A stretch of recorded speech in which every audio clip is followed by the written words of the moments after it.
Apa? Enggak. Lu bilang saya tanya sampai ngaca lu.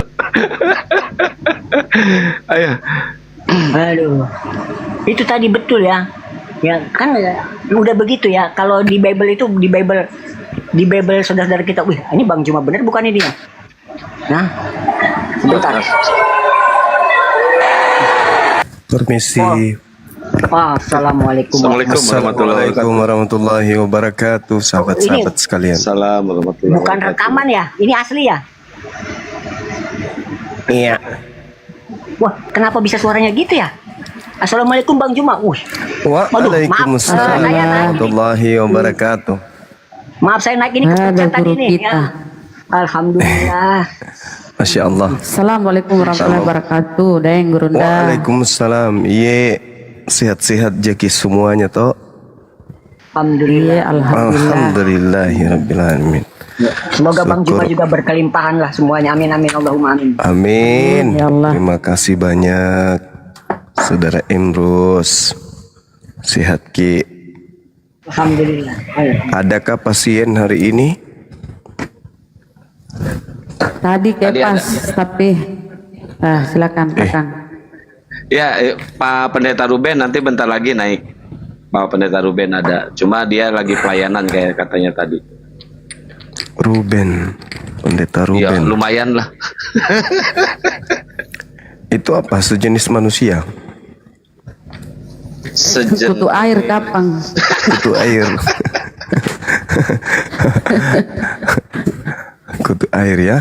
Masya Allah. Luar biasa. Nah, itu tadi Nanti- sedikit di Gimana? silakan. Ya, lanjut. Tadi sedikit yang disampaikan saudara kita Pak Imrus tuh ya. Dia bilang Iya. gini, Gurunda. Ketika Nabi Ibrahim diperintahkan untuk mengorbankan anaknya dan dihalang-halangi oleh iblis. Ya kan? Siap. Nah, sementara pengorbanan di Kristen ini, korban di Kristen ini malah diprakarsai oleh iblis. Gimana itu, Gurunda? Penyaliban. Iya. Kan iblis Iya. itu menggoda Yudas merasuki Iya, belakang. betul emang. Makanya kalau kita melihat di Al-Quran, sering saya sampaikan, Allah menyatakan, maukah aku tunjukkan kepada siapa iblis itu turun ke atas muka bumi. Iblis itu turun ke bumi menuju kepada orang yang gemar, suka berdusta, suka berbohong.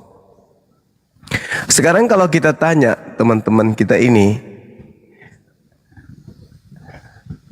orang yang disalib ini orang yang diberkati atau orang yang dikutuk? Kan itu poinnya. Maka mereka semua akan berkata bahwa orang yang diberkati. Tapi dalil dalam kitab mereka menyatakan bahwa yang disalib itu adalah orang yang dikutuk. Nah, nanti mereka akan pelintir lagi tuh. Oh, yang dikutuk itu adalah kita. Bukan beliau yang dikutuk, tapi kita yang dikutuk. Kita kemudian yang melakukan kemaksiatan, beliau yang digantung di salib ini yang menanggungnya. Giliran ditanya, emang salahmu apa? Sampai kamu kok punya dosa yang dikutuk oleh Elohim? Kamu punya dosa apa rupanya? Lari lagi kepada kebohongan yang lainnya, kebohongan yang lain. Apa itu? Karena Adam mewariskan dosa. Ditanya lagi nanti, di mana dalilnya Adam mewariskan dosa? Kebohongan akan ditutupi dengan kebohongan. Itulah yang terjadi. Jadi bersyukurlah Islam ini datang kemudian untuk menyelaraskan akal dengan keadaan yang ada dan menetralisir adanya kebohongan-kebohongan yang diajarkan oleh sibilisis. Saya kira begitu Bunda Rahma. Terima kasih. Oh iya, Masya Allah. Terima kasih. Itu Imrus ya. Tadi tuh dari tadi tuh Imrus penasaran terus tuh. Kenapa? Itu jawabannya. Masya Allah pencerahan. Silakan ya teman-teman Kristen naik berdiskusi. Ini kesempatan kalian bisa tercerahkan. Kemarin itu saya ketemu Imrus di pelabuhan Tanjung Priuk. Dia nggak bisa bedain yang mana sibilisasi, yang mana kontainer. Wah, Gitu. Terus kok bisa gitu loh, kontainer ya kontainer, sibilisis. Atau jangan-jangan isi kontainer itu sibilisis, Imrus. Tuh diam dia itu. ya itulah.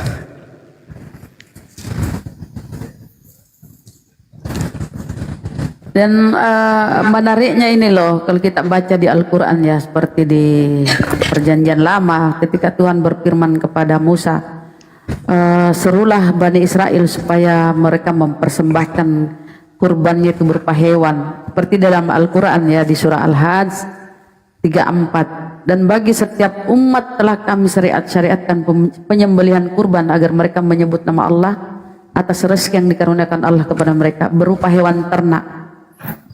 Ya, hewan ternak juga nih kalau kita dibaca di dalam Al-Quran. Mereka persembahannya manusia, dan manusia yang dikurbankan ini dituhankan pula. Bagaimana itu Gurunda ini? Pikiran mereka. Iya, jadi cukuplah kita umat Islam ini ya, kalau kita mau mengkaji cakupan bagaimana Al-Quran ini datang, apa fungsi Al-Quran ini, maka itu bisa kita lihat cakupannya di dalam Al-Quran surah Al-Hijr ayat 30. Situ merangkum pembelajaran tentang bagaimana Allah menciptakan Nabi Adam alaihissalam beserta dengan runutan kemudian bagaimana keturunan Adam nantinya di hadapan Allah terkait dengan peruntukan diciptakannya Adam alaihissalam sebagai khalifah. Allah Subhanahu wa taala menjelaskan, A'udzubillahi minasyaitonirrajim. Fasajadal malaikatu kulluhum ajma'un. Maka bersujudlah para malaikat itu semuanya bersama-sama. Illa iblis aba ayyakuna ma'as sajidin. Kecuali iblis. Iblis ini enggan ikut bersama-sama dengan para malaikat untuk sujud. Jadi kalau kita melihat polanya, seluruh nabi mulai dari Adam alaihissalam sampai kepada baginda Rasulullah Muhammad sallallahu alaihi wasallam, perintahnya Allah yaitu senantiasa sujud. Para nabi sujud, dalam beribadah sujud. Ini kaitannya dengan perintah. Nah, di ayat surah Al-Hijr ini Allah kemudian berkata, ya iblis, malaka alla takuna ma'as sajidin. Wahai iblis, apa sebabnya kamu tidak ikut untuk bersujud bersama dengan mereka? Itu kata Allah. Lalu kemudian iblisnya mengatakan, lam akul li asjuda li basyarin khalaqtahu min salsal min hama'im masnun. Aku iblis sekali-kali tidak akan sujud kepada manusia yang engkau telah menciptakannya dari tanah kering, dari lumpur hitam yang kamu bentuk. Qala fakhruj minha fa innaka rajim. Lalu kemudian Allah berkata kepada iblis, kalau begitu ya sudah, keluarlah dari jannah, keluar dari surga, karena sesungguhnya kamu terkutuk. Pola ini yang ingin kita sampaikan, saudara-saudara, sahabat-sahabat apologet Islam. Pola ini yang ingin kita sampaikan, bahwa yang mereka sembah, yang mereka sebut jalan yang dia tempuh oleh oknum tersebut dengan jalan kutuk, kalau di dalam pengajaran Islam, fa innaka rajim, itu adalah iblis. Dan kata Allah, wa inna alaika la'nata ila yaumiddin. Sesungguhnya kutukan itu tetap menimpamu sampai hari kiamat. Jadi kutukan itu bukan hanya pada saat prosesi Adam alaihissalam, bukan. Pada saat Nabi Musa, Abraham, Nabi Musa, Nabi Isa, Nabi Muhammad SAW, sampai hari ini, sampai di kiamat, iblis itu tetap terkutuk. Makanya semalam itu dan beberapa malam saya selalu bertanya kepada saudara-saudara kita Kristen, salib itu simbol yang diberkati oleh Allah, pencipta langit dan bumi, atau itu adalah simbol kutukan? Orang yang digantung di atas salib itu orang yang diberkati oleh Allah atau orang yang dikutuk oleh Allah? Salib itu kutukan atau berkat? Ini yang harus diselesaikan oleh saudara-saudara Kristen. Jangan hanya menjual kasih. Kalau cuman kayak gitu, semua orang juga bisa. Hal-hal yang palsu bisa dibungkus dengan kata-kata manis, orang juga sudah, semua juga orang bisa itu. Oleh karena itulah saya mengatakan kepada sahabat-sahabat muslim, yuk ajak mereka untuk membahas tentang salib ini, indikasinya apa sesungguhnya. Apakah salib ini rahmat bagi alam semesta, atau itu adalah kutukan khusus spesial kepada orang-orang yang ditunjuk karena mereka telah melakukan kemaksiatan yang sangat luar biasa. Lalu iblisnya berkata apa, sahabat-sahabat sekalian? Rabbi fa'anzirni ila yaumi yub'atsun. Wahai Tuhanku. Jadi iblis ini masih mengakui Allah sebagai Tuhan. Kalau orang kafir enggak lagi.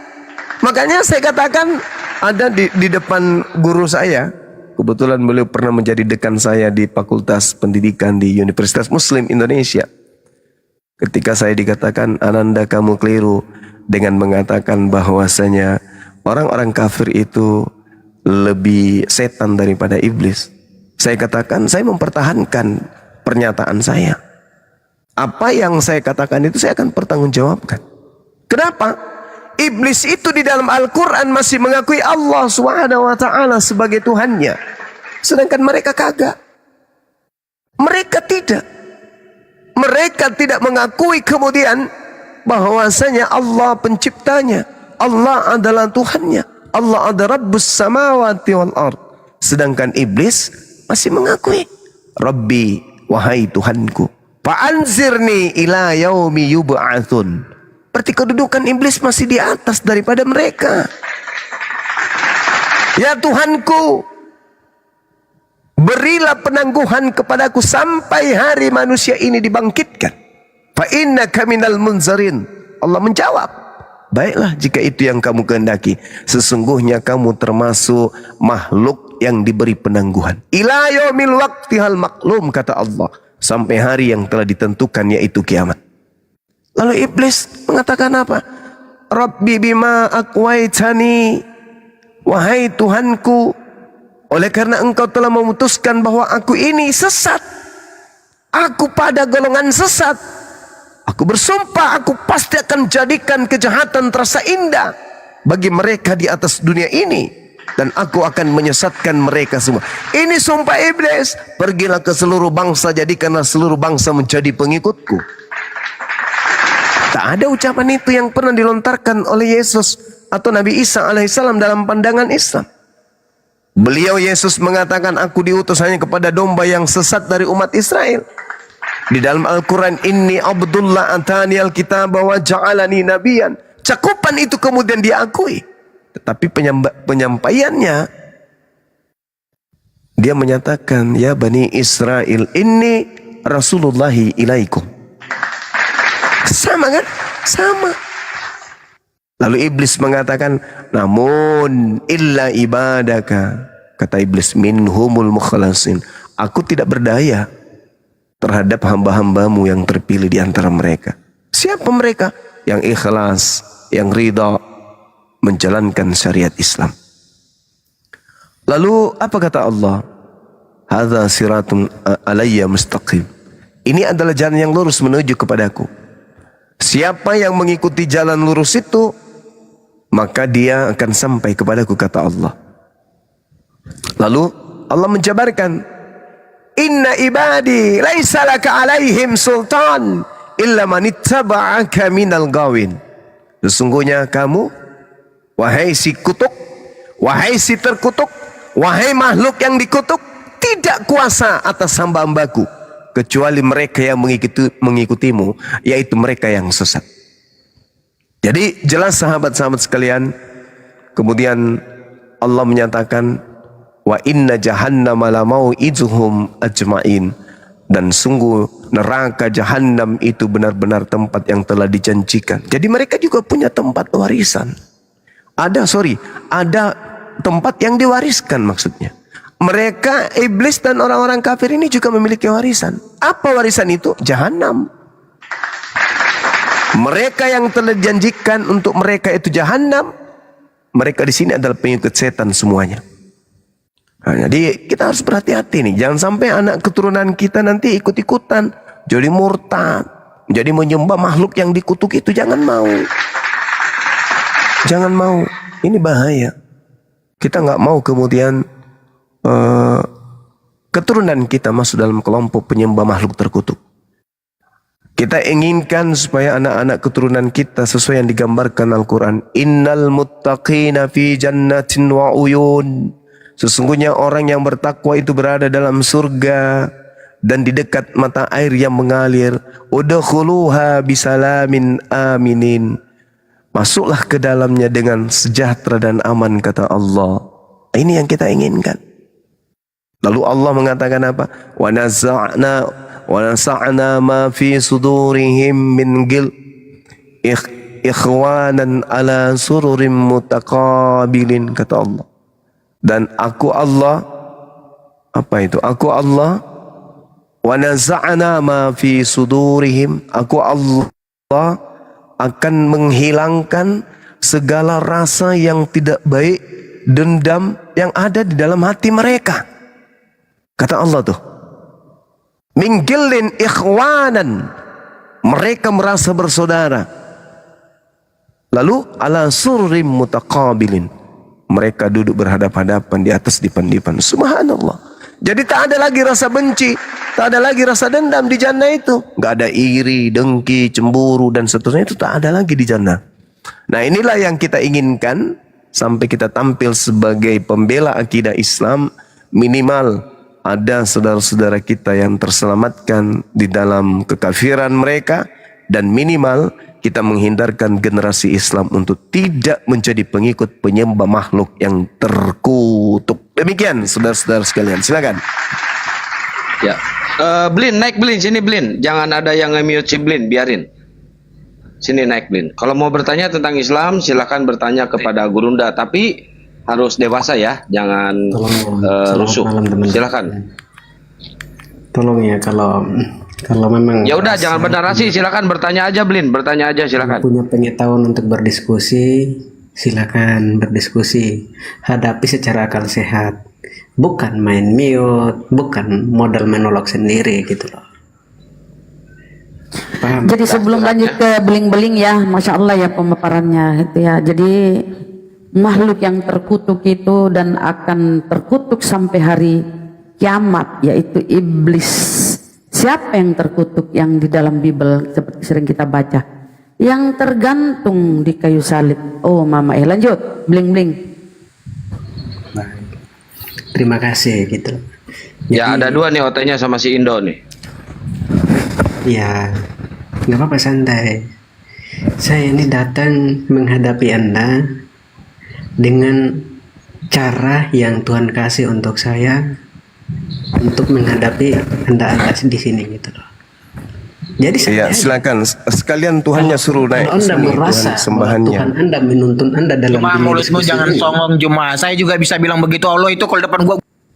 Iya kan dibilangnya tadi, Bentar, Tuhan yang biarkan ngutus aku ke dulu, Indo, sini. biar Jadi aku aku dulu. bilang Tuhanmu sekalian suruh ke sini biar kita ngajak ngopi. Tuhan kau itu kan gitu. Jangan emosi lah. Kan Tuhannya manusia toh. Kan bisa diajak ngopi kalau manusia. Apa sih kok emosi pula? Ya, silakan. Oke. Kalau Anda di sini merasa bahwa Tuhan Anda menuntun Anda di dalam dunia diskusi ini, silakan hadapi saya dengan ilmu Anda gitu loh. Baik. Dengan cara Oke. Tuhan Anda membimbing Anda di sini. Iya, sip. Oke. Ganti temanya, host, ganti temanya. Islam, Kalau Pak Guru dah. Islam di mute ya atau udah saya turun Kristen aja, kan pengikut percuma iblis. gitu loh. Nah itu Islam atau Kristen pengikut iblis, silakan. Ya. Kalau di Supaya mute kita- lagi ya udah turun aja, nggak usah nggak Oh ada jangan gunanya. jangan takut. Di Loh, sini jangan aman. di-mute, saya nggak mau di-mute. Nggak usah takut. Nggak usah takut. Saya nggak bukan usah takut di sini. Iya, Justru nggak usah karena kabur lah. Tolong Nggak usah kabur. moderatornya nggak usah mute Iya. gitu loh. Oke, jangan Kalau di Anda mute. merasa, kalau apalagi kalau jangan Anda di merasa mute, ada host. gurunda Anda di sini, Karena silakan dia takut diskusi sekali dengan saya di dengan mute. cara Anda. Ya, oke, silakan. Tema tolong ditulis Islam atau Kristen pengikut iblis, silakan. Baik, silakan. Oke. Silakan temanya ditulis. Ditulis dulu temanya, toh supaya kita tahu apakah saya atau Anda pengikut setan, kan gitu kawan. Nggak cukup Gurunda, kepanjangan segini aja. Sebelum masuk ke tema ini, dasar dari tema ini apa? Ya karena kalian pengikut setan. Loh, dasarnya itu ada Ya kan? Ada nggak? nanti kita bahas. Loh, harus ada dasarnya sehingga tema ini. Contohnya gini, bro. Dasarnya Yesus mengatakan di dalam Yohanes 6 nomor 70, Yudas itu iblis. Tuh, dasarnya tuh. Loh, itu nggak masuk. Berarti itu nggak masuk. Masuk dong. Nggak masuk. Pasti masuk. Nggak masuk. Nggak Masuk. Nggak masuk. Sekarang Nggak begini. cocok. Sekarang begini Cocok. kawan. Gini. Sekarang gini. Sekarang gini, saya Salib usulkan itu, tema aja. itu kutukan atau berkat dari Tuhan? Sekarang gini, saya kasih tema aja gini. Saya kasih tema. Itu dulu. Karena kan Islam juga Nggak, membahas temanya gini salib. aja. Temanya gini aja, bro. Islam membahas salib Ini tema juga. ini. Nggak, ini tema sangat nggak masuk karena nggak mendasar. Nggak Kok ada. mendasar dong? Nggak ada dasar yang Kalian kan menjadi Kristen karena adanya salib. Kalau nggak ada salib, nggak ada Kristen itu. Kekristenan ada bukan hanya karena salib, tetapi Lalu berdasarkan karena apa? segala macam peristiwa. Apa itulah itu? bentuk kekristenan. Enggak dong. Mulai Nggak dari ada itu, nggak kelahiran ada. Yesus, Ya. Ujungnya apa? Tindakan-tindakan Yesus. Orang-orang bahkan sampai Yahudi juga menerima. disalibkan, dikuburkan dan bangkit pada hari ketiga. Kelahiran Itu Yesus semuanya. juga itu dikenal. Orang Yahudi Nah, mengenalnya. tema ini saya sarankan usulkan tema ini. Apa tuh? Temanya gini. Ini pemimpin yang hidup atau yang mati. Boleh. Nah, gitu dong ya. Yes. Nah, itu tema itu yang cocok. Iya. Ganti lagi ya. Pemimpin yang hidup atau pemimpin yang mati. Yes. Ini kita berbicara pemimpin. Ingat ya, penguasa. ingat saudara, bukan sembahan tapi pemimpin ya. Ya, Jangan kau pemimpin, putar ya. balik lagi nanti. Berarti di sini Ya. antara antara Paulus dengan Nabi Muhammad. Oke. Loh, Kenapa? enggak. Astaga, Apa? jelas yang kita bicarakan ini pemimpin. Pemimpin ada dua di Kalau sini. maksudnya pemimpinmu siapa? Yesus pemimpinku. Kamu Bukan siapa Tuhan pemimpin? itu, bukan Tuhanmu. Yesus pemimpinku. Bukan Saya Tuhanmu berbicara di itu. sini Bukan tentang Tuhanmu. bahwa dia adalah pemimpin. Bedakan pemimpin dengan Astaga. Tuhan. Astaga. Secara tidak langsung dengar narasinya teman-teman. Secara tidak langsung ternyata si Zulkifli ini mengakui Yesus Tuhan secara tidak langsung. Tuhanmu Ini ku bilang pengakuan loh. dia. Tuhanmu Tepuk tangan teman-teman. ini Atau dan cari sibilisisis. di YouTube-nya secara tidak langsung ternyata kau mengakui Yesus itu Tuhan. Sibilisisis. Wah, keren. Yang kau katakan Yesus Keren, itu bro. Tuhanmu. Berarti Keren, Tuhanmu bro. versus Ternyata Tuhan secara saya. tidak langsung, Zuma ini tema sudah mengakui yang kau bahwa angkat Yesus ini Tuhan. adalah Oh, keren. adalah Keren, teman-teman. Tuhanmu. Kalau Anda atau cerdas, Tuhanku secara yang tidak langsung mati, Anda di kan sini gitu. sudah mengakui dia bahwa dia adalah Tuhan, bahwa Yesus adalah Tuhan. Ya. Memang Tuhanmu Problem. siapa? Nah, sekarang saya Tuhanmu siapa? berbicara. Tuhanmu siapa? Aku tanya dulu, Tuhanmu kita siapa? berbicara pemimpin yang hidup atau yang Kalau mati. pemimpin, saudara, kalau pemimpin berarti Nabi Muhammad dengan Paulus. Pemimpin, dengar. Pemimpin itu Ah, kalau berarti dalam Nabi bahasa Muhammad Arab, dengan betul? Paulus, gitu Benar. dong. Pemimpin itu dalam bahasa Arab bisa Rab, betul?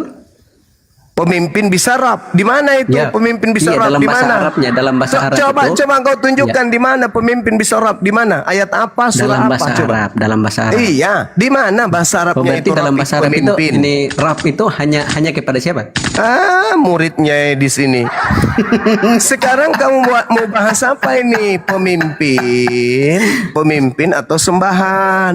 Loh, pemimpin. Kita berbicara pemimpin di sini. Berarti pemimpin. Kalau berbicara pemimpin, orang Yang itu yang memimpin menjadi teladan kamu hidup ke- kamu. yang memimpin Loh, kamu ketika ke kita gereja berbicara siapa? pemimpin, Yang ketika kita memimpin berbicara kamu pemimpin, menyembah Yesus berarti kita siapa? berbicara bahwa orang ini adalah teladan hidup aku. Dia yang Nah sekarang apa siapa yang kamu dikatakan aku harus teladani? lakukan, apa yang Siapa dikatakan yang orang kamu teladani menyembah Yesus? Ya, Siapa yang kau teladani? lah udah. Itu loh. Siapa yang kau kalau nggak mau teladani? dibahas temanya ya udah, Yesus, next jawab time aja ya, dulu. besok aja ya. Besok aja bro ya. Wah, dasar si Besok aja, kafir. besok aja. Ini karena sudah terlalu tengah malam. Ini ada my wife, ada bapak jadi Malu sendiri toh. dengar Pemimpinmu Zuma, itu dengar bro Zuma. Paulus. Saya nggak Kau takut makan sama sekali di babi sini. bukan karena Yesus. Kau Dengar, tidak bersunat iya. bukan karena Yesus. Temanya Kau ini. ke gereja bukan karena Yesus. Kau ibadah Temanya minggu ini. bukan karena Yesus. Kau menjadi Kristen pun Temanya bukan ini. karena Yesus. Kau Temanya mengkitabkan ini, kitab-kitab pemimpin yang Paulus hidup bukan atau karena yang- Yesus. Eh. Kamu masuk neraka Besok. juga bukan karena Yesus.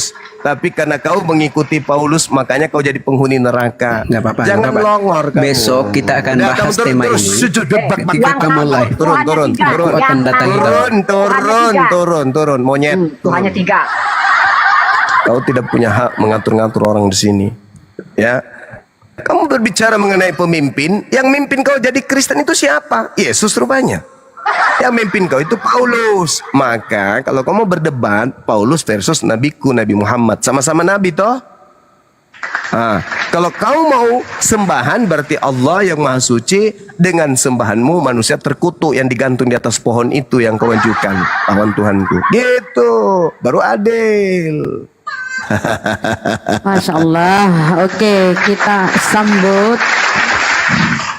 pendiskusi selanjutnya ya. Aris, Bang Aris ini Kristen ya Bang ya. Pasukan setan Bang Ar- akan pernah bisa menang melawan kebenaran.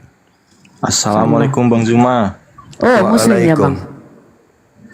Kristen Bang atau Bunda Muslim? Ahmad saya Muslim. Alhamdulillah. bukan Aris Kristen ya. Waalaikumsalam warahmatullahi wabarakatuh. Oke Bang. Kita Oke. kalau gitu Lanjutkan, Bang, Bang kita Zuma. lagi Sehat-sehat diskusi Bang buat ya. Bang Zuma ya. Oke. Iya, Iya. sahabatku Aris, Salam sehat buat Bang selalu Zuma. Bang. Siap, Bang. makasih. Oke, Bang. Makasih ya. Assalamualaikum warahmatullahi wabarakatuh. Kita sapa Kojiro. Selamat malam, saudara. Selamat malam. Ya, selamat Kristen malam. Bang ya. Kristen Bang, Kristen. Bunda. Ya silakan. Kayaknya aku kenal suaranya. Kok Sapiri ya? Masaha. Bukan Nafir ya, Oh. Bang. Bunda. Oh, Mas Saha, silakan. Keluarga Tuhan nih, Ya. bahaya nih. Lanjut. Ya. Jadi aku mau menerangkan ke Bang Zuma kenapa Yesus itu harus dikutuk. Karena Yesus itu tidak terlahir terkutuk. Kalau kita semua Bang, kita ini terlahir ini sudah terkutuk. Mana Karena 100 dalilnya? tahun. Karena 100 tahun dari hari ini kita semua ini akan di dalam kubur jadi tengkorak. Dalilnya Nah, sedangkan- mana? Kamu jangan menuduh saya dengan tuduhan yang tidak ada dalil. Mana dalilnya kalau kita semua yang terkutuk dalilnya? Yang dikutuk itu iblis. Kamu merasa iblis memang? Lo kan upah dosa itu adalah maut Bang. Upah dosa Iya, itu adalah upah maut. dosa adalah maut. Terus Ya. apa hubungannya? Kucing juga maut, kena maut, ayam, sapi, mereka berdosa juga rupanya. Upah dosa adalah maut. Buktinya 100 tahun dari sekarang kita semua akan jadi tengkorak di dalam kubur. Oh, tidak bisa dong. Di dalam kitab Kejadian 3, di situ sudah diterangkan kemudian bahwasanya manusia hidup hanya sampai 120 tahun saja. Itu dalil kitabmu itu apa ya bilangnya ya? Di apa? Kejadian 6 itu. Bagaimana itu dalilnya? Benar enggak itu? Iya, gini Bang. Jadi kalau seandainya Yesus tidak dikutuk atau tidak disalib, dia itu masih hidup sampai hari ini Bang. Gitu loh. Karena dia satu-satunya orang yang tidak punya dosa waris itu. Loh, Dia tidak bisa dosa mati karena meninggal. dari mamanya itu loh. Lagian juga dosa waris ini konsep dari mana Mas Zaha? Ini ilmu dari mana manusia punya dosa waris? Gini loh Bang, dosa waris itu hanya bisa ditularkan melalui garis keturunan laki-laki atau bapak. Tidak, gitu. dosa waris itu dalilnya di mana? Itu dulu. Kamu dapat ilmu dari mana itu dosa waris? Ya kan Tuhan berkata kepada Adam, pada hari engkau memakannya engkau akan mati. Kepada siapa? Kalau Adam, kepada Adam. Adam. Saudara Adam. Anda ini Adam. Loh, gini loh Bang, Ibrani 7 angka 10. Lah kenapa Itu bawa-bawa mengajarkan- Paulus? Dengerin, iya. Apa hubungannya? Dengerin Kok dulu, Bang. jadinya kita dibodohi semua ini. Ini Itu ada Ibrani hubungannya, itu Bang. apa? Ibrani ini apa? Suratnya siapa ini? Ini firman Tuhan kah atau apa? Iya kan, Ibrani kan tidak termasuk 12 surat Paulus, 13 surat Paulus kan, tidak Iya. termasuk. Kan? Terus ini catatan siapa? Aku Bahaya nggak itu. tahu bang. Nah, Ya. itu dia. Bahaya kalau firman Tuhan, bahaya kalau firman Tuhan Anda Anda sangga dengan yang bukan firman Tuhan, karangan orang-orang yang tidak jelas. Tidak Iya. boleh. Firman Iya. Tuhannya kan jelas, Kejadian 5 nomor 2. Laki-laki dan perempuan semuanya aku berkahi, aku berkati. Fatalaqqa Adamu min rabbih kalimatin fataba alaihi innahu huwat tawwabur rahim. Adam alaihi salam dan biniknya itu diampuni oleh Allah. Berarti tidak mewariskan dosa kepada keturunannya. Dan memang di dalam perjanjian lama, kitabnya Yahudi tidak ada itu Adam mewariskan dosa. Cuman dikarang-karang oleh Paulus in the gang supaya bisa menjual si Bilisisis sebagai penebus dosa waris gitu. Iya. Dosa warisnya di Gini loh, mana, Bang. Bang? Gini. Ibrani itu bisa dipercaya sebagai kitab suci karena kitab itu lebih tua daripada Quran. Loh, jangan Ya ke kan? Al-Quran dong. Hadapi Iya, dulu Tuhannya Elohim, Tuhannya Bani Israel Gitu, Elohim. Bang. Hadapi dulu itu. Jangan ke Ya Quran. kan, iya, kan kitab Ibrani itu 300 tahun jaraknya lebih dekat ke abad pertama dibandingkan Iya, Quran yang 600 jangan tahun. ke Ibrani. Ambil di kitabnya Yahudi di mana tertulis Adam mewariskan dosa kepada keturunannya. Ya, ini makanya aku mau jelasin, Bang. Nah, di mana? Di Ibrani 7 angka 10 itu kan mengajarkan kepada kita kalau sebelum Lewi ada, Lewi masih di dalam Yakub. Sebelum Yakub ada, Yakub masih di dalam Ishak. Sebelum Ishak ada, Ishak masih di dalam Abraham. Sebelum seluruh umat manusia ada, kita semua masih di dalam Adam. Ya kan? Pada waktu Adam memakan buah itu, kita semua masih di dalam Adam. Makanya kita mewarisi dosa itu. Lah, mati nih ya. Itu asumsi dari mana Anda dapatkan? Gini loh Bang, dosa waris itu gini Bang, dosa waris itu adalah Abang pernah lihat ya kakek-kakek umur 80 tahun. Pernah. Nah, terus kita bandingkan dengan dia waktu umur 20 tahun. Kita lihat foto dia kan ganteng banget Bang. Nah, itu yang dimaksud dosa waris Bang. Waduh. Jadi begitu Yesus datang nebus dosa kamu nggak tua-tua, muda terus gitu. Iya Bang. Iya Harusnya Bang. begitu. Tapi faktanya? Faktanya? Ya artinya efeknya belum timbul Bang, belum terjadi. Alah, berarti cuma akal-akalan doang itu. Itu sales yang menjual produk gagal namanya. Bukti kalau adanya dosa waris, orang semakin menua. Yesus datang menebus dosa waris, berarti tak ada lagi bukti tua itu. Gimana ceritanya nih? Ngarang-ngarang cerita, nggak ada ujung pangkal dari Tuhan sebagai firman menyatakan Adam mewariskan dosa, kok dibikin-bikin gitu loh. Tuhan mengatakan laki dan perempuan semuanya aku berkati mereka. Loh, datang Kristen mengatakan enggak diberkati, dikutuk. Kalian sini iblis atau manusia sih? Hanya iblis yang selalu membantah firman Tuhan. Itulah kalian. Yesus datang sebagai utusan, kalian ganti sebagai Tuhan. Yesus datang hanya untuk Bani Israel, kalian ganti untuk seluruh manusia. Kok mirip-mirip tabiat setan kalian, suka kali mengganggu, kemudian ajaran Tuhan itu dibolak-balik, hukum-hukum Tuhan dibolak-balik, digonta-ganti. Siapa sih yang mengajarkan kalian itu? Pantas saja Yesus mengatakan, iblislah yang menjadi bapakmu dan kamu mau melakukan keinginan-keinginan bapakmu itu. Kalau bapak kan tidak menginginkan kemudian ada mewariskan dosa, tapi kalian menginginkan. Ini bapak kalian itu siapa sih sebenarnya? Ya, faktanya kematian itu ada Bang. Jadi kanker Bang, kanker itu dosa waris yang gue maksud loh. Alamak. Kanker itu dosa waris. darah tinggi, diabetes, osteoporosis, kebotakan, itu semua yang dimaksud dosa wajar. Sekarang begini, saudara Masaha, Adam dicipta di Eden apa di bumi? Taman Eden itu di bumi, Bang. Nggak Aku ada bisa itu, tunjukkan lokasinya. tidak Aku bisa ada tunjukkan. itu. Nggak, bukan. Terus kenapa dia diusir dari Eden ke bumi? Ya karena makan buah itu. Ya Karena kenapa makan buah diusir itu. dari Eden ke bumi kalau begitu? Lah, Taman Eden kan memang di bumi, Bang.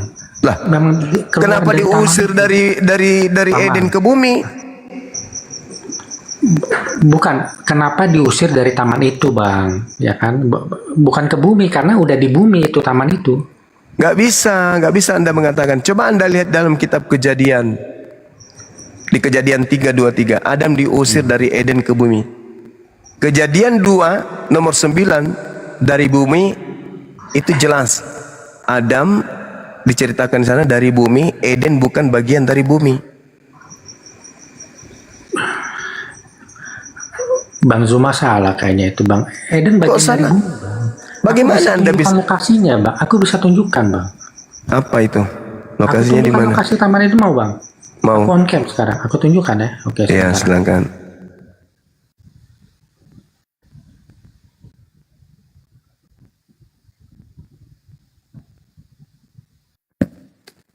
Tak lewat dompalanan.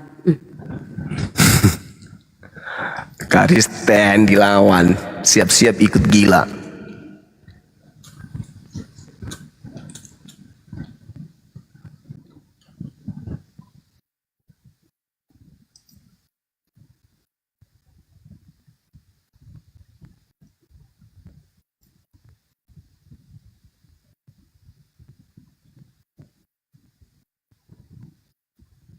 Laki komai dompala. Iya, Oh, sungai. Peta. Peta, Oh, ya peta. Allah. Oh. Sampai segininya. Nggak ada suaramu. Itu Kemiut. nanti larinya ke Tibet itu. Iya, Trigis. Sapiri. Bukan Napiri. Masaha, kemiut. Masako. Ini Bang Zuma. Ini yang warna hijau tua, ini artinya dataran tinggi atau gunung, Bang. Oke? Yang hijau muda artinya dataran rendah. Artinya Iya. Taman Eden ini dikelilingi oleh gunung, Bang. Ini Terus Taman Eden. Terus itu bumi. Ini kan di bumi. Ya. Terus kalau dikatakan di dalam Kejadian 29, lalu Tuhan menumbuhkan berbagai-bagai pohon dari bumi di Eden. Maksudnya gimana itu? Dari mana itu dibawa ke Eden? Iya, maksudnya pohonnya di dalam ini, di sini gitu loh. Loh, tidak. Pohon yang ada di Eden itu diambil dari bumi. Maksudnya diambil dari bumi itu maksudnya dari mana? Emang Eden itu bukan dari bumi? Iya. Ayo. Itu masalah penafsiran, Bang. Bukan penafsiran. Kok jelas-jelas sekali dikatakan di sana dari bumi kok. Iya. Masuk lagi generasi. Gak bisa kawan. Kalau Anda membaca dalil di kitabnya orang Yahudi di Kejadian 2 nomor 4, di situ selesai penciptaan langit dan bumi beserta isinya. Selesai penciptaan langit bumi beserta isinya. Di data nomor 5-nya belum ada Adam di bumi. Harusnya kalau Adam itu ada di bumi, maka Kejadian 2 nomor 4 selesainya penciptaan langit dan bumi beserta isinya, di situ sudah ada Adam. Tapi faktanya nanti di Kejadian 2 nomor 7 baru diciptakan Adam itu. Ayo. Iya. Oke deh, Bang, aku pamit turun deh. Biar Gitu dong. Loh, cepat kali kau putus asa. Masaha. Tidak bisa. Orang yang belajar, teman-teman, untuk membuktikan kemudian bahwa Eden itu bukan di bumi. Gan bi Eden, bahasa Ibraninya itu Gan bi Eden. Artinya apa? Taman di Eden. Eden itu alam. Elem itu selevel bumi. Eden itu selevel langit. Itu penyebutan alam, habitat. Gan di Eden, taman di Eden. Itu bukan apa bahasa Ini Ibraninya sudah dua bumi. orang yang pergi ya, yang turun. Arits. Aduh, apa ya? Gitu. Teman-teman ya, jadi jangan mau dikibulin. Perhatikan secara seksama Kejadian 2, di situ jelas Adam itu dicipta bukan di bumi, gitu ya. Silakan. Kesian si Masaha tertunduk malu. Nah bawa aja sendalnya itu satu, nah lupa sendalnya itu. Kejadian 2 nomor 9 itu loh. Sudah 2 orang yang pergi ya, tanpa di mute, tanpa di kick, udah 2 orang ya. Jadi udah nggak ada lagi tuh nanti dibilang, wah kalau tempatnya orang Islam di mute, di kick, enggak. Tadi terbukti udah 2. Ini satu lagi nih, silakan. Wih, gambarnya Rek. Nat, selamat malam. Kristen Muslim? Ih, ngeri kali gambarmu ya. Kayak gambar bajak laut. Kristen Muslim, Nat? Atau kau ini nggak mau ngeripot? Nggak ngomong? Kalau turun bahaya kau ini aku tengok.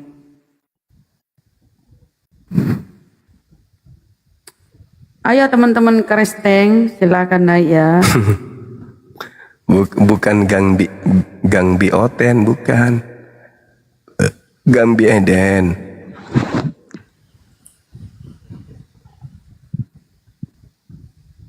Vicky, selamat malam, assalamualaikum. Silakan bang, apa yang disampaikan? Kristen Muslim. Assalamualaikum kayaknya. Bunda, Bang Zuma. Sorry kepencet tadi. Oh iya bang. Ya, Pencet, Bang Zuma mau nambahin aja untuk mau menguatkan dalil yang apa namanya untuk nabi palsu. Aku sempat baca ya Bang Zuma ya di 1 Korintus 4 nomor 15. Di situ apa namanya Paulus dia mendeklar bahwa ada aku baca ya, sebab sekalipun kamu mempunyai beribu-ribu pendidik dalam Kristus, kamu tidak mempunyai banyak bapak, karena akulah yang dalam Kristus Yesus telah menjadi bapakmu oleh Injil yang kuberitakan pada. Berarti tanpa ini berarti Paulus sudah mendeklar bahwa dia juga Tuhan dong, jadi bapak juga dong, benar gak sih? Ya, itulah yang tadi yang saya sebutkan. Iblislah yang menjadi bapakmu, dan kamu mau melakukan keinginan-keinginan bapakmu. Nah, atas keinginan siapa orang itu menjadi penyembah Yesus? Ya atas keinginan Paulus lah. Padahal di Matius 23 nomor 9, jangan kamu menyebut siapapun bapak di bumi ini, karena hanya ada satu bapakmu, yaitu Dia yang ada di langit. Ngeri juga ya. Ya iya dong. Aduh parah, ngeri juga ya ini ya. Ya, si nabi palsu ini didatangin oleh si Kristus palsu. Jadi Kristus palsu mengutus si nabi palsu gitu. Makanya di Matius 24 itu dikatakan waspadalah, Matius 7 waspadalah kepada nabi-nabi palsu yang datang kepadamu, yang nyamar seperti domba padahal dia adalah serigala yang buas. Gitu, Bang. Iya. Terus aku sempat baca juga tuh Bang Zuma di Filipi 2 nomor 7 kalau nggak salah aku ya gitu ya. Masa Tuhan mengosongkan dirinya sendiri terus mengambil rupa hamba dan menjadi sama dengan manusia. Oke bang ya. Iya. Kita mau diskusi. Betul. Ya. Yaudah nih itu aja Bang Zuma. Siap. Kaget sih pas baca-baca gini, aneh semua sih. Kalau yang itu Bang Vicky, kalau yang di Filipi 2 itu kita nggak bisa menyalahkan itu, karena di situ mereka bukan merujuk kepada Elohim Tuhannya Yahudi, lebih-lebih bukan merujuk kepada Tuhannya umat Islam, tapi menuju kepada Tuhannya orang-orang Roma Katolik. Makanya di situ kata Theos. Theos telah menjadi manusia, ya itu urusannya mereka, bukan urusan kita kan ya.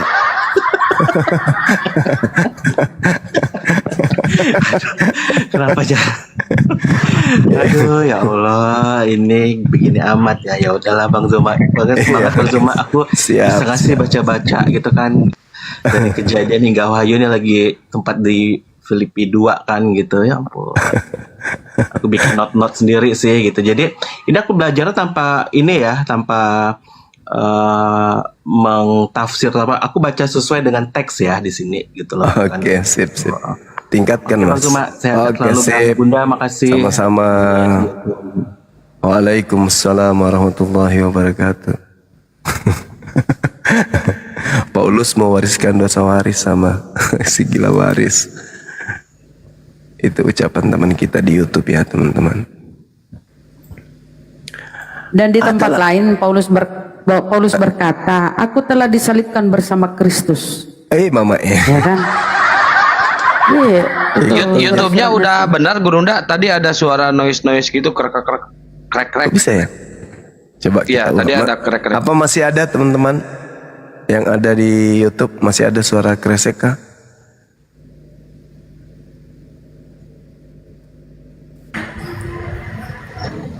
Masih ya? Masih kayaknya Gurunda, saya pantau ini.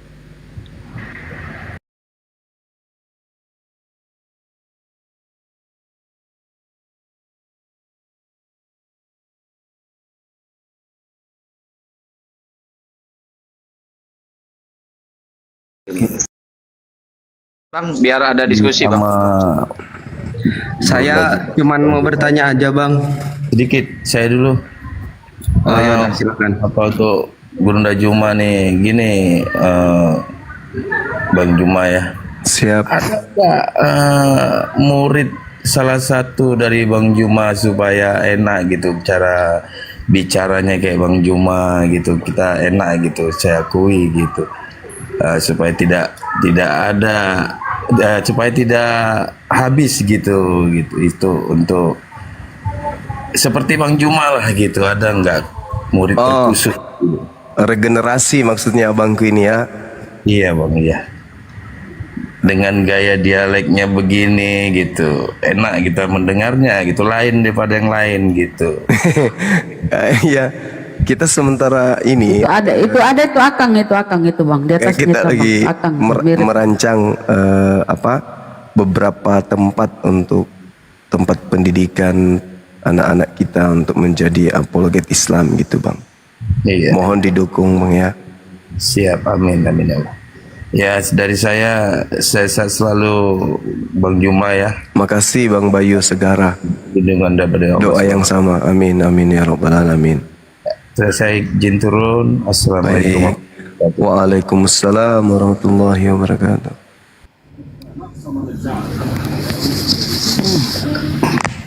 Iya, mati meja. Nah, itu saya baru bisa itu. Iya. Gimpe Ulu. Win, selamat malam. Ngapa lagi Gimpe Ulu tahu? Sembaran tuh Bunda Rahma. Maksudnya bahasa atau Gimpe Ulu. Nenek Mukiper itu pelajari. Win, kok Kristen Muslim? Kabur nih Win. Jidun, Islam Kristen. Warahmatullahi wabarakatuh. Warahmatullahi wabarakatuh.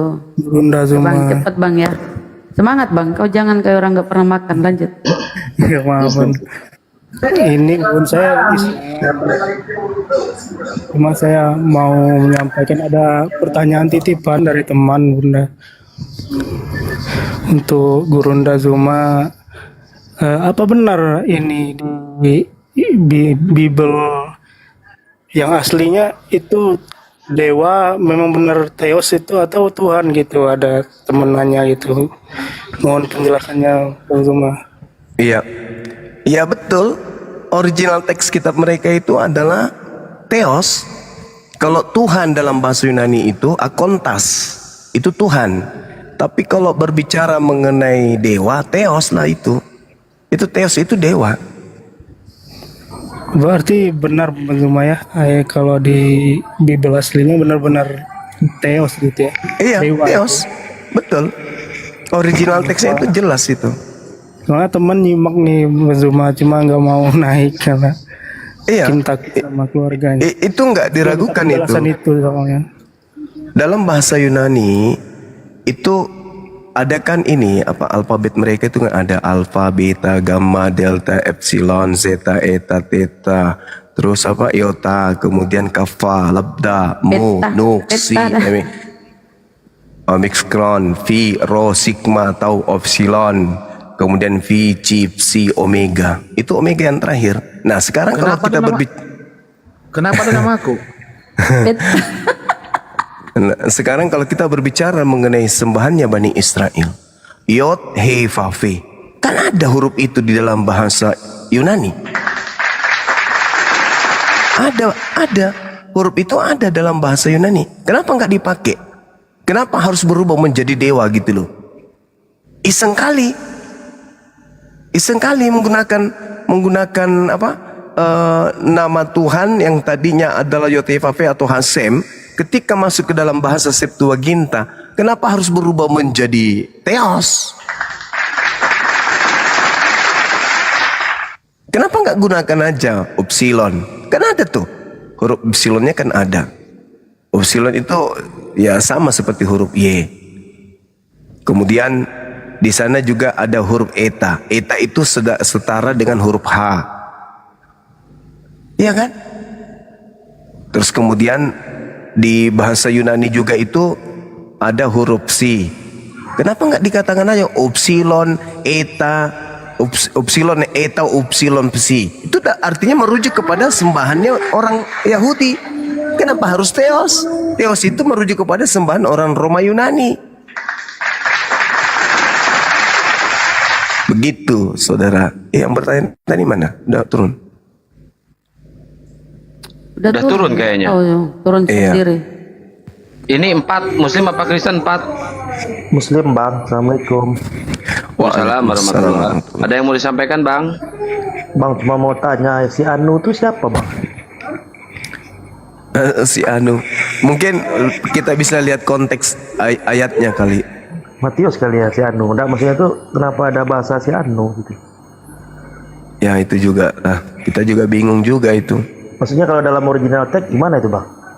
Itu tertulis di apa Kejadian kan ya, Keluaran.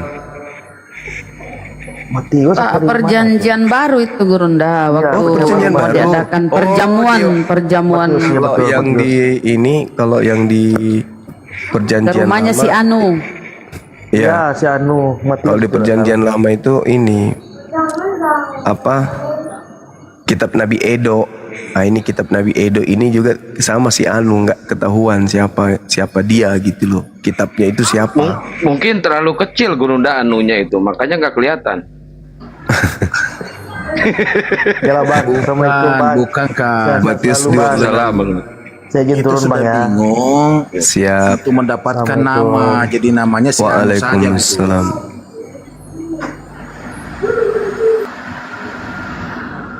Matius 26 itu. Ayat berapa Bunda? Nomor berapa itu Bunda?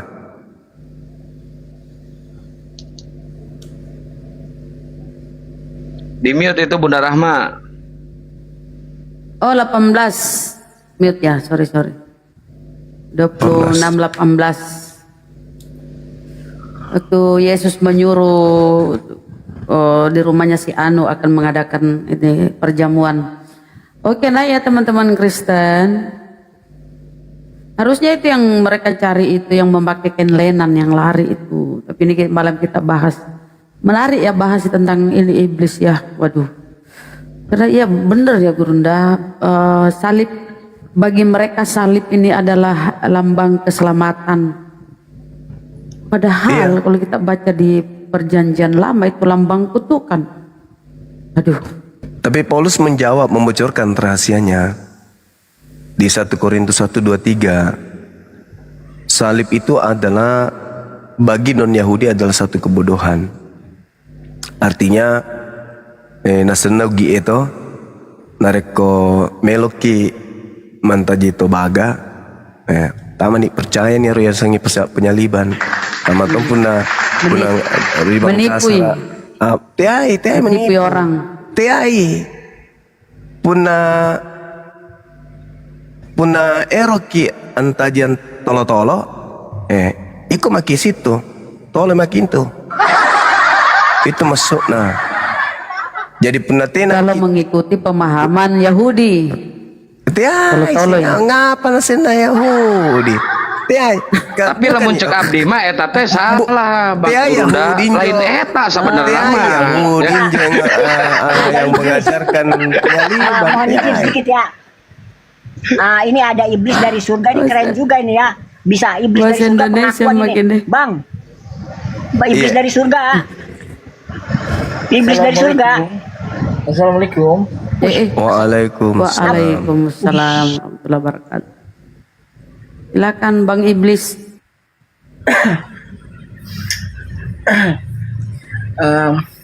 Cuma itu aja sih buat komentar aja.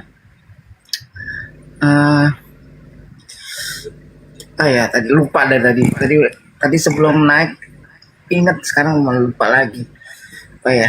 Ya udah inget-inget dulu ya Bang ya. Namanya terlalu keren Bang, namanya terlalu ini, diganti dulu namanya Bang. Saya takut Bang. Buat moderator tolong yang Kristen aja yang dinaikin ya moderator ya. Itu pengaruh iblis ya, dia lupa.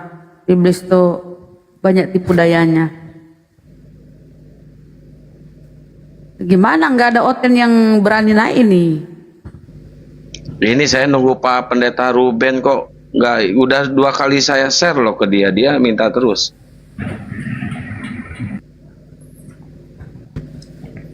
Ayah wae. Kata Bang Denny. Ternyata gitu. Aduh, liur pokoknya nama Gurunda. Sok Gurunda ngomong bahasa Makassar, saya bahasa Sunda Gurunda. Tenau-naon. Jadi begini ya. Menurut buku Tatang Sutarman yang belum saya rilis, tapi orang sudah mengetahuinya begitu, di halaman 20 pojok kiri atas, bahwa sibilisis itu memang pengaruhnya sangat signifikan, terutama orang yang beriman yang disasar itu. Ada seorang kepala dinas, ada seorang pejabat. Karena sibilisis ini akhirnya duit dilaci, tadinya dipakai ke kanan dia pakai ke kiri begitu. Jadi sibilisis ini memang tadinya menyembah Allah Subhanahu wa taala, sibilisis menyuruh menyembah pohon. Jadi memang sibilisis ini tugasnya kalau dilihat sih enteng, tapi termasuk berat loh kerjanya sibilisis itu, berat dia. Apalagi menyasar Banjuma, berat dia. Tapi kalau menyasar orang-orang yang lagi tidak mau belajar, masa bodoh, mudah dia menyelesaikan tugasnya. Nah, survei membuktikan sibilisis ini hampir udah berhasil 60%. Kita catat berapa kira-kira penduduk dunia ini? Kurang lebih lah, kalau ada 100 miliar nggak penduduk dunia ini kira-kira? Enggak. Ada ya? Kurang lebih lah, kira-kira begitu. Kurang hampir, lebih 6. hampir 60% itu sibilisis berhasil di sana. Nah, yang berhasil melawan sibilisis ini adalah Islam. Makanya teman-teman jangan sampai terpengaruh di sana. Ya 5M lah ya, gitu kira-kira ya. Jadi survei membuktikan di buku saya tentang Sutarman halaman 20 pojok kiri atas bahwa sibilisis itu udah berhasil. Karyanya dinikmati hampir 50 plus lah manusia di muka bumi ini. Itu kira-kira hasil penelitian survei saya. Semoga kita ini tidak masuk di dalam survei itu. Itu sih dari saya, makasih. Terlah cuma dempo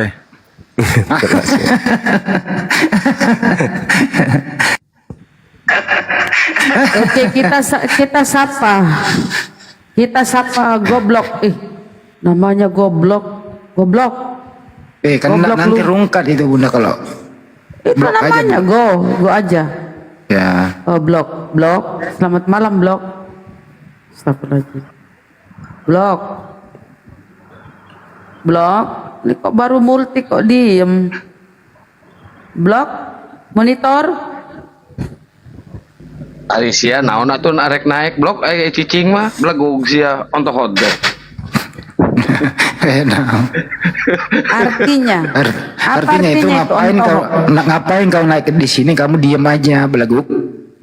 Gitu. Oh, ontohok itu. Oke. Oke. Berarti ontohok itu sama bahasa Makassarnya dompal lah ya. Dompal.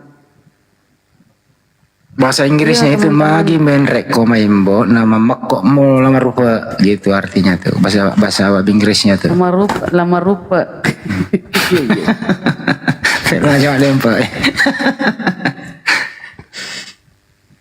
Melalui forum ini juga saya buka lagi ya teman-teman, sebentar lagi kita akan Idul Kurban ya, dipusatkan di Masjid Nur Maulida Makassar, binaan Bang Juma. Yang ingin berkurban ya silakan hubungi kami, hubungi saya ya, atau langsung ke rekening Makassar Mualaf Center Indonesia. Nomornya itu 401 tambah 3000 tambah 171 tambah 73. Bank Tabungan Negara atas nama Makassar Mualaf Center Indonesia. Terima kasih Ibu yang ada di Jerman ya, Banyuma ya. Ya. Telah berkurban, insya Allah kami akan amanah begitu.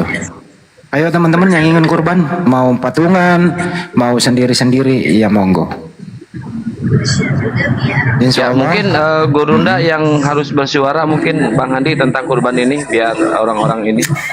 Bunda Mila ada di bawah, Bun, naik Bun. Beliau mau ikut berkurban itu di tempatnya Gurunda. Bun, siapa tadi yang ngeluarkan beliau? Dia tadi multi ku tengok, belum sempat ku naikkan.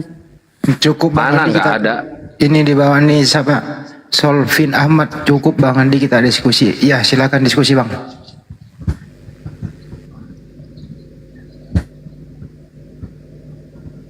Boynel, selamat malam. Kristen Bang, Boynel.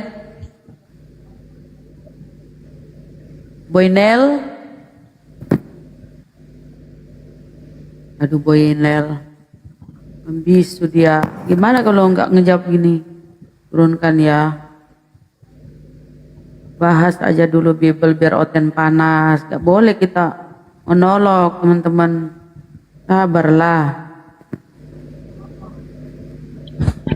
Pada kemana si Anu ini? Ayo si Anu naik sini.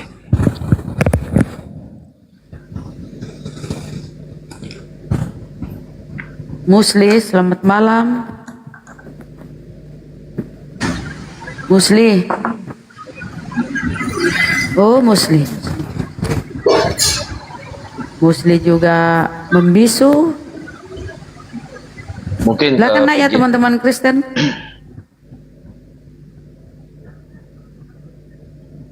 Jadi benar-benar mengherankan ya. Baru kita setelah sering-sering dibahas iblis yang terkutuk, ya Galatia 3:13 tuh yang disalib itu terkutuk. Bunda Rama, saya mau nanya, itu berapa persen kira-kira manusia di muka bumi ini berhasil dikuasai si iblis secara permanen? Ya ada berapa ya? 2 miliar ya, 2 miliar lebih tuh sekarang di bumi ini karesting pengikut Jangan iblis. nyebut begitu Bunda. Oh, yang jangan umum ya. bahasanya lah. 2 miliar lebih. Ya, pertanyaan secara permanen loh ya. Kalau kita mungkin juga bisa sih terpengaruh. Artinya apa? Ya kita berbuat kesalahan tapi kita langsung istighfar. Itu juga pengaruh si iblis juga itu. Maksud saya ini secara permanen. Kalau Gitu itu loh ya. Kalau itu lihat nisannya Bang Andi. Lihat Iya. apanya? Nisan. Oh iya juga sih. Dia tahu betul Kalau jawabannya mereka Burung yang deh. kalau masih yang sekarang masih kita hadapi ini kan bisa jadi mereka besok mualaf. Nah, tapi kalau yang sudah permanen itu yang batu nisannya kita lihat. Oh iya Yang juga ya. Iya. Yang kemarin itu yang meninggal kenapa Mi? Siapa nih Zack? Kalau begitu kita panggil dulu, siapa tahu ada tukang gali kubur di bawah, silakan naik laporkan.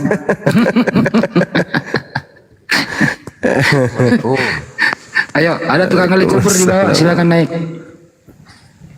Iko dong. Zack, Kristen Muslim, Ya, Bang? Muslim. Muslim ya. Oh, silakan Bang, apa yang disampaikan? Silakan. Nyimak Bang. dulu lah. Mama Nyimak dulu. Contoh misalnya ya, kan kalau Firaun kan nggak ada nisannya tuh. Nah ini sudah permanen ini ya, Firaun dan kawan-kawan ya, banyak Pak ya. Ya, kalau dalam ilmu logika bisa jadi ini logika loh ya, logika falasi. Bisa jadi dia itu sebagai contoh. Ya kan? Maksudnya karena dia sebagai contoh, banyak orang yang menghindari diri supaya tidak sama seperti Firaun. Bahkan ada yang mengatakan bahwasanya bisa jadi, tapi ini pendapat bukan Al-Qur'an, bukan hadits. Ini pendapat. Bisa jadi iblis itu nanti masuk surga. Kenapa?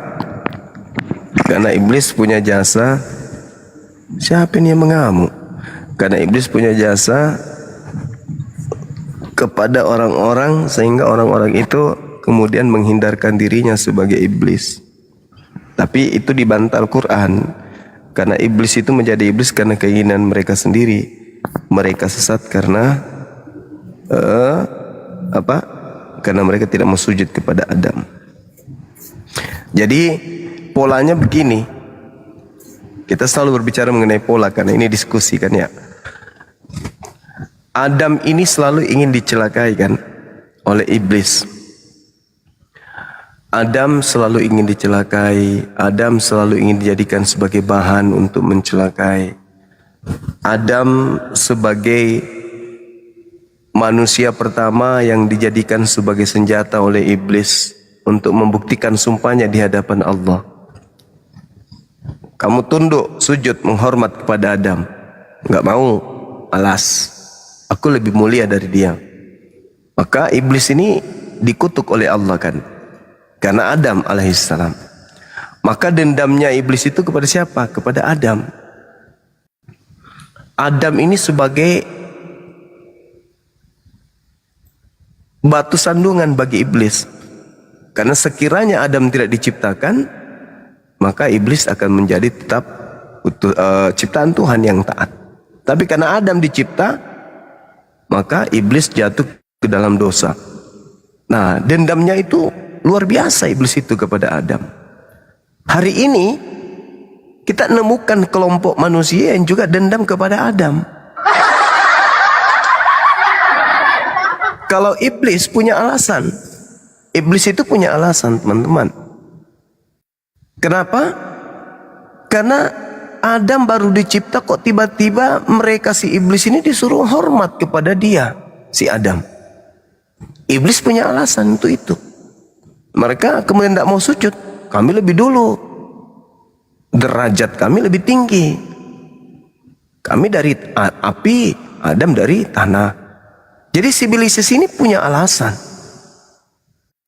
Nah, jadi ketika kemudian si iblis ini mengatakan dirinya derajat lebih tinggi sampai kemudian dia ingin menjatuhkan Adam, wajar. Tapi ada keturunan Adam, cucunya Adam yang ingin menjatuhkan Adam. Sudah nyata-nyata tidak ada dalilnya Adam alaihissalam itu mewariskan dosa, difitnah, dihina, dihujat, dihinakan, direndahkan. Ini pasukan-pasukannya semuanya. Makanya Al-Quran mengatakan wa ikhwanuhum, saudara mereka itu adalah orang kafir yang membantu setan di dalam mendurhakai Tuhannya. Jadi saudara iblis itu orang kafir. Orang kafir ini yang adalah saudara setan membantu si setan di dalam mendurhakai Tuhan. Jadi kalau Adam mengatakan, iblis mengatakan Adam ini jatuh ke dalam dosa, dia harus kemudian tunduk kepada iblis. Maka saudara-saudaranya pun mengatakan hal yang sama. Bahwasanya memang Adam itu kurang ajar. Gara-gara dia sampai kita masuk dalam alam maut. Gara-gara dia sampai kita jatuh. Gara-gara dia sampai kita mengalami kematian. Gara-gara dia sampai kita susah melahirkan. Gara-gara dia sampai kita susah mencari hidup. Nah, ini mengumpat pekerjaan setan. Tapi kalau umat Islam menyebut Nabi Adam, pasti pemberkatan atasnya alaihi salam. Umat Islam tidak pernah kemudian mengutuk kakeknya. Umat Islam malah memuliakan kakeknya dengan ucapan alaihi salam atasnya keselamatan. Tapi kalau cucu durhaka, selalu saja memfitnah kakeknya kalau kakeknya itu menyebabkan mereka mengalami kematian. Ini cucu tidak layak diberikan warisan. Memang cocoknya dia diusir dari kampung, yaitu neraka. Seperti itu teman. Makanya Al-Quran itu jelas mengatakan inna kaidah syaitan kana daif. Setan itu senjatanya lemah. Setan itu senjatanya rapuh. Ya, lemah iblis itu, lemah. Yang membuatnya kuat adalah saudara-saudaranya. Ada nggak setan datang ke Indonesia kemudian mengajak orang Indonesia menyembah kepada makhluk yang terkutuk di atas pohon? Ada nggak? Nggak ada. Tapi setan membisik kepada saudara-saudaranya, hei, ke Indonesia lah kalian, hei, ke penjuru dunia lah kalian. Ngapain paman? Ajak mereka semua untuk mengutuk Adam. Lalu tujuannya apa paman? Nanti utusan kami jadikan sebagai bahan untuk nembus dosa Adam. Tenang aja, kami udah atur itu. Ini kalau orang berakal mainnya itu sampai ke situ. Kok bisa-bisanya lisannya orang-orang seperti ini tanpa dalil, tanpa data, mengutuk Nabi Adam alaihissalam dengan mengatakan gara-gara Adam manusia seluruh di atas muka bumi ini dikutuk karena dosa yang diwariskan kemudian. Roma berapa itu? Roma 5 nomor 12. Fitnah yang sangat keji terhadap Nabi Adam alaihissalam. Jadi tipikalnya sama. Iblis yang datang mencobai Nabi Adam alaihissalam supaya jatuh, begitu juga mereka ini. Adam dibawa, Adam dibusuk-busukkan. Demi untuk apa? Demi untuk melancarkan aksi mereka untuk menyembah kepada makhluk yang mati secara kutuk di atas salib. Nah, jadi teman-teman sekalian, ya sekali lagi saya menghimbau jaga anak-anak kita. Kalau ada agama yang suka memfitnah kepada tokoh-tokoh yang justru kemudian menjadi jalan keselamatan pada manusia, hindari. Nabi Adam alaihissalam, betapa mulianya beliau, manusia pertama yang diutus oleh Allah menjadi pemimpin di atas muka bumi ini. Berjasa berkat beliau kemudian kita ada di atas muka bumi. Kita yang harusnya setiap saat berterima kasih kepadanya, tetangga kita malah mengutuknya. Nabi Isa alaihissalam, Nabi yang mengajak Bani Israel kemudian kembali kepada hukum Taurat sebagai jalan menuju kepada Allah. Beliau manusia suci, terkemuka di dunia dan di akhirat. Mereka fitnah lagi, mati dengan jalan kutuk demi dosa-dosa mereka. Belum cukup sampai situ, belum puas di situ, belum. Pencipta langit dan bumi pun tidak lepas dari fitnahan mereka. Pencipta langit dan bumi turun ke bumi, menjadi manusia, mati dibunuh manusia, dan seterusnya. Semua difitnahnya. Tak ada baik-baiknya sebenarnya ini mereka ini. Kita tidak tahu mau dari nilai mana kita harus memberikan nilai bagus. Tidak ada. Habis itu dia mengaku, wah kami nih ajaran yang paling, pokoknya yang paling bagus lah. Paling kasih katanya. Adam alaihissalam difitnah, Nabi Isa alaihissalam difitnah, pencipta langit dan bumi juga difitnah. Bayangkan, pencipta kita ini yang maha kuasa difitnah turun ke bumi jadi makhluk, jadi seengkok bayi Yahudi, lalu kemudian mati dibantai oleh Romawi dan Yunani. Gila nggak? Pencipta langit dan bumi pun difitnahnya jadi bayi. Allahu Akbar. Ngapa nania tolakam maka masih Nabi Adam memberikan kemudian dirinya sebagai kakek. Darah daging beliau turun sampai ke dia, sampai dia bisa berbicara, dia bisa jadi manusia, karena dia kemudian berasal dari Bani Adam alaihissalam, bukan Bani Kerah, bukan. Tapi difitnah. Wah, Adam ini mewariskan dosa, nenekmu kiper, datanya di mana? Tidak puas itu saja, pencipta yang menciptakan Adam juga habis dia bal-balin sama mereka. Turun ke bumi jadi manusia. Pokoknya segala macam upaya dilakukan kemudian untuk menghinakan Tuhannya yang menciptakannya ketika dia datang jadi manusia. La haula wala quwata illa billah. Jadi hindarkan generasi Islam ini dari ajaran seperti ini ya. Harus perkuat akidah, bahu-membahu kita menjaga kemudian supaya jangan anak-anak kita itu masuk dalam kelompok orang yang zalim. Begitu teman-teman. Silakan. Masya Allah, izin Gurunda. Kabur. Jadi teman-teman Kristen silakan nak ya permintaan. Jangan dulu nak yang Muslim ya. Para netizen tuh emosi kalau naik Muslim dulu. Orang lagi mau diskusi, mau nyimak diskusi saudaraku. Oh, siapa yang naikkan? Gus Adam. Assalamualaikum. Waalaikumsalam. Salam kenal Ustadz Zuma dan semua teman-teman pejuang Rasulullah Sallallahu Alaihi Wasallam. Sallallahu Alaihi Wasallam. Lanjut ya. Jadi narasi Bang Juma itu teman-teman itu sebenarnya rangkuman poin per poin sampai diskusi lintas agama sebenarnya di sana. Itu poin per poin di sana. Artinya apa? Antara Nabi Adam dan iblis.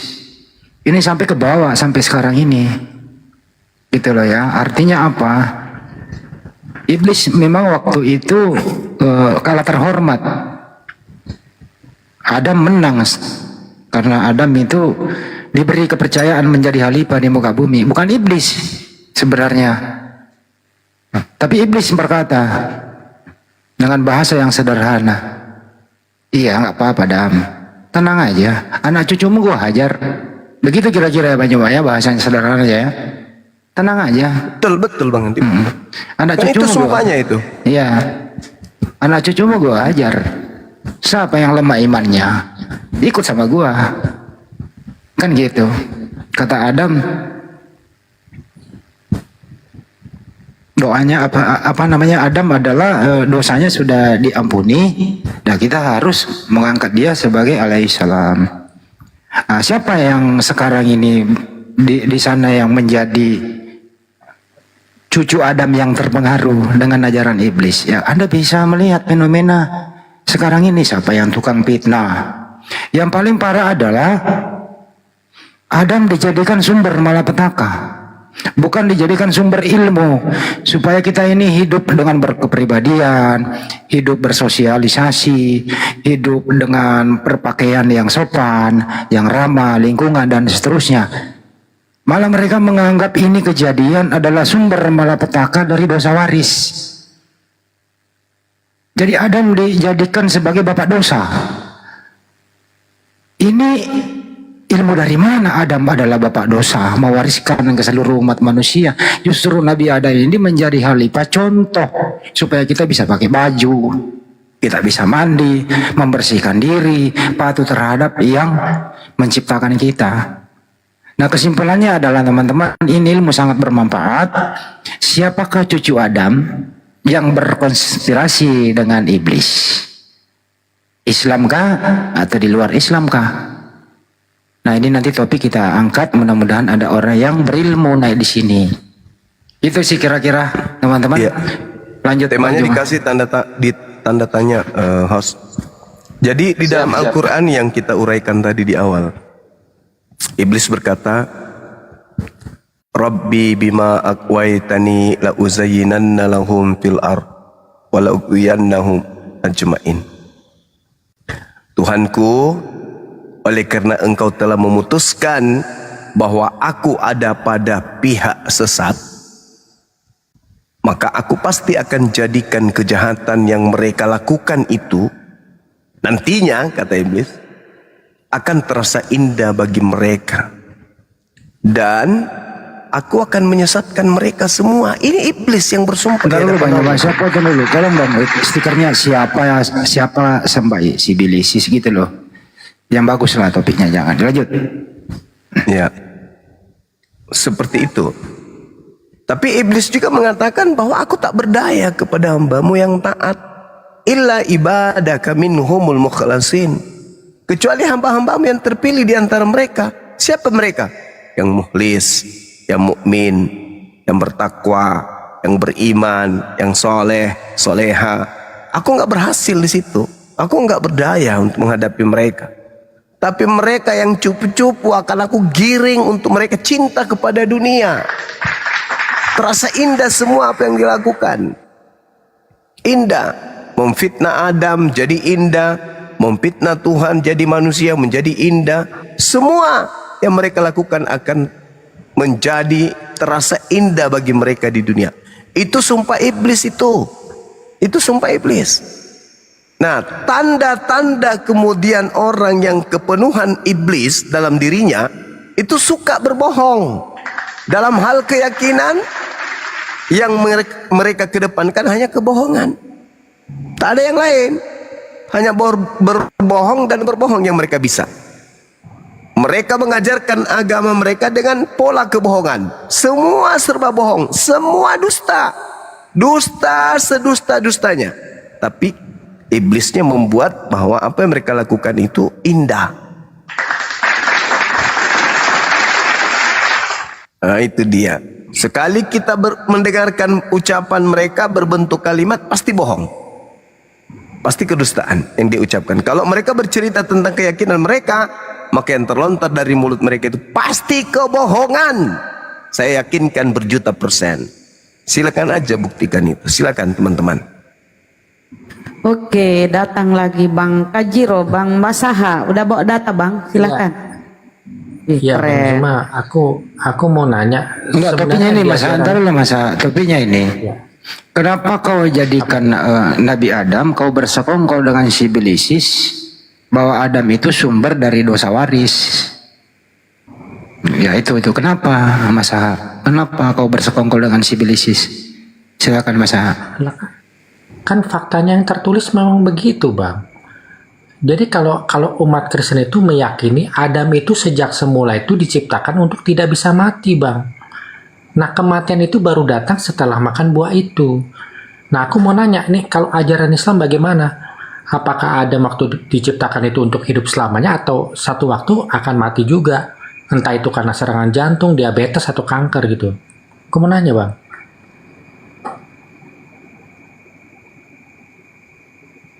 Oke, silakan Gurunda. Gimana Bang Suma? Adam alaihissalam itu dicipta oleh Allah untuk mengisi bumi. Ya.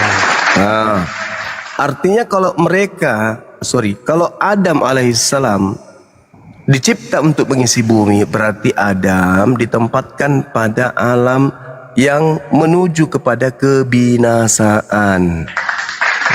Tempat kekalnya di mana? Di jannah, baru mereka kekal. Adam dicipta oleh Allah bukan untuk di sana. Proses awal penciptaannya itu untuk mengisi bumi menjadi pemimpin. Nah, nanti setelah dia di bumi, dilihat upaya mereka kemudian hidup, apa yang menjadi ketetapan ketentuan Tuhan, mereka taat kepada ketentuan itu, diupah jannah. Begitu juga sebaliknya, yang kufur terhadap perintah Allah diupah neraka, gitu loh. Ya, kita beda di sini Bang Zuma. Ya kan jelas tadi Bang Zuma bilang kalau di dalam Islam ya Adam diciptakan memang nantinya akan mati gitu loh. Nah kalau menurut umat ajaran Kristen nggak begitu. Di mana dalilnya bahwa Adam dicipta untuk kekal di Eden, itu di mana dalilnya? Lah kan dikatakan pada hari engkau memakannya engkau akan mati.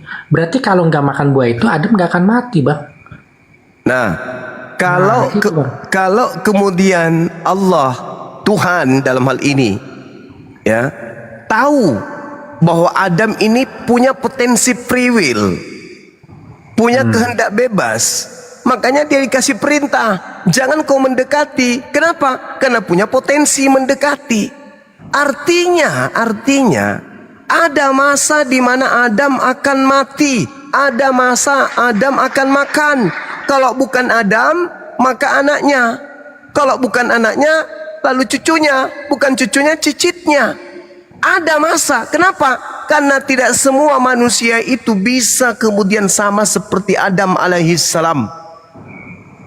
Jangan generasi kedua, generasi pertama aja sudah makan buah itu. Jadi ujung-ujungnya pasti ke bumi juga. Ujung-ujungnya pasti mati juga. Ketika ada perintah, pada saat engkau memakannya, maka engkau akan mati hari itu juga. Nah, kalau Adam tidak memakan, oke, anaknya, cucunya, cicitnya, ada nggak jaminan? Sementara mereka diberi syahwat, mereka diberi nafsu. Bukan malaikat mereka ini. Sama seperti seorang ulama, mungkin beliau adalah ahli ibadah, tapi ada yang menjamin keturunannya. Ahli ibadah. Itulah hikmah kenapa anak Nabi Muhammad itu semuanya mati muda. Karena tak ada jaminan mereka ini akan tetap teguh, istiqomah melakukan ajaran ayahnya. Karena mereka bukan Nabi, yang Nabi itu cuman ayahnya. Kapan mereka hidup panjang usia, dia kemudian diantaranya menjadi anak melakukan dosa, maka apa yang terjadi? Nabi Muhammad tidak meninggalkan anak yang soleh dan soleha berarti. Maka sebelum itu terjadi, Allah mematikan mereka supaya tidak menodai kenabian ayahnya. Itu salah satu hikmah. Bagaimana dengan Adam? Adam mungkin bisa bertahan, tapi generasi kedua gimana? Di sana belum ada sesuatu yang bisa dijadikan sebagai suri toladan. Belum ada guru, belum ada ustadz, belum ada pembina, belum ada pembimbing. Tiba-tiba saja kemudian ada pengaruh iblis, di mana iblis itu sangat kuat untuk menghasut manusia agar manusia itu tetap meninggalkan perintah-perintah Tuhan. Jadi tidak ada jalan mau kekal di sana, nggak ada. Ujung-ujungnya ke bumi. Ujung-ujungnya ke bumi. Jangankan Adam alaihissalam, saudara Kajiro, kita manusia ini yang sudah diperlengkapi dengan senjata, diperlengkapi dengan ilmu, diperlengkapi dengan alat, diperlengkapi dengan apapun yang kita butuhkan sekarang itu sudah ada. Toh kita jatuh juga kan? Mau dia pendeta, mau dia ustadz, mau dia ulama, mau dia pastor, jatuh juga kan pada akhirnya. Itu artinya bahwasanya iblis itu senantiasa mengintai kita. Jadi kalau ada agama di atas muka bumi ini, anteng-anteng saja, tidak ada larangan, tidak ada yang haram dalam agamanya, pahami, itu sudah masuk dalam lingkaran sibilisisis. Karena hanya iblislah yang menghalalkan segala cara untuk kepada anak Adam itu merasa merdeka, merasa tidak lagi terbebani perintah. Dan itu hanya ada di agama saudara. Ketika Adam diberi perintah, iblis datang, hei, jangan ada larangan, jangan ada perintah, kamu bebas. Inilah yang ada dalam Galatia 5 nomor 1. Orang Kristen dimerdekakan dari kuk penghambaan dan dimerdekakan dari aturan-aturan Tuhan. Siapa yang tepuk tangan ketika orang Kristen dimerdekakan dari semua aturan Tuhan? Siapa yang tepuk tangan? Ketika kemudian Paulus berkata, dengan matinya Yesus, maka segala perintah yang ada dalam hukum Taurat dan ketetapan-ketetapannya sudah dibatalkan. Yang tepuk tangan siapa? Ketika Sibilisis. Ketika kemudian ada perintah datang, kemudian perintah itu dibatalin, yang tepuk tangan siapa? Iblis. Karena mereka banyak pengikut. Itu. Nah, ada nggak yang haram di agama Anda? Nggak ada. Apa bedanya dengan iblis yang datang kepada Adam? Adam, kamu diharamkan untuk mendekati buah pohon itu, apalagi memakannya. Haram bagimu. Kapan kau makan? Mati hari itu juga. Iblis datang. Alah, jangan kamu percaya. Justru kalau kau makan itu kau hidup kekal. Nah, inilah yang terjadi.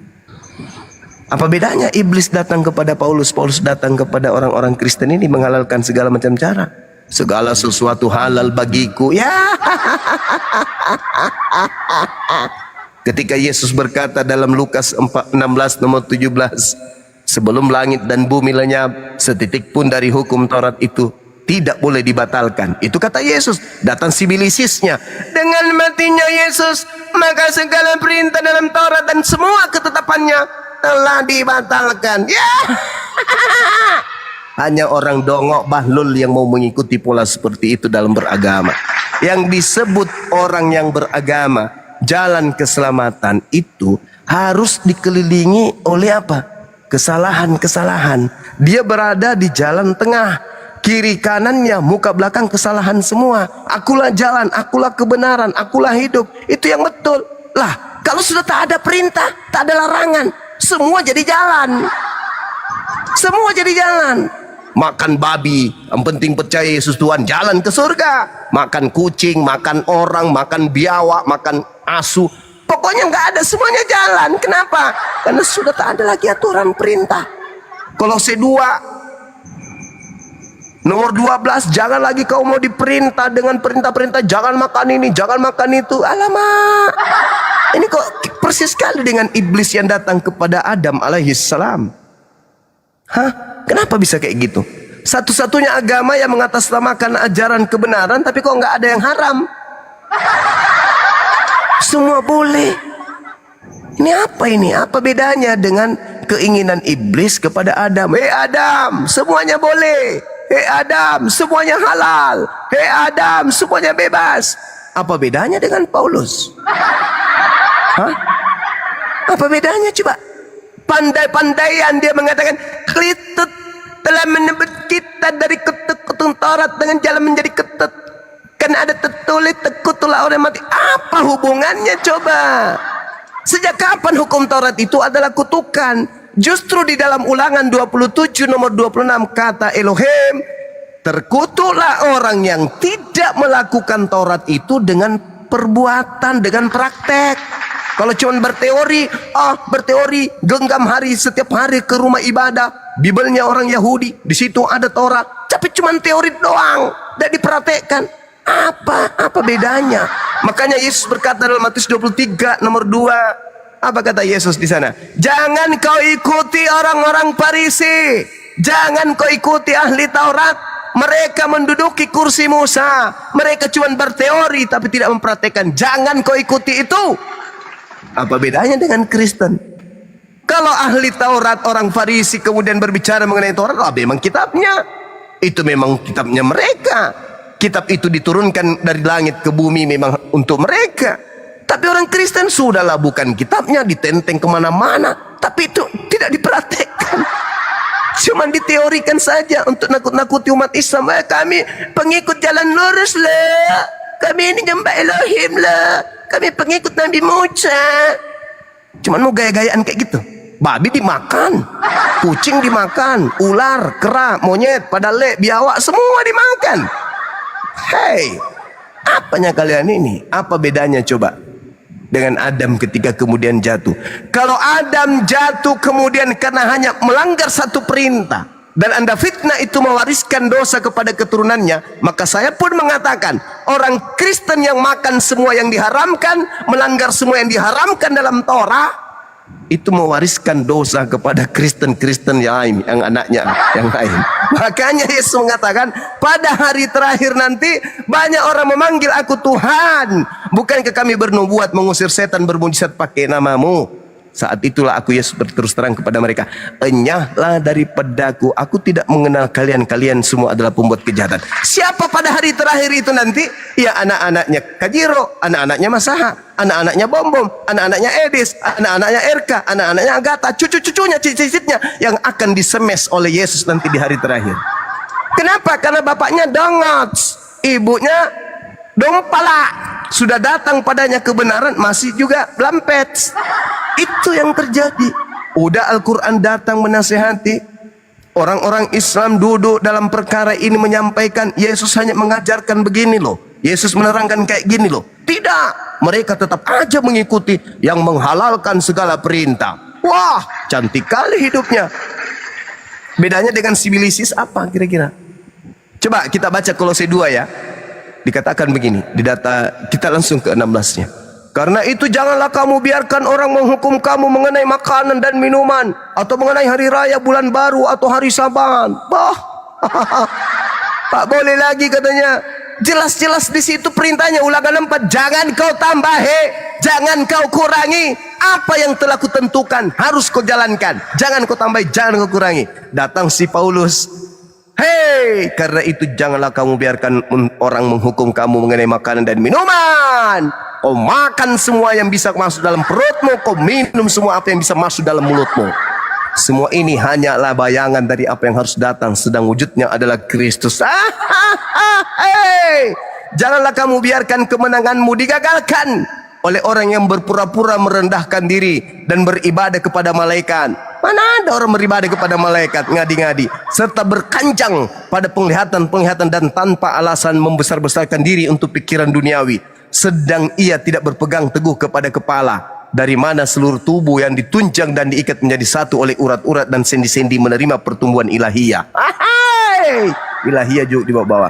Apabila kamu telah mati bersama-sama dengan Yesus, pernah tulis dan bebas dari roh-roh dunia, mengapakah kamu menaklukkan dirimu pada rupa-rupa peraturan? Wow, seolah-olah kamu masih hidup di dunia. Wow, jangan kamu mengikatkan dirimu kepada rupa-rupa peraturan. Bebas, kayak monyet, kayak kera, nggak ada aturannya. Jangan lagi kamu diatur. Jangan makan ini, jangan jamak ini, jangan rasakan itu, jangan sentuh ini. Semuanya itu hanya mengenai barang yang binasa oleh pemakaian dan hanya menurut perintah dan ajaran-ajaran manusia. Aduh, peraturan-peraturan ini walaupun nampaknya penuh hikmat dengan ibadah buatan sendiri, seperti merendahkan diri, menyiksa diri, tidak ada gunanya. Selain itu hanya untuk memuaskan hidup duniawi. Weh, mama hukum Tuhan dibilangnya tidak ada gunanya. Betul-betul. Sudah gitu diikutin. Siapa yang tepuk tangan kemudian ketika aturan-aturan Tuhan itu dianggap tidak ada gunanya? Siapa yang tepuk tangan? Sibilisis. Sibilisis. Tepuk tangan. Itulah kalian. Makanya Yesus itu menendang kalian tendangan putar tanpa balasan. Enyahlah daripadaku, kalian semua adalah pembuat kejahatan. Kenapa? Kalian mengikuti sibilisis. Itulah kalian. Didatangkan Islam, didatangkan Nabi Isa, didatangkan Islam kepada kalian. Tidak mempan. Pokoknya kami tidak mau ikuti aturan Tuhan. Kami sudah bebas. Galatia 5 nomor 1. Kita bacakan ya. Kita lihat data-data yang ada di dalam pengajaran Paulus ini. Bagaimana Paulus ini mengajak manusia meninggalkan hukum Tuhan. Apa kata dia? Supaya kita sungguh-sungguh merdeka. Merdeka dari mana, Cak Ayu? Hei, hukum Taurat. Kau mau merdeka dari hukum mana? Taurat. Marilah kita supaya kita sungguh-sungguh merdeka. Kristus telah memerdekakan kita. Dari apa? Dari apa kamu dimerdekakan? Dari mana? Karena itu berdirilah teguh. Dan jangan kamu mau lagi dikenakan ku penghambaan. Sudah tak mau lagi menghambakan diri. Jago kali. Sesungguhnya aku Paulus berkata kepadamu, jikalau kamu menyunatkan dirimu, Kristus sama sekali tidak ada gunanya bagimu. Ajaran dari mana lagi ini Subaidah dapat? Sekali lagi aku katakan kepada setiap orang yang menyunatkan dirinya bahwa ia wajib melakukan seluruh hukum Taurat. Terus kenapa kalau memang wajib melakukan hukum Taurat? Bukankah itu perintah Tuhan? Kenapa kamu yang sewat? Kenapa kamu yang marah? Kenapa kamu yang membatasi? Lu lebih Tuhan daripada Tuhannya Yahudi? Hah? Barang siapa yang memotong ujung nonotnya, maka dia wajib melakukan seluruh hukum Taurat. Ya bagus dong. Karena dengan menjalankan hukum Taurat manusia bisa selamat. Kok jadi kayak hukum Taurat itu momok yang sangat menakutkan? Apa bedanya dengan ular tua yang datang kepada Adam? Adam, jangan kau tidak makan buah ilmu pengetahuan baik dan jahat. Jangan, makan dong. Jangan lagi kau mau diperhamba dengan perintah-perintah kayak gitu, dibatas-batasi masalah makanan, minuman. Jangan, aturan-aturan apa itu. Makan.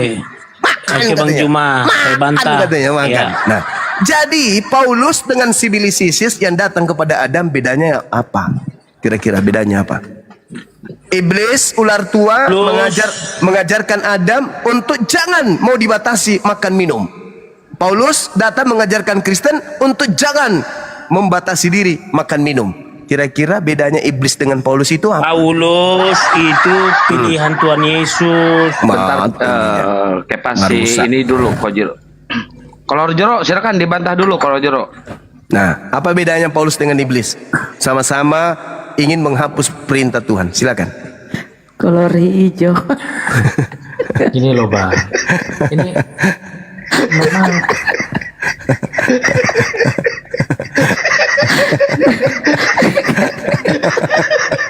Lanjut Bang, Masang bercanda. Lanjut. Iya. Ini Bang. Iya, silakan. Memang betul Islam itu membawa kebenaran ya. Masalahnya kebenaran yang dibawa Islam itu pincang Bang, hanya setengah. Contoh, mengharamkan onta tapi mengharamkan babi tapi menghalalkan onta. Dan yang kedua, sunatnya juga kebanyakan. Yang harusnya dipotong hanya sedikit aja di ujung, tapi kulit yang menutupi gelas itu juga harus dibuang. Gimana Bang? Jadi sebentar Bang, dikit. Aku disunat Bang umur 13 tahun ya. Aku disunat seperti Islam. Jadi kalau Bang Kefas itu bertanya kepada saya, apakah aku disunat seperti Islam atau tidak disunat? Aku akan sarankan tidak disunat daripada melakukan sunat yang salah Bang, gitu Bang ya. Yang penting sunat. Adapun kaidah-kaidahnya itu ya tergantung dari orang yang mau melakukan itu. Sekarang permasalahannya si Paulus ini kok sama seperti iblis. Itu loh. Segala sesuatu boleh, segala sesuatu halal. Ini kok sama seperti setan. Di dalam kitab saudara itu jelas sekali loh dikatakan 1 Korintus 6 nomor 12 itu. Segala sesuatu dibolehkan bagiku, tetapi aku tidak mau diperhamba. Kemudian di dalam 1 Korintus 10:23, segala sesuatu diperbolehkan. Benar, tetapi bukan segala sesuatu berguna. Segala sesuatu diperbolehkan. Ya, betul. Tetapi bukan segala sesuatu membangun. Ini dalil dari mana Paulus mengatakan segala sesuatu itu dibolehkan? Siapa yang ngajarin dia ini? Kok kayak seperti setan?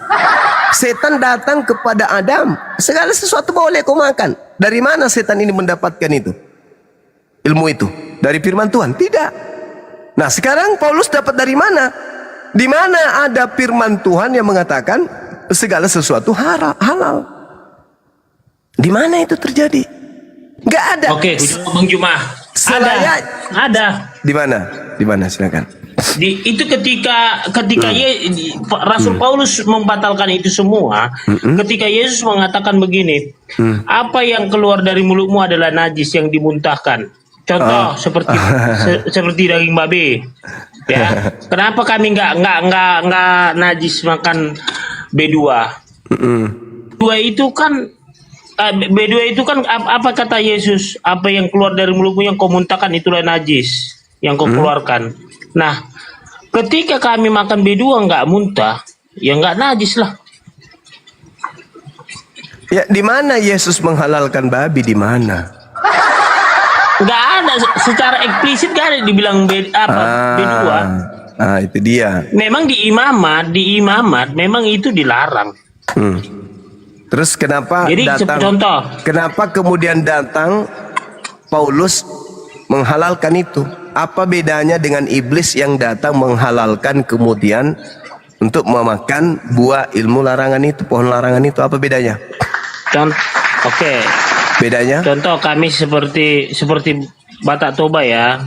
Itu kan di dalam perjanjian lama itu dilarang makan daging pakai darah karena darah adalah nyawa. Itu ya. Nah, tapi kami Batak Toba ini makan daging pakai darah B2 itu. Kenapa? Yang tadi itu karena apa yang sudah apa yang keluar dari mulut yang dimuntahkan itu yang najis. Nah, kalau kami makan B2 pakai darah, dicampur darah, nggak muntah, itu nggak najis, gitu loh. Enggak, maksud saya gini loh. Kenapa Paulus dan tabiat iblis itu sama?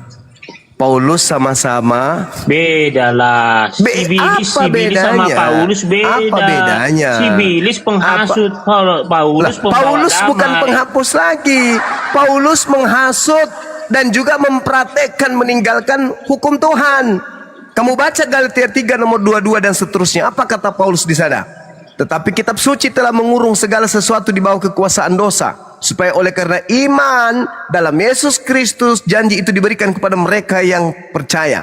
Sebelum iman itu datang, kita berada di bawah pengawalan hukum Taurat dan dikurung sampai iman itu telah dinyatakan. Jadi hukum Taurat adalah penuntun bagi kita sampai Yesus datang, sampai Kristus datang, supaya kita dibenarkan karena iman. Sekarang iman itu telah datang, karena itu kita tidak berada lagi di bawah pengawasan penuntun, yaitu hukum Taurat. Ketika Kristus datang kepada Paulus di padang gurun, kata Paulus, sekarang kita tidak lagi di bawah tuntunan hukum Tuhan. Hukum Taurat itu hukum Tuhan. Pertanyaan saya, kenapa kok Paulus ini kok tipikalnya sama seperti ular tua itu? Ular tua mengajarkan dengan janji-janji. Yang penting kau tinggalkan kemudian hukum larangan memakan buah pengetahuan baik dan jahat, baik dan buruk, maka engkau akan hidup selama-lamanya. Sama seperti Paulus. Ketika engkau menanggalkan hukum Tuhan yang datang kepadamu, maka engkau akan memperoleh hidup yang kekal. Barang siapa yang berkata dengan mulutnya, Roma 10 nomor 9 nomor 10, bahwa Yesus itu adalah Tuhan, dan apa yang diucapkan oleh mulutnya ini dipercaya sepenuh hati, maka dia akan diselamatkan. Coba, segala sesuatu halal bagiku, segala sesuatu boleh, tidak ada lagi larangan. Galatia 5 nomor 1, tak ada lagi larangan, sudah merdeka. Jadi Paulus ini menginginkan manusia itu hidup bebas seperti hewan. Kira-kira coba lihat apa yang diharamkan di Kristen. Tunjuk dalil. Ada nggak yang diharamkan di Kristen? Kalau Adam haram. Adam diharamkan makan buah ilmu pengetahuan, baik dan juga jahat. Itu Adam diharamkan. Begitu juga kemudian Nabi Abraham diharamkan dia dan keturunannya untuk tidak bersunat. Begitu juga Yesus mengharamkan, menghilangkan meskipun yang paling terkecil dari hukum Taurat. Tapi giliran Paulus, oh mama semua diambat. Sendal jepit kalau bisa dikolak pun dimakan. Pertanyaan saya, kenapa kok mirip? Paulus ini kok mirip? Lagian juga Yesus menubuatkan kan, iblislah yang menjadi bapakmu dan kamu mau melakukan keinginan bapakmu. Dia adalah pembunuh manusia pada mulanya. Padanya tak ada kebenaran. Bila berkata ia berdusta. Ia berdusta. Itu. Itu Mas NU itu, Dia bapak segala dusta. Sebab dia berkata dengan dusta. Dalam dusta kuku jerat engkau dengan tipu daya. Ini kenapa kok pulangnya bagus kayak dibuat gitu? Itu korps. Kenapa jadi kayak gini, saudara? Itu Mars NU itu. Kenapa? Makanya coba. Tadi Anda mengatakan ada perintah haram di Kristen. Yang mana itu? Haram apa Gak di Kristen? boleh kita nggak boleh kita berkata-kata kotor seperti Bang Juma itu. Mana haram dalilnya? itu, Mana ada ilmu dalilnya? kita. Ayo, tunjukkan saya dalilnya. Silakan. Tadang, tadang, dang, Dalil dang, apa? dang. Dalilnya haram berkata kotor dalam ajaran Kristen. Silakan. Tadang, tadang. Dalilnya tadang, tunjukkan, kempes dalilnya tunjukkan. Mana? Kepas, masa Adalah. kempes. Kepas ya. Lihat bukan aja kempes. itu buah-buah roh di Galatia. Lihat aja buah-buah Ya, roh. berarti Paulus bikin aturan. Setelah dia membatalkan segala aturan, dia bikin aturan. Jadi sekarang ketika Anda taat untuk tidak berbicara kotor, yang Anda taati siapa? Bapak lo. Siapa tuh? Siapa Paulus. Bapak? Tuhan Yesus. Paulus. Benar. Tuhan Yesus. Tidak bisa. Yesus mati. Yesus mati untuk membatalkan segala perintah yang ada dan ketetapan yang ada dalamnya. Gak bisa dong. Coba Anda baca Galatia 3 yang saya bacakan tadi. Apa yang dikatakan? Sekarang iman itu telah datang. Karena itu kita tidak berada lagi di bawah pengawasan penuntun. Sebab kamu semua adalah anak-anak dewa. Karena iman dalam Yesus Kristus. Karena semua kamu dibaptis dalam Kristus, telah mengenakan Kristus. Dalam hal ini tidak ada orang Yahudi atau Yunani, tidak ada hamba atau orang merdeka, tidak ada laki atau perempuan, karena kamu semua adalah satu di dalam Kristus. Dan jikalau kamu adalah milik Kristus, maka kamu juga adalah keturunan Abraham yang berhak menerima janji dewata. Jadi orang-orang Kristen ini dikatakan keturunan Abraham. Paulus ini memang lucu dia. Kadang saya mau terkentut kalau baca suratnya. Bagaimana mungkin kau mengatakan orang Indonesia ini adalah keturunan Abraham? Masolan generasi. Inilah ajarannya. Maka Yesus berkata, lihat dari buahnya. Lihat. Pengikut nabi palsu itu lihat dari buahnya. Segala sesuatu menjadi halal. Bahkan kebohongan pun menjadi seperti indah. Bayangkan aja, orang Indonesia, orang Jawa, orang Makassar, orang Bugis dibilangnya keturunan Abraham. Apa nggak gila itu?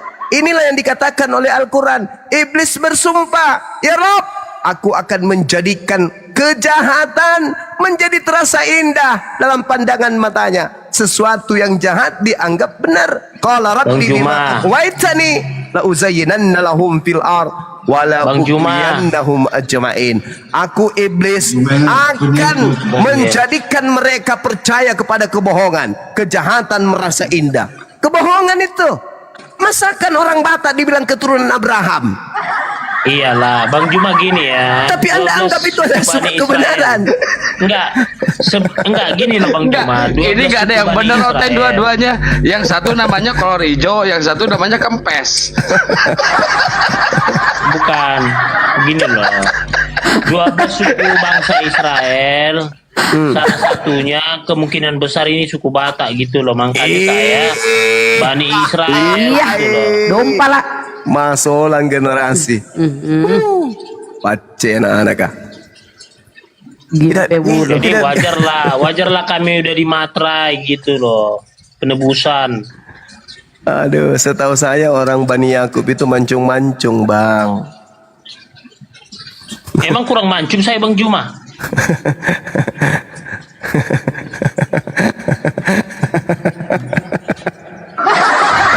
Allahu Akbar. Jadi gini Bang Juma. Hidungmu itu kepas, hidungmu kayak jambu air kepas. Bunda, maksud saya Bunda gini loh Bunda. Gak semua mancung Bani Israel Bunda. Ada yang pesek. Ada yang pesek Bunda. Yang pesek itu yang habis jatuh, ketabrak, cium tanah air. Itu yang pesek. Kalau dari mereka keturunannya mancung-mancung lah. Kalau keturunan si Kepas mah bukan mancung, lebar, Gurunda lebar. Telur.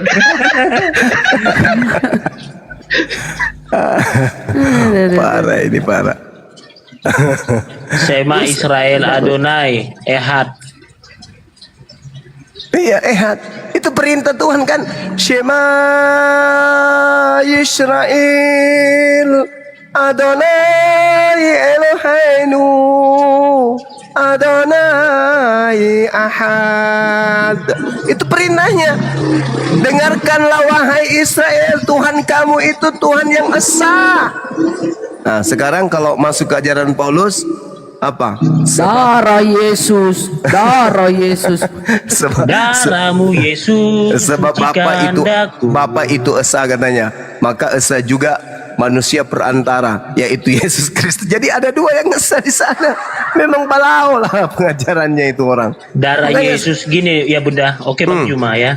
Konsep kekristenan kami Bang Juma. Darah Yesus itulah yang membuat kami masuk dosa kami. Dengan kasih karunia-Nya lah kami bisa selamat, bukan karena kebaikan. Kalau bicara kebaikan, ateis pun baik, lebih baik dari kami. Ya. Artinya, disinilah ketuhanan kami ini sangat-sangat memperhatikan kami supaya kami masuk kerajaan surga. mimpinya. Tapi dihadang sama Yesus. Hanyalah daripada aku kalian semua adalah pembuat kejahatan. Dihadang, percuma kan? Percuma. Bang Kefas, Bang. Mau saling curhat, hijau. saling curhat Jangan sudah dulu Bang Juma. Enggak tahu kita apa mau tanyanya. Soalnya ini ada Tuhan kecil Tuhan besar gitu. Tuhannya gitu loh. Ini masalahnya enggak gini Bang Juma. Kita satu, kalau dia kan dua gitu. Iya, ada Tuhan kecil, ada Tuhan besar. Apa masalah? Apa masalah? Kefas, ya aku mau nanya, kenapa darah Yesus itu bisa menyelamatkan, Bang? Kenapa, Bang? Darah Yesus kan gini, ini kan bentuk sacrifice, pengorbanan Yesus di kayu tiang salib. Iya tahu. Ya, yang gimana Yesus ini adalah mau mengorbankan dirinya, menderita, mati di kayu tiang salib. Karena itulah darahnya tercurah, ya. Iya. Saling menyesatkan pokoknya. Pertanyaan aku, Bang Kefas, kenapa cuma darah Yesus? Kenapa darah yang lain nggak bisa, Bang? Itu, Bang. Yesus kan Tuhan. Yesus kan Tuhan. Dari yang lain kan nggak bisa. Tuhan punya darah. Ya, silakan. Nah, kenapa cuma darah Yesus yang bisa menyelamatkan? Karena cuma Yesus yang bukan dari garis keturunan Adam. Cuma dia yang tidak mempunyai dosa waris. Dompal Adam lagi difitnah lagi. Habis ini si Bilisis ini. Terbalik lagi. Jawabannya jangan bertele-tele, Mas Maha. Masa jawabannya Yesus itu Tuhan itu, makanya dia mampu, dia menebus dosa manusia. Kalau nggak Tuhan mana mampu? Nggak bisa nabi, nggak bisa rasul, harus Tuhan. Tapi seekor sapi bisa menghapus dosa. Keluaran 29. Tai sapi. Itu kan tai sapi. Keluaran 29:14 bisa. Ayo. Iya, itu perjanjian lama. Iya, berarti Yesus yang Anda sembah ini punya saingan, yaitu sapi.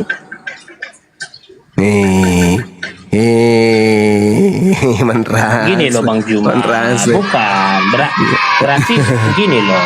Selama kita 2 tahun ini di Komal-Komal ini rupanya Bang Juma belum paham apa itu artinya. Nah, inilah anakku yang kutitip. Ya kan? Adanya lah aku berkenan.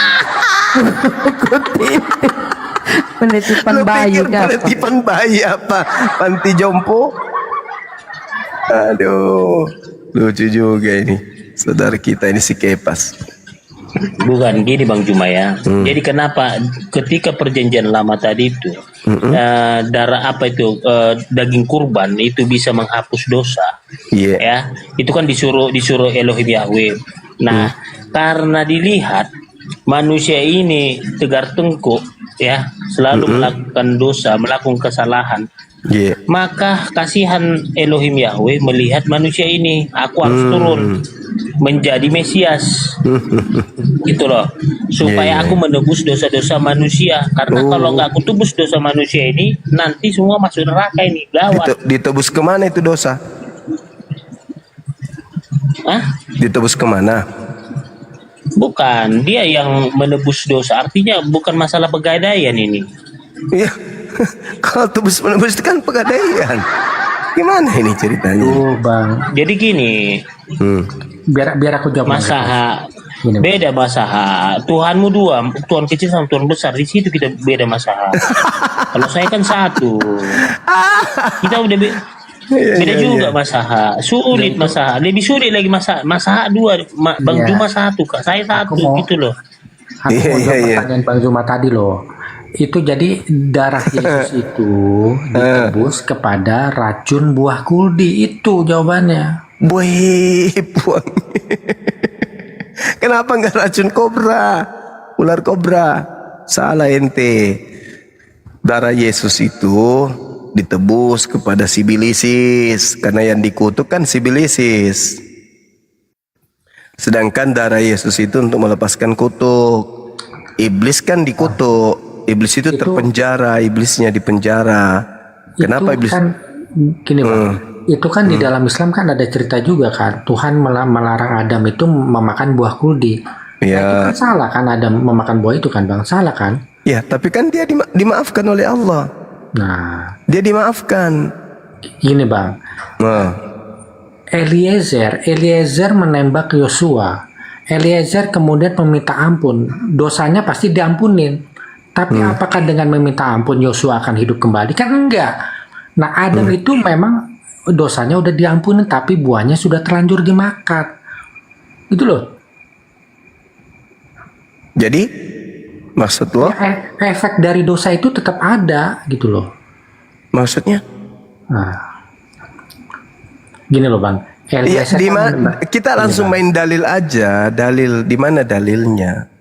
Adam itu mewariskan dosa itu dalilnya di mana? Setahu saya Adam mewariskan ilmu pengetahuan. Kan tadi aku udah bilang Bang, pada waktu Adam itu memakan buah itu, Adam itu belum punya anak Bang. Tapi perintahnya apa? Sebelum dia makan buah perintahnya apa? Beranak cucu lah, ya kan? Iya, benar tapi gak? Kan belum punya anak Bang, belum punya anak dia.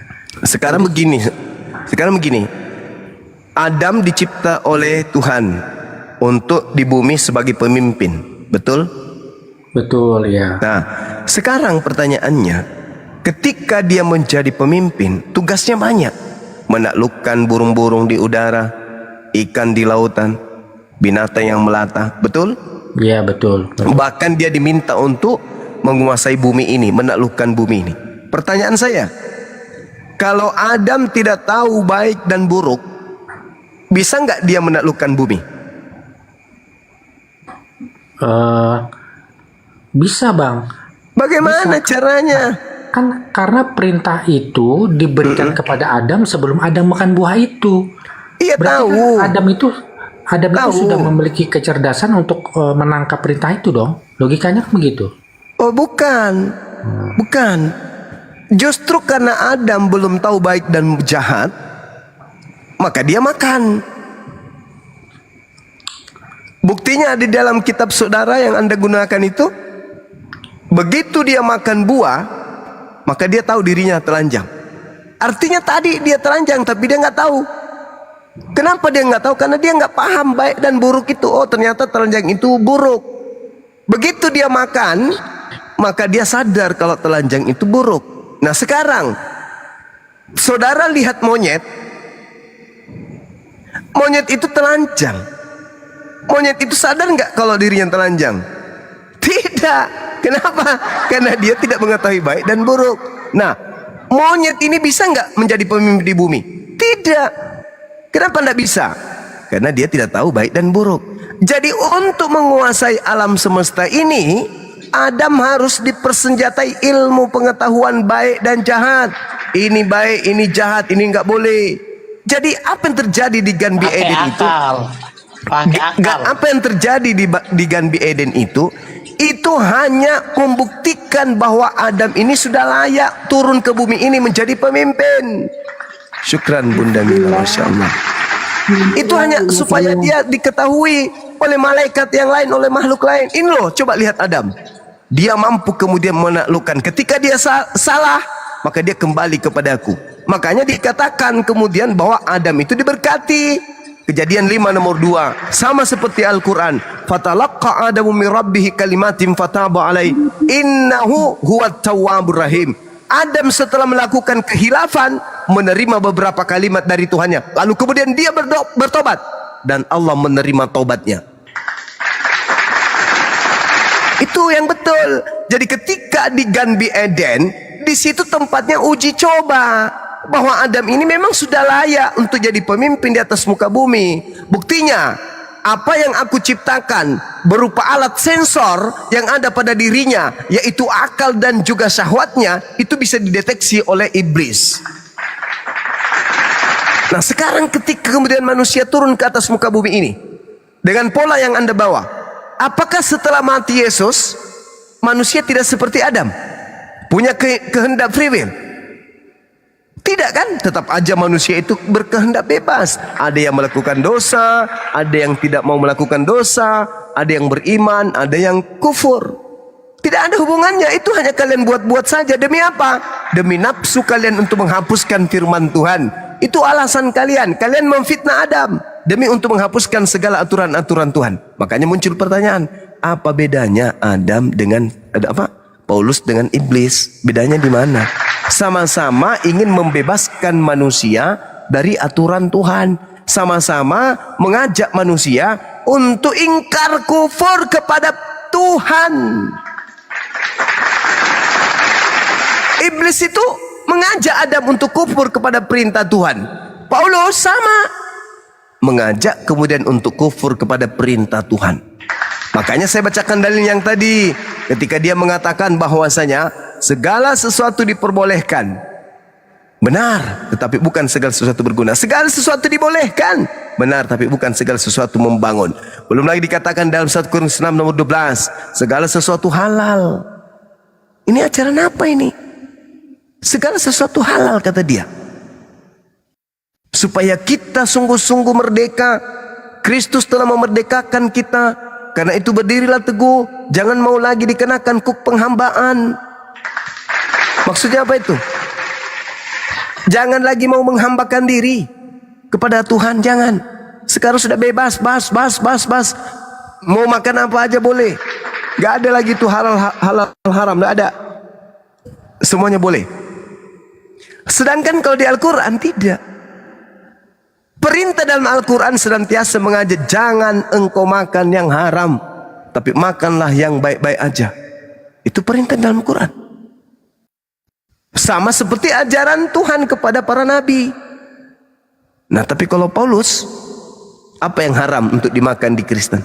Nggak ada. Siapa yang tepuk tangan? Ketika kemudian seluruh makanan, seluruh binatang, semua yang ada itu bisa dimakan. Yang tepuk tangan siapa? Sibilisi.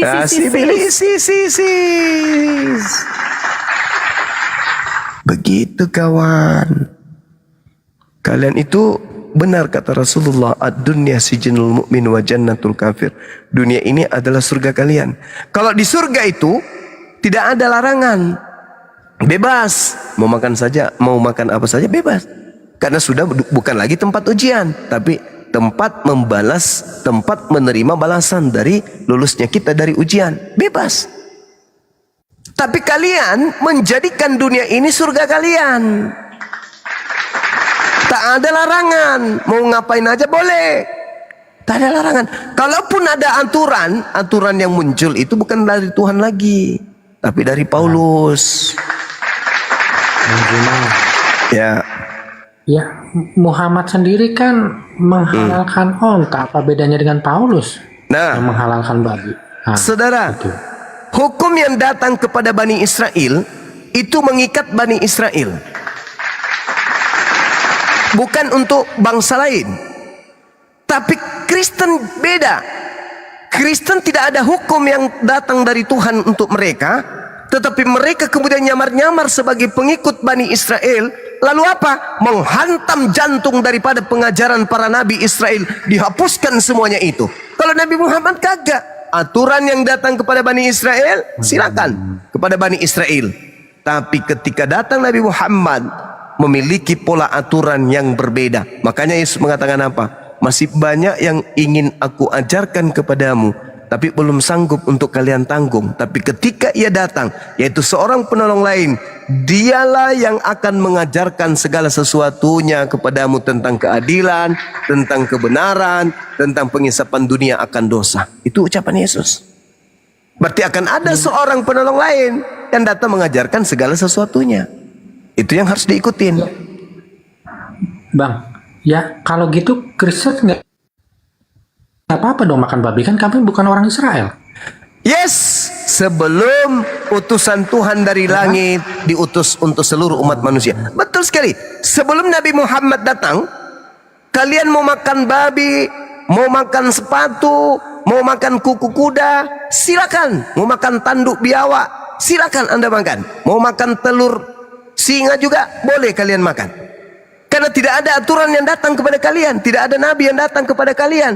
Karena nabi-nabi yang datang hanya kepada Bani Israel dan mengikat hanya kepada Bani Israel. Mazmur 147 nomor 19 nomor 20. Hukum-hukumku yang datang kepada Yakub dan aturan-aturanku kepada Israel tidak kuberikan kepada bangsa yang lain. Nah, kalau ada perintah pada saat itu, jangan engkau makan babi, itu hanya untuk Bani Israel. Kalian mau makan babi, tidur sama babi juga boleh. Karena perintah itu bukan untuk kalian. Tapi ketika Nabi Muhammad datang, maka pola yang didatangkan oleh Allah ke atas muka bumi ini adalah untuk seluruh umat manusia. Kalian tidak bebas lagi, karena sudah ada aturan yang untuk kalian, yaitu yang dibawa oleh Nabi Muhammad. Makanya seruannya Nabi Muhammad itu ya ayuhan nas, wahai seluruh umat manusia. Ada nggak Yesus menyeru seluruh umat manusia? Nggak ada. Nggak ada, Bang. Nggak ada seruannya Yesus itu untuk wahai seluruh umat. Nggak ada. Dia seruannya ya Bani Israel. Itu seruannya. Begitu juga Nabi Musa. Seruannya hanya untuk Bani Israel. Tidak ada itu ya Bani Adam, ya ayyuhan nas. Itu nggak ada. Cuman Bani Israel, Bani Israel, Bani Israel, Bani Israel, Bani Yehuda, Bani Yehuda. Hanya itu seruannya. Tidak ada seruan untuk seluruh umat manusia. Kalian aja ini yang mengikat diri ke sono. Kenapa? Karena kalian mau bebas. Padahal telah datang Nabi Muhammad kemudian untuk kalian. Harusnya kalian itu beruntung. Kenapa? Karena datang kepada kalian seorang nabi yang mengajarkan segala sesuatunya untuk supaya kalian masuk ke dalam jannah, hidup kekal di sana. Tapi kalian tolak. Malah kalian ikut kepada Paulus.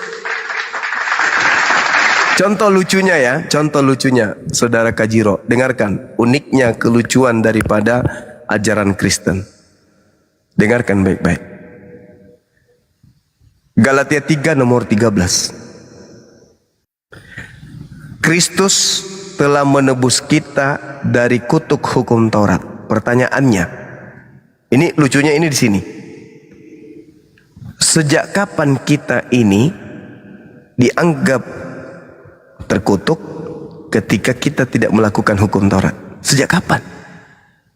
Di mana Elohim berfirman kalau hukum Taurat itu untuk kita? Lucu kan?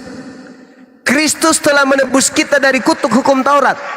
Hei, sejak kapan kita ini, sebagaimana yang ada dalam Ulangan 27 nomor 26, terkutuklah orang yang tidak menjalankan Taurat ini dengan perbuatan.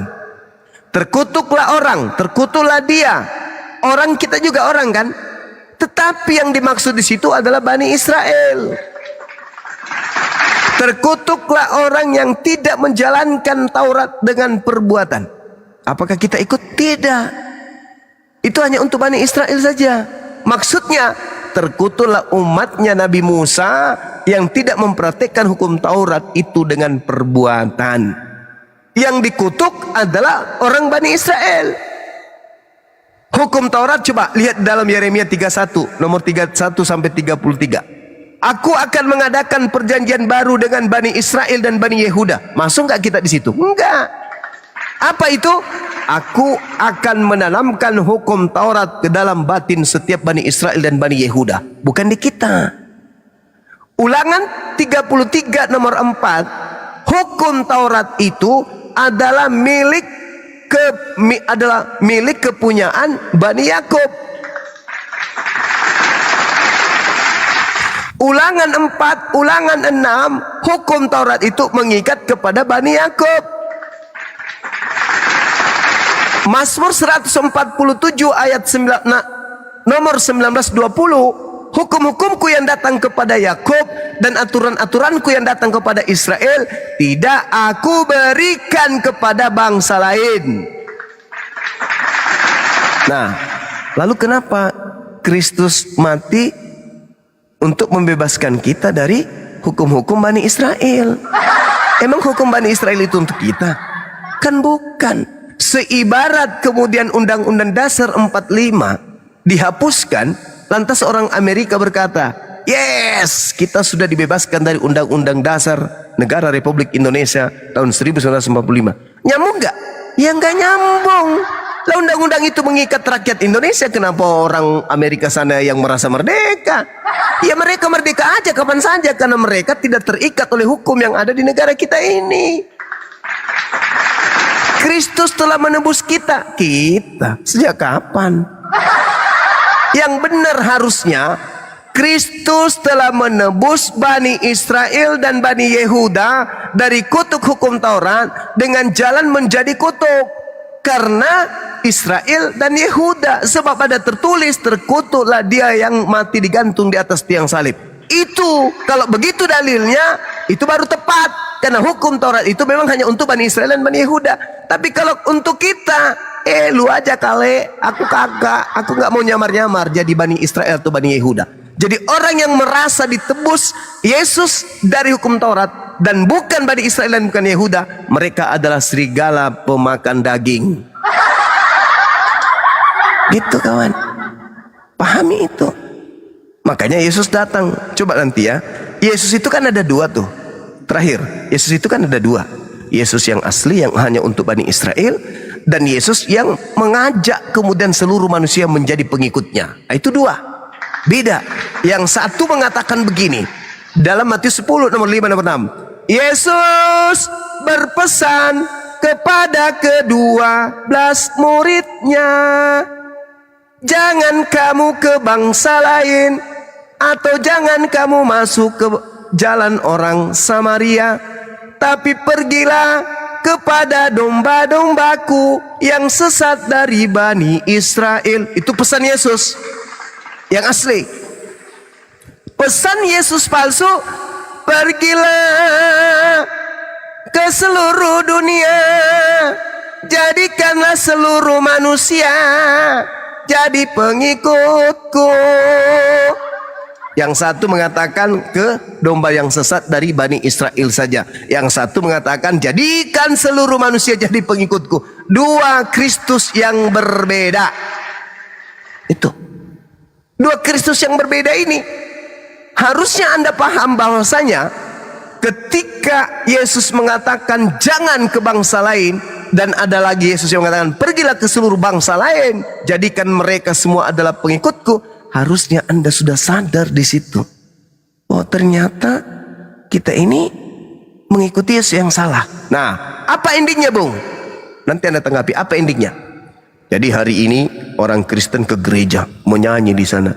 Ya Bapa, ya Anak, dimuliakanlah namamu. Datanglah. Kiamat kalau dia datang, dirubah, bahaya. Berilah kiranya kepada kami berkat, anak-anak kami, cucu kami, cicit kami, beri berkat hingga pada hari kebangkitan. Jangan suruh datang kiamat nanti. Nah, itu yang kamu lakukan setiap hari, setiap hari. Jadi harapan saudara itu mengikuti Yesus anak Maria. Begitu kemudian kamu ikut terus bermujizat, bernubuat, mengusir setan, wah gagah-gagahan di depan umat Islam kalian enak aja ngomong, wah kami ini adalah anak-anak perjanjian, kami adalah anak-anak Abraham, kami adalah anak-anak Israel rohani, banyak macam kalian sampaikan ke kami. Ini ajaran kasih, segala macam. Harapan, tinggal harapan ketika nanti Kristus palsunya sudah dilempar ke dalam api neraka. Yang tinggal apa? Yesus yang asli. Kalian datang. Karena tinggal satu Yesus, yang satu sudah di neraka lebih dulu. Yesus yang aslinya yang tinggal. Kalian datanglah ke yang asli ini. Sus, iya paman, bukankah kami ketika di dunia bernubuat pakai namamu, mengusir setan pakai namamu, bermujizat pakai namamu? Kata Yesus pada saat itu, pada hari itulah aku akan berterus terang kepada mereka, janganlah daripada aku, kalian semua adalah pembuat kejahatan. Aku tidak mengenal kalian. Loh, kalian akan terpenganga. Kok bisa? Kok bisa? Ya iya, karena kalian mengikuti si Kristus palsu. Aku ini yang asli hanya untuk Bani Israel. Loh, sana di neraka ikuti Kristusmu yang asli, yang palsu itu. Janganlah daripada aku, kalian semua adalah pembuat kejahatan. Udah aku bilang, aku hanya untuk Bani Israel. Aku bukan untuk kalian. Sudah ada contoh. Sebelum kalian ada contoh. Seorang wanita datang kepadaku, bertemu langsung denganku, bercakap denganku, memohon kepadaku. Langsung, apa yang kuberikan kepada dia? Aku katakan apa? Ada dalam kitabmu. Tidak layak roti yang disediakan untuk anak diberikan kepada anjing. Aku diutus hanya kepada domba yang hilang dari umat Israel. Benar Tuhan Yesus. Tapi bukankah anjing makan sampah yang jatuh dari meja tuannya? Besar imanmu ibu, jadilah seperti apa yang engkau inginkan. Anaknya sembuh, tapi si anjing tidak berubah menjadi domba. Sudah kuperlihatkan contoh. Kitab itu sampai di tanganmu. Orang yang bertemu aku aja, bicara dengan aku aja, memohon kepada aku aja, kuberikan stempel di jidatnya, engkau adalah guguk. Kenapa pula kau yang datang-datang 2000 tahun kemudian ngaku-ngaku sebagai pengikutku? Enggak ada, aku hanya untuk domba yang sesat dari Bani Israel. Jangankan 2000 tahun setelahku, engkau hadir ku masa di depanku dengan menggunakan baju daster, pakai sepatu futsal pun akan kutolak dan akan saya katakan, aku hanya untuk domba, bukan untuk serigala, bukan untuk asu. Itu pasti aku katakan kepadamu Gumasa. Apalagi 2000 tahun setelahku, Cak Ayu. Itu loh, makanya kalian diusir, karena kalian itu bukan pengikutnya. Kalian itu adalah tausiah jadinya pengikut. ya, bukan diskusi, jadi tausiah ya. Kok pakai sepatu futsal Guru? baju daster sepatu futsal. Aduh, mama ini. Pengikut Kristus yang palsu. Saya kira demikian, silakan. Masya Allah. Jadi tausiah nggak diskusi. Ya, silakan kalian lagi yang Masa pun nggak menyanggah apa yang dikatakan Bang Juma. Saya tadi bertausiah Masaha 10 menit, 5 menit. Sekarang kalian yang bertakia 10 menit, silakan. Gantian. Gini, ya. Kan Tuhan itu berkata kepada Abraham, keturunanmu akan banyak seperti pasir di laut. Lah, faktanya Kristen 2,3 miliar itu kan kayak pasir di laut. Betul nggak, Bang Kefas? 2,4, jangan kurangi 100. Oh iya, 2,4 ya. Berarti iblis juta sukses banyak ya? loh Masaha bagaimana caranya keturunannya menjadi Kristen sedangkan yang turun bukan Kristen? Beda loh. Lah, ya Kristen itu Bang, Kristen itu adalah orang-orang yang mengimani Ishak dan Yesus dikorbankan. Taruh lu bukan ke sana. Yang berketurunan siapa? Masa? Ya, maksudnya keturunan itu bukan keturunan darah dan daging, Bang. Maksudnya orang-orang yang mengimani Turunan apa? Tanyakan. Dikorban. Apa Bang? Gimana Bang? Kok beda? Antara induknya sama keturunannya kok beda agama, masa? Oke, izin ya, Daeng, Bang Handi, sebelum lanjut, tolong di follow Bunda Mila ya teman-teman saudaraku yang 1,5, di follow Bunda Mila, di follow semua yang di atas ini saudaramu ya, di follow Bunda Mila, YouTube-nya pun di subscribe ya, follow, lanjut Bang Daeng. Ya. Bang Kefas, jawab deh. Gini loh, Masaha. Kita ini kan apapun yang kita sampaikan pasti ditolak agama Islam. Kenapa? Karena Tuhan kita beda, gitu aja sih jawabannya. Beda Tuhan kita, Masaha. Masaha 2, saya 1. Itu juga. Beda juga kita Masaha. Masaha 2 kan Tuhannya kan? sesembahannya dua bang, Tuhannya satu. Nah, itu dia bang. Nah, Yesus nggak Tuhan. Yesus nggak Tuhan. Bukan bang, sesembahan bang. Kalau Yesus.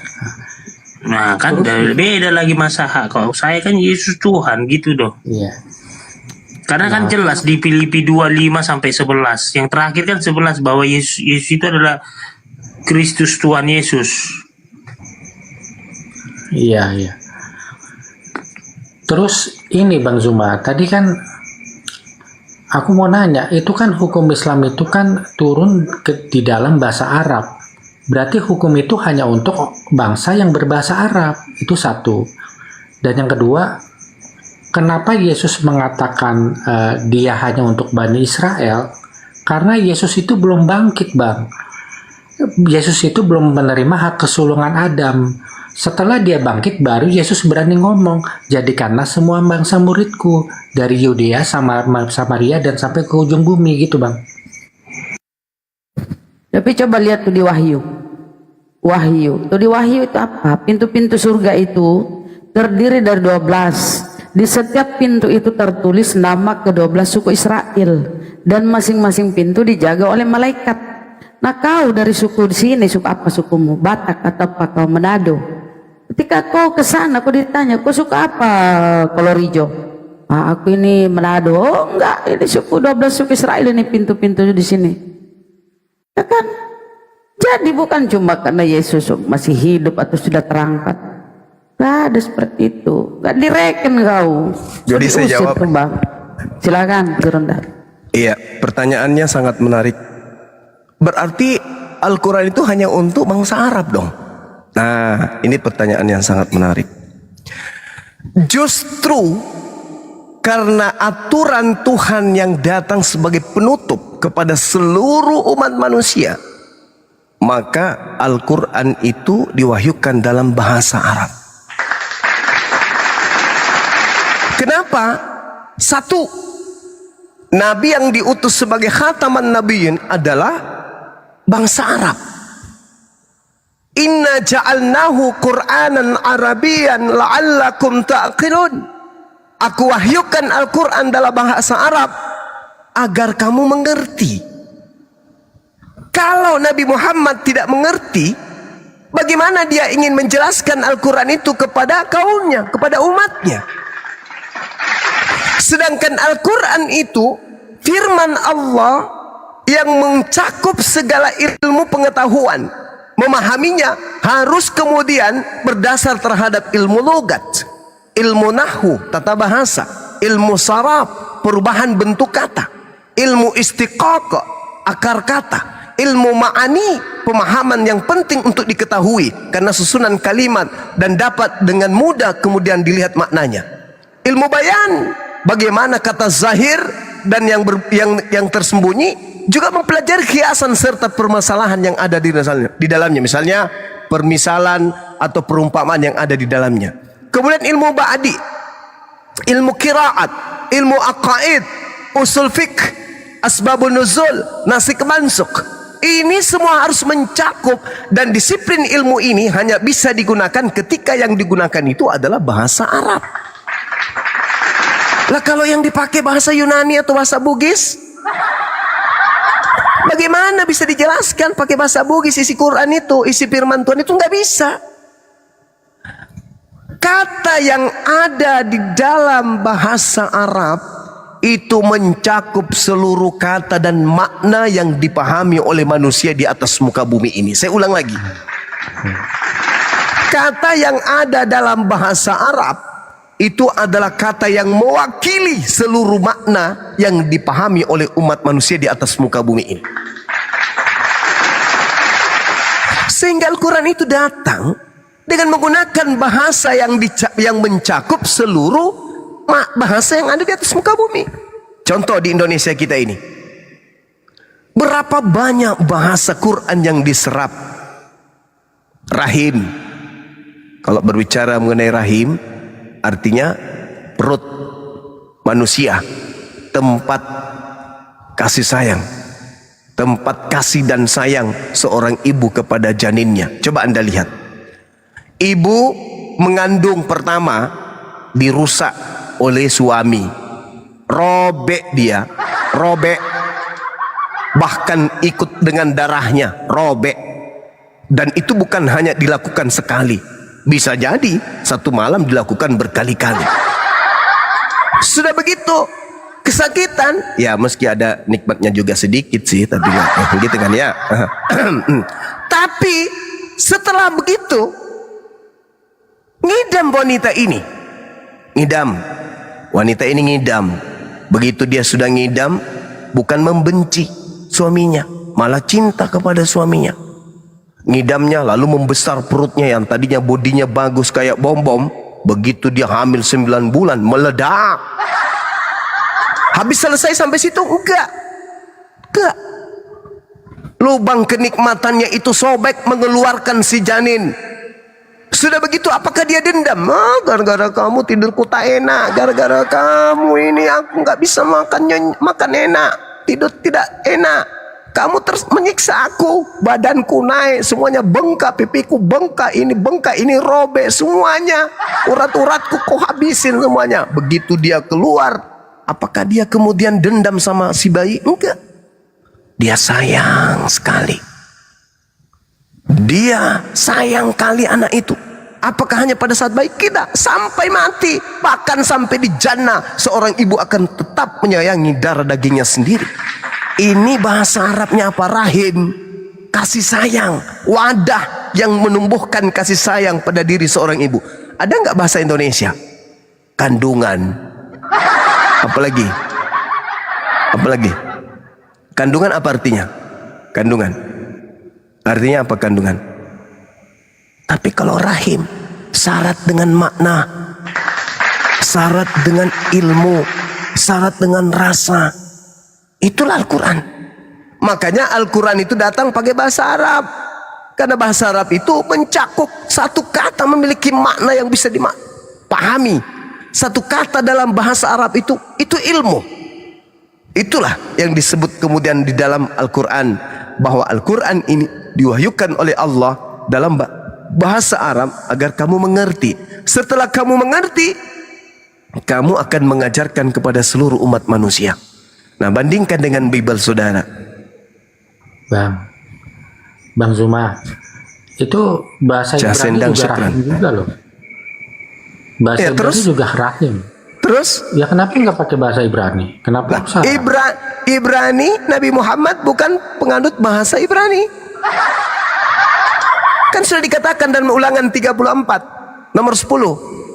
Tidak akan lagi aku mengutus seorang nabi yang sama seperti Musa dari kalangan Israel. Kan itu dalam kitab saudara kan? Kitab yang Anda gunakan. Berarti bahasa Ibrani tak ada lagi nabi dari sana.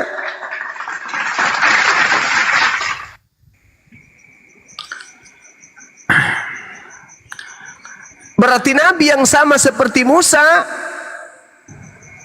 yang Tuhan simpan titip firman-Nya pada mulut nabi tersebut, ya bukan dari Bani Israel.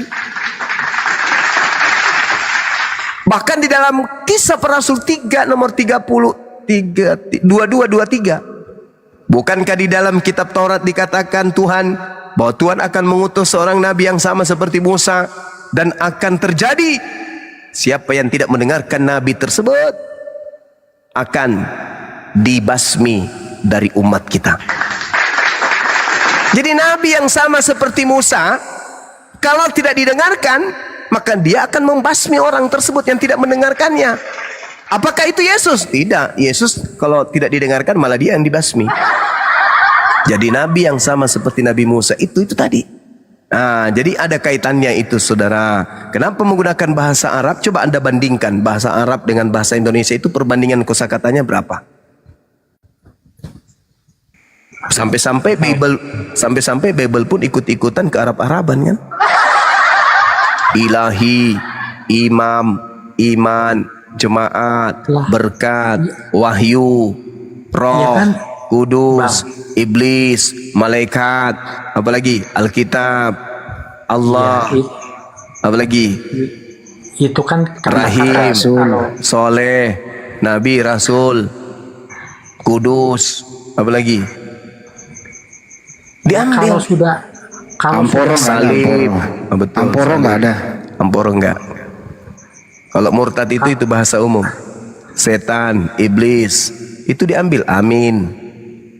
Itu semua diambil dari Al-Quran, dari bahasa Arab. Ya kan sudah masuk KBBI ya sudah menjadi bahasa Indonesia. Nah, itulah hebatnya kan. Artinya bahwa kenapa dia bahasa Arab? Karena bahasa Arab itu mencakup hampir seluruh makna yang digunakan oleh manusia. Begitu kawan. Dan lagi-lagi tugas Nabi Muhammad itu adalah untuk membimbing seluruh umat manusia bil bayyinati wazbur wa anzalna ilaika dzikr litubayyana linnasi ma nuzila ilaihim wa la'allahum yatafakkarun. Aku turunkan Al-Qur'an kepadamu wahai Nabi Muhammad agar engkau ajarkan kepada mereka agar mereka tahu apa yang harus mereka lakukan. Nah, tuh kata Quran. Iya, betul. Bahasa Arab itu kosakatanya itu 12 jutaan. Kalau bahasa Indonesia kosakatanya berapa? Nggak tahu. Ada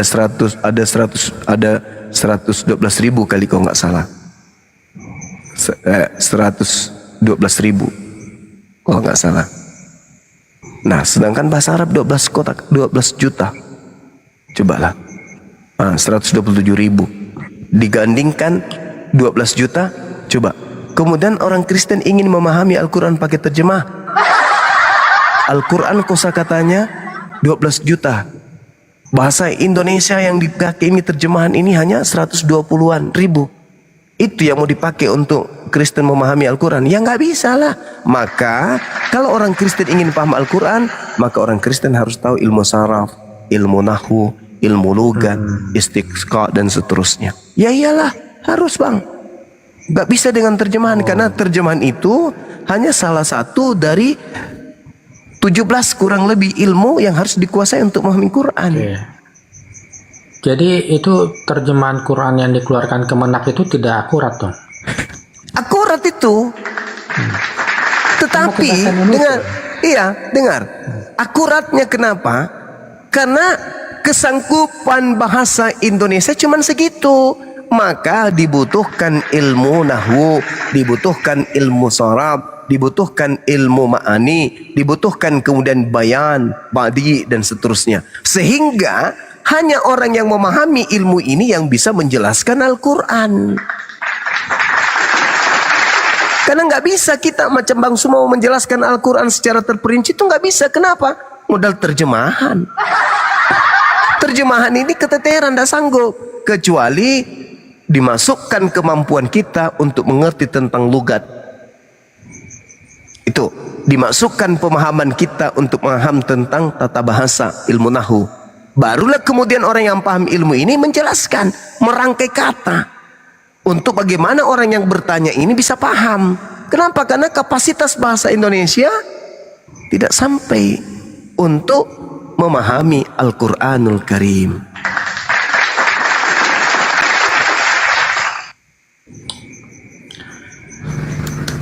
Ya,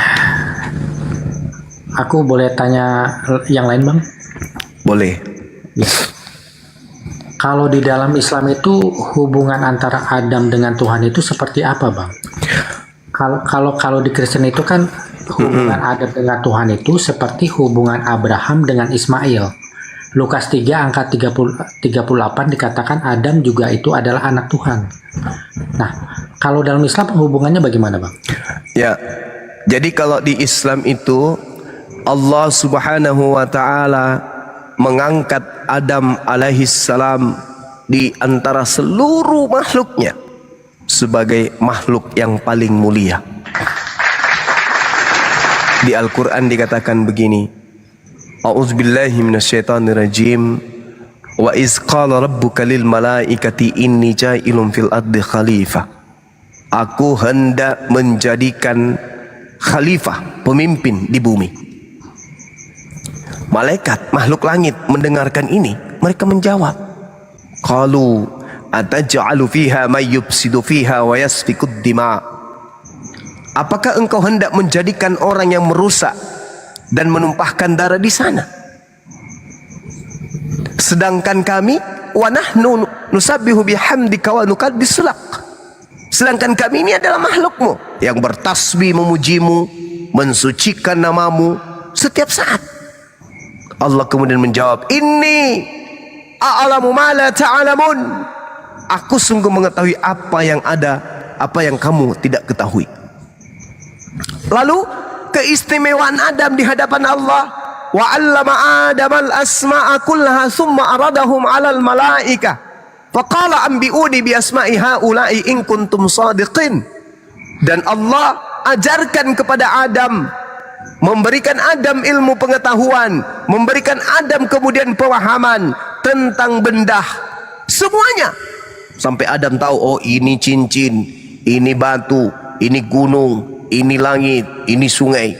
Kemudian Allah perlihatkan kepada para malaikat seraya berfirman, wahai kalian, wahai malaikat-malaikat, makhluk-makhluk selain daripada Adam, sebutkan kepadaku nama semua benda ini jika kalian benar.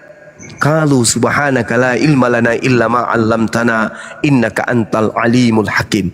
Apa kata malaikat-malaikat, makhluk-makhluk malaikat selain Adam alaihissalam? Maha suci engkau, tidak ada yang kami ketahui selain apa yang telah engkau ajarkan kepada kami. Sungguh engkau lah yang maha mengetahui lagi maha bijaksana. Lalu kemudian Allah berfirman kepada Adam nih. Jadi Allah membandingkan, memperlihatkan kepada para malaikat, wahai malaikat, coba kau sebutkan ini apa? Kami nggak tahu. Yang kami tahu apa yang Allah ajarkan kepada kami. Lalu kemudian Allah mengatakan, oke, lihat ini. Aku tanya Adam, ya Adamu ambi'hum bi asma'ihim. Falamma amba'ahum bi asma'ihim qala alam aqul lakum inni a'lamu ghaibas samawati wal ardh wa a'lamu ma tubduna wa ma kuntum taktumun. Allah kemudian berkata kepada Adam, wahai Adam, ajarkan kepada mereka nama-nama itu, beritahukanlah kepada mereka. Setelah Adam kemudian menyebutkan nama-nama benda tersebut, kemudian Allah berfirman kepada malaikat, bukankah telah aku katakan kepadamu bahwa aku mengetahui rahasia langit dan bumi, dan aku mengetahui apa yang kamu nyatakan dan apa yang kamu sembunyikan. Wa iz qulna lil malaikati isjudu li adama fasajadu illa iblis aba wastakbara wa kana minal kafirin. Aku perlihatkan kepadamu makhlukku yang bernama Adam ini memiliki kelebihan dibandingkan kalian, maka sujudlah, hormatlah kalian kepadanya, sujud. Maka mereka pun semuanya bersujud kepada Nabi Adam alaihissalam, kecuali iblis karena menyombongkan diri dan dia termasuk golongan kafir. Jadi Allah mengangkat derajat Adam alaihissalam di atas para malaikat, tetapi tidak dianggapnya sebagai anak, tidak.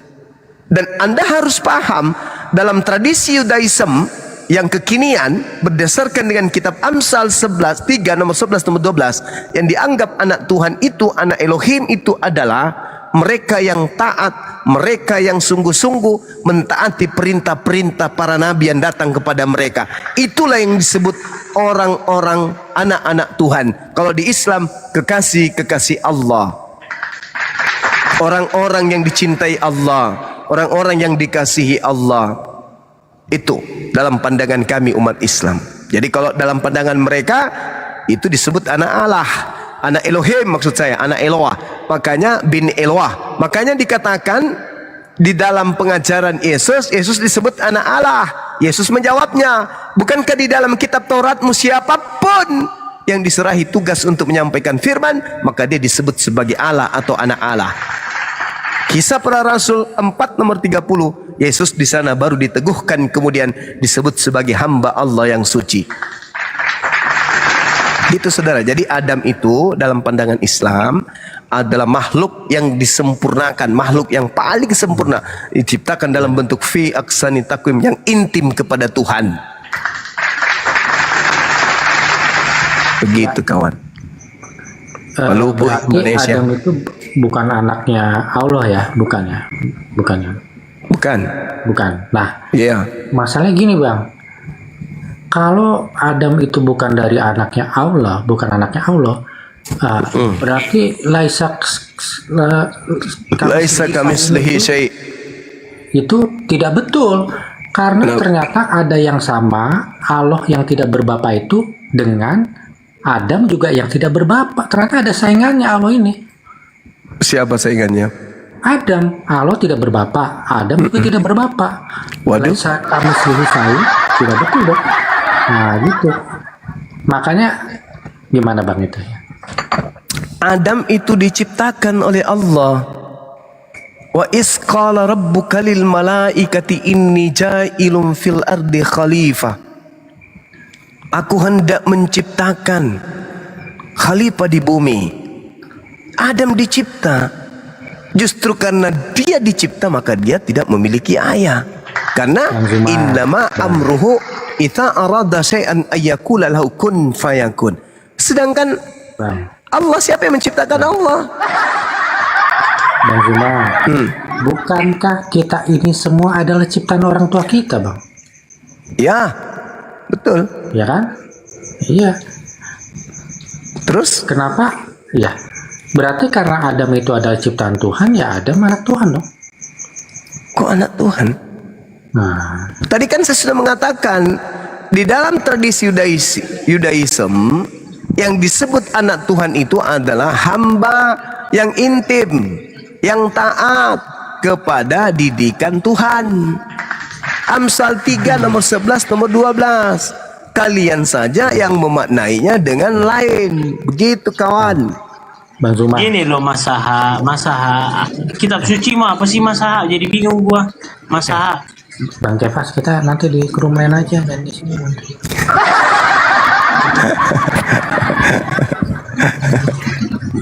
Tadi Bang Zuma kan mengatakan kalau Adam itu makhluk yang disempurnakan. Nah itu menarik tuh Bang. Iya. Karena ajaran makhluk yang sempurna. Iya. Ajaran yang di Perjanjian Lama itu jelas. Kenapa manusia itu makhluk yang sempurna? Karena manusia atau lebih tepatnya laki-laki itu segambar dan serupa dengan Sang Pencipta, Bang. Nah, kamu keliru di situ. Nah, sekarang pertanyaan aku Bang Zuma, apa yang Bang Zuma maksud dengan makhluk yang disempurnakan itu, Bang? Itu? Iya, makhluk sempurna memiliki syahwat, memiliki nafsu, memiliki akal, memiliki roh. Berbeda dengan makhluk yang lain, hanya memiliki roh, hanya memiliki nafsu, tapi mereka tidak diberi akal. Adam di samping dia berakal, akalnya, jasadnya menopang akal tersebut. Dengan akal, tangannya bisa kemudian berkarya. Dengan akal, kakinya kemudian bisa melangkah. Coba, kira-kira kalau kambing yang dikasih akal, ketika kambing ingin bikin rumah, apa yang dilakukan jasad kambing? Ayo. Kalau kemudian ular yang dikasih akal, ketika ular kemudian mau bikin helikopter, kira-kira apa yang dilakukan oleh jasadnya ular? Coba.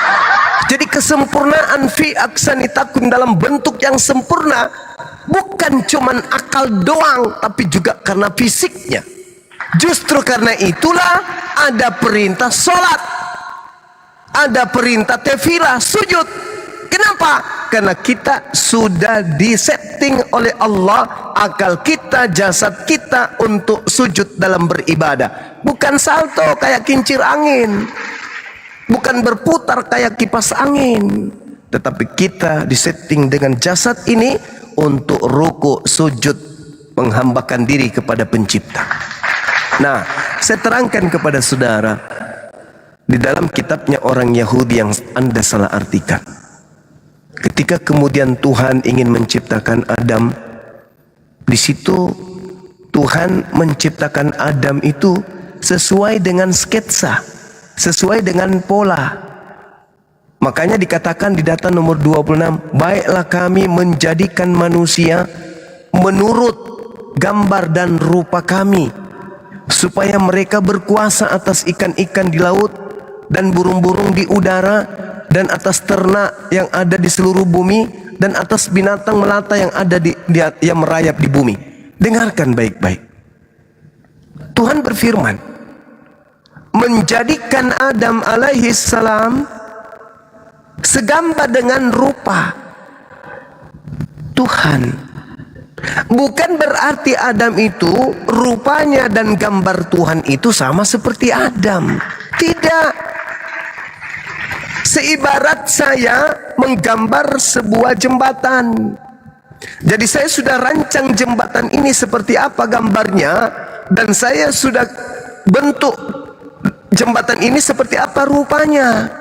Setelah saya kemudian ingin menjadikan gambar saya dan rupa yang saya buat ini teraplikasi benar-benar menjadi jembatan, maka saya mengatakan, baiklah baiklah kami menjadikan jembatan itu serupa dengan segambar baiklah kami menciptakan atau membuat jembatan itu menurut gambar dan rupa kami.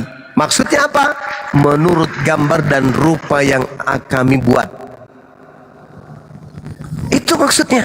Jadi Tuhan sudah merancang, oh ini makhluk saya yang namanya Adam, aku ciptakan dia dengan rupa yang aku sudah gambar, yaitu tangan kiri kanan, ada kelaminnya, ada pusarnya, ada jantungnya, ada empedunya, ada limpahnya, ada ususnya. Itu yang dimaksud. Tuhan sudah merancang semua itu.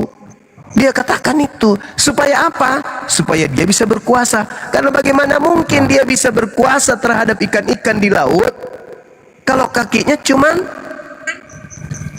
satu dan telapak kakinya berbentuk bulat, tidak bisa renang dia kayak kaki kuda. Maka dibuatlah telapak kaki itu pipi supaya dia bisa berkuasa gitu. Ya.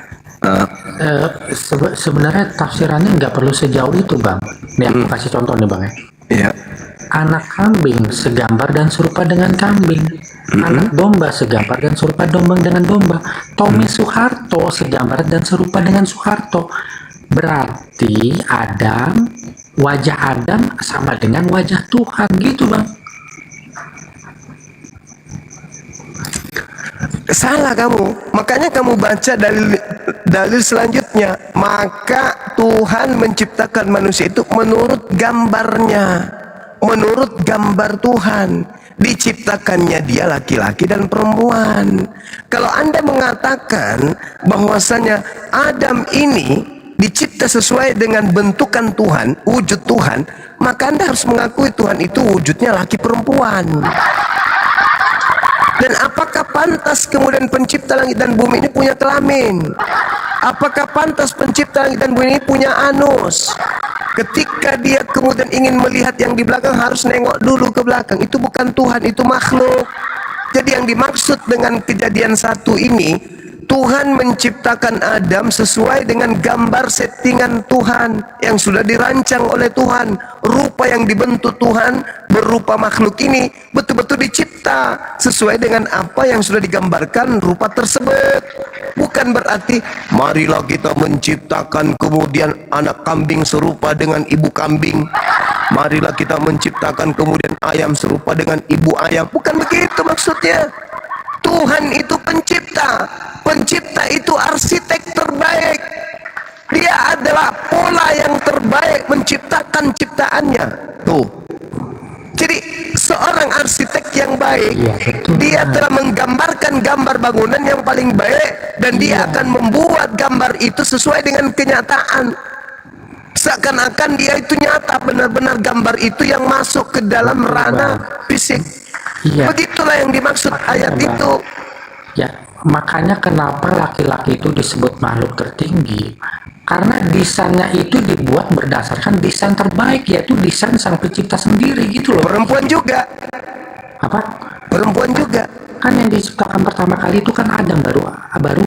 Oh, dia mengatakan, maka dikatakan menurut gambar Elohim diciptakannya dia, laki-laki dan perempuan diciptakannya mereka. Itu dalil. Bang, perempuan itu kan diciptakan dari tulang rusuk Adam. Adam diciptakan dari nol, sedangkan perempuan tidak. Contohnya bentuk, kita berbicara bentuk, Loh, Bang. Bukan awal dan akhir, kita berbicara bentuk, kita berbicara rupa. Betul? Anda sadar nggak itu? Iya, kalau Adam kan beda, Bang. Sekarang begini, saudara. Kalau Anda memahami yang dimaksud kitabnya Yahudi ini serupa dan segambar dengan Tuhan, bagaimana Anda bisa menceritakan kepada saya Tuhan Anda dalam wujud dia laki-laki sekaligus dia perempuan? Bagaimana bentuknya itu? Maksudnya bagaimana itu, Bang? Bijinya berada di tengah. Terus? Iya enggak, Bang. Tuhan itu laki-laki, Bang. Wujudnya itu laki-laki. Karena di situ dikatakan maka Allah menciptakan manusia itu menurut gambarnya. Menurut gambar Elohim diciptakannya dia laki-laki dan perempuan, diciptakannya mereka. Bagaimana ini? Kan yang diciptakan Jasin dan syukran akhina. Gimana? Kan diciptakan nggak sama-sama. Yang diciptakan dulu kan Adam. Ya lah, kan? Lah, perempuan itu kan tidak coba kamu baca datanya Kejadian 1:27 coba. Iya, aku tahu banget perempuan itu nggak diciptakan dari nol, tidak seperti Adam. Di situ dikatakan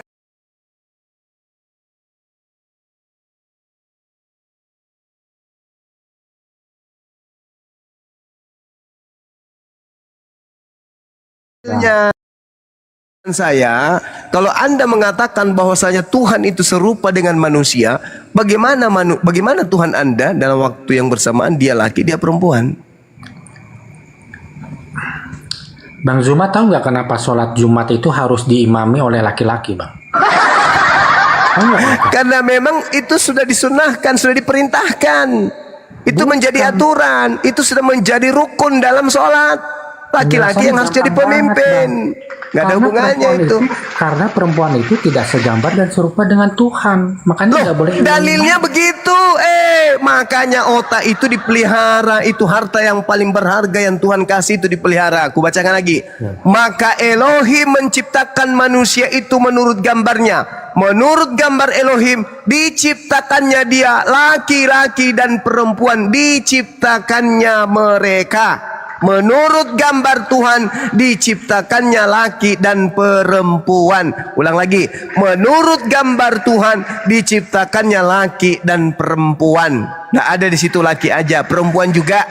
Jadi kalau Anda menobatkan wujud manusia itu serupa dengan Tuhan, bagaimana Anda bisa mewujudkan Tuhan Anda di saat yang bersamaan dia hanya satu, dua jenis kelamin? Jadi Anda jangan.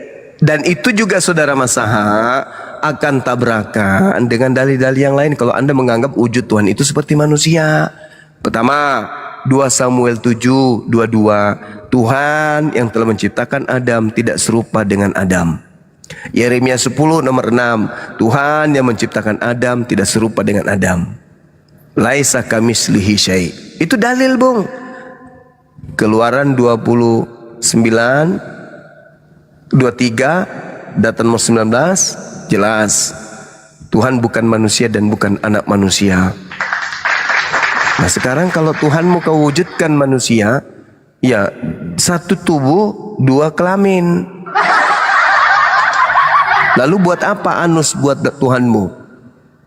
Nah, kalau Tuhanmu itu seperti kita, berarti Tuhanmu butuh jantung, butuh limpa, butuh usus, butuh bulu mata, butuh hidung untuk bernapas, butuh lidah untuk merasakan makanan. Berarti Tuhanmu makan juga dong. Ya lah, Tuhan Yesus kan makan. Ya kan kalau makan Yesus roti, kan manusia. Ini kita membahas tentang Tuhannya Yahudi. Kalau Tuhanmu memang kan dia sama seperti Bang Zuma kan. Iya, Tuhan Yahudi itu siapa? Ya Yesus lah. Kan itu Yesus. mimpi kucluk. Yang menciptakan langit dan bumi dan Adam dan Hawa kan Yesus. Ya itu mimpi lo itu mimpi.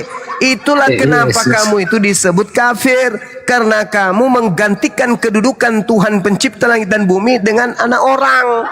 Itulah pengikut iblis itu. Masakan anak orang kau lantik menjadi Tuhan pencipta langit dan bumi? Gak sadar saudaraku ini. Yesus itu manusia yang iblis inginkan untuk dituhankan oleh manusia-manusia cuplis kayak ente. Pencipta langit dan bumi itu bukan manusia dan bukan anak manusia. Yesus itu manusia dan anak manusia. Tapi kamu lantik dia jadi Tuhan, artinya kamu itu sibilisis yang lebih iblis daripada iblis. Iblis tidak pernah mengkudeta Tuhan dengan mengajak Adam menggantikan kedudukannya, kecuali Masaha. Masaha menginginkan Tuhan itu wajahnya, wujudnya sama seperti Adam. Samalah derita kalian ini. Yang satu anak Maria, dianggap anak Maria ini adalah pencipta langit dan bumi. Yang satu lagi dompala. Adam dikira mirip sama Tuhan, pencipta langit dan bumi. Tuhan punya anus, Tuhan punya kelamin dua, ganda. Ini penyakitnya anak murid-muridnya Paulus ya kayak gini. Makanya kalian itu diusir ke neraka. Kenapa? Kalian tidak menggunakan akal sehat. Ketika Anda cinta buta kepada Yesus, lantas kemudian Yesus yang hanya manusia, saking cintanya Anda sampai Anda mengatakan Yesus itu adalah Tuhannya orang Yahudi, pencipta langit dan bumi. Itulah dompala kardobanya Anda. Itulah dongotsnya Anda. Sedongots-dongotnya Anda jauh lebih dongots kepas daripada Anda. Sekambing-kambingnya kambing tidak pernah menganggap Yesus itu adalah pencipta. Semonyet-monyetnya monyet tidak pernah menganggap Yesus itu sebagai pencipta. Ayo, sedangkan Anda punya otak botak lagi. Tapi Anda menganggap bahwasanya Yesus anak Maria yang tak berdaya itu adalah Tuhan pencipta. Gimana ceritanya? Yesus 33 tahun siang malam dia sibuk beribadah kepada Tuhan pencipta. Malah kau lantik jadi Tuhan. Kenapa? Karena yang mempengaruhimu itu adalah sibilisisis. Iblis berhasil. Sama seperti iblis berhasil menjatuhkan Adam. Beginilah iblis sekarang menjatuhkan ente. Yang bukan Tuhan kau anggap Tuhan. Tuhan kau pensiunkan. Pencipta langit dan bumi itu sudah jelas-jelas Yesus berkata, kamu tidak bisa melihat dan suaranya tidak bisa kau dengar, kata Yesus. Kalau Anda menganggap bahwa Kristus yang kamu tuhankan itu adalah Tuhannya Bani Israel, boleh saja, tapi jangan Tuhannya Bani Israel, Tuhannya Romawi, itu baru tepat. Dalilnya mana? Inilah kurang literasi. Dalilnya ada, saudara. Dalilnya ada. Saya bantu. Filipi 2 nomor 6, nomor 7, nomor 8. Tuh. Theos datang ke atas muka bumi ini, tidak mempertahankan keteosannya, melainkan mengosongkan dirinya dan mengambil rupa hamba dan menjadi seorang manusia dan taat, bahkan taat sampai mati di atas tiang salib. Itu Theos, Tuhannya Roma. Cocok memang. Kau Tuhannya Roma jadi manusia boleh. Tapi kalau Tuhannya Yahudi tidak bisa. Kamu menabrak banyak hal, termasuk nabrak ajaran Yesus. Bapa yang mengutus aku, kamu tidak bisa melihat dan tidak bisa mendengarkan suaranya. Kau tabrak ajaran Yesus itu. Di dalam Yohanes 7 nomor 28-29, kamu memang mengenal aku, tetapi kau tidak mengenal Bapa yang mengutus aku. Kau tabrak itu semua. Kau gabungkan dengan ajaran Paulus. Tapi kalau saudara mengatakan Theos, pencipta langit dan bumi yang nusul menjadi Yesus, itu baru betul konsep ajaran politeisme milik Roma Yunani, bukan ajaran Yesus itu. Lagian memang kalian kan penganut Theos, bukan penganut Elohim kalian itu. Jadi Theos mengosongkan diri, tidak mempertahankan keteosannya. Jelas ya Tuhan kami ada, jelas Bang Juma ya. Beda ya sama Tuhan Bang Juma ya. Sembahan kalian itu Theos. Makanya kan ku bilang, nggak usah kita berdebat terlalu jauh karena Tuhan kita beda, benar nggak? Ya memang beda Tuhan kita. Tuhanmu itu manusia, bahkan makhluk roh Tuhan kamu itu. Bahkan kalau Yesus, kita ikuti nih ajaran Yesus, Tuhannya Kristen itu iblis, kata Yesus. Di dalam Yohanes 8 nomor 37 sampai nomor 44, orang yang ingin kematian terjadi terhadap Yesus itu adalah anak-anak iblis. Kata siapa? Kata Yesus. Di mana tertulis? Yohanes 8 37 sampai nomor 44. Yang menginginkan kematian terhadap Yesus Mesias ini hanya anak-anak setan. Paham? Bukan kata saya, itu kata Yesus. Jadi Kristen itu menurut Yesus anak-anak etan, anak-anak sibilisisis. Eloi, Eloi, laba sabatani Allah, mengapa kau tinggalkan aku? Nah, itu si iblis tuh. Kuserahkan rohku. Si iblis tuh yang teriak tuh. Itu bukan Yesus tuh yang teriak, Eli, Eli, Kenapa lama sekali? Itu bukan Yesus. Kok jadi ke sana? Eli Eli lama sabaktani. Tuhanku, Tuhanku, mengapa engkau meninggalkan aku? Itu bukan Yesus. Oh, Tuhan kok meninggalkan Tuhan? Bukan. Yesus tidak pernah sekalipun memanggil Tuhannya dengan panggilan Eli. Keilahiannya di sorga, itu kedagingannya disalib, Bang Juma. Temija. Jadi yang takut kepada malaikat siapa? Siapa yang takut kepada malaikat?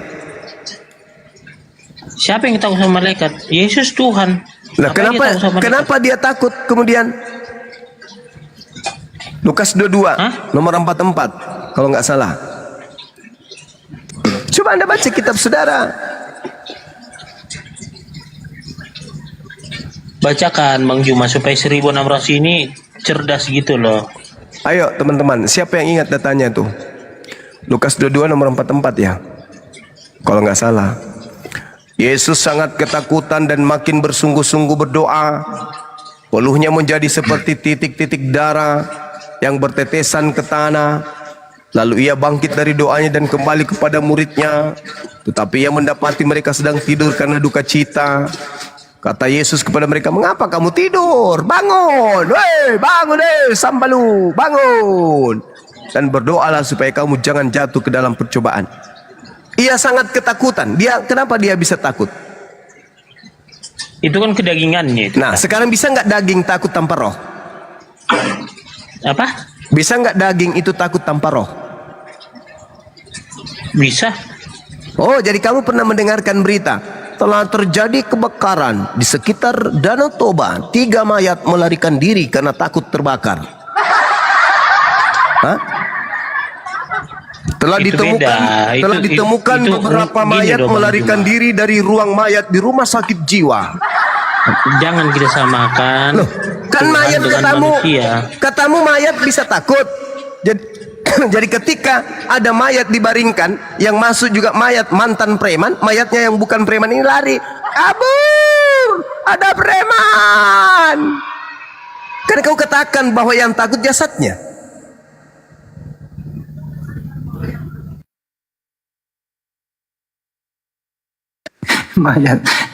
Mayat sabar, takut sama mayat preman ada tatonya, waduh, kabur ah. Beda Bang Hendy. Makanya kan ku bilang dari Tuhan kita aja udah beda sebenarnya. Jadi Yesus takut itu apanya? Kedagingannya. Lah, bukan rohnya yang takut. Ya ngapain? Roh itu kan Roh Kudus, rohnya. Lah, terus kenapa jasad itu bisa takut kalau dia tidak ada roh di dalamnya?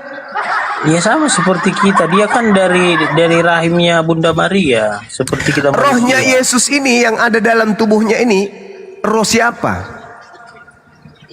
Roh Kudus. Nah, bisa tidak jasadnya Yesus tanpa Roh Kudus di dalam dirinya merasa takut? Bisa nggak? Bisa. Hah? Bisa. Jadi jasad seorang yang sudah ditinggal rohnya itu bisa merasakan takut? Bisa lah. Pernah kamu lihat mayat lari dari kubur? Beda, nggak bisa disamakan itu. Loh, lucu Anda ini. Mayat manusia biasa tidak takut kepada setan. Tuhanmu mayatnya takut kepada malaikat. Gimana ini? Kok lebih tinggi derajatnya mayat manusia biasa daripada mayat Tuhan?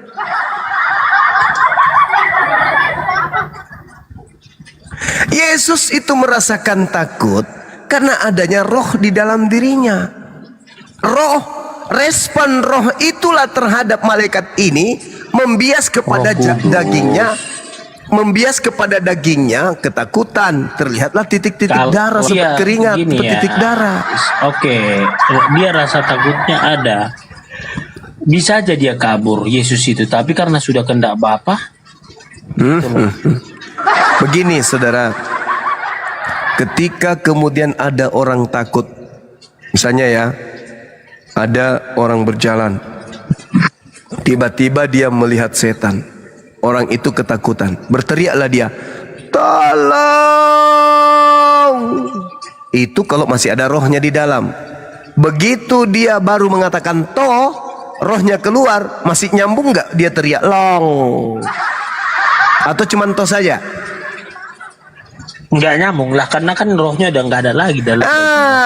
Berarti yang menyebabkan takut roh yang ada pada diri orang tersebut.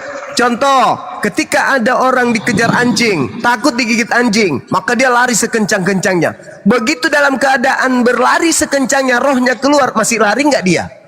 Padahal anjing sudah semakin dekat. Berhentilah. Meskipun anjing sudah sangat dekat padanya. Meskipun, biarpun, sekalipun. Berarti jasad ini tidak merasakan takut tanpa roh di dalam dirinya. Itulah yang dialami Tuhanmu. Jadi Roh Kudus ketakutan sama malaikat. Beda. Ini kok beda? Kok beda? Beda lah. Kok beda?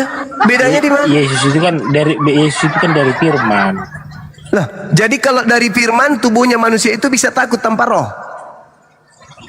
Sebenarnya keilahiannya kan di surga. Lah, kok gimana? Yang mana yang benar ini? Berarti Yesus 100% bukan Tuhan dong? Tuhan lah.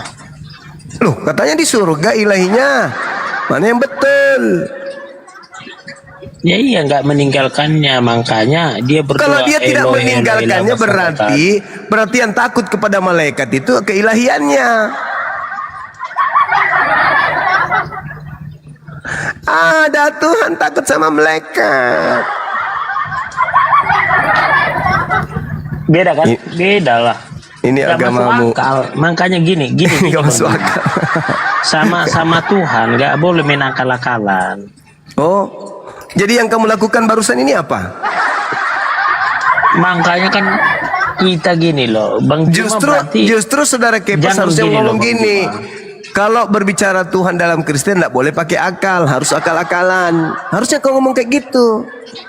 Bukan, gini loh Bang Juma, jangan tutup-tutupi kebenaran itu. Contoh, seperti Bani Israel diturunkan makanan dari langit. Nah, kalau secara logika, bicara akal, kok bisa sih dari langit turun makanan tanpa itu kan diproses? Tuhan yang mau kok.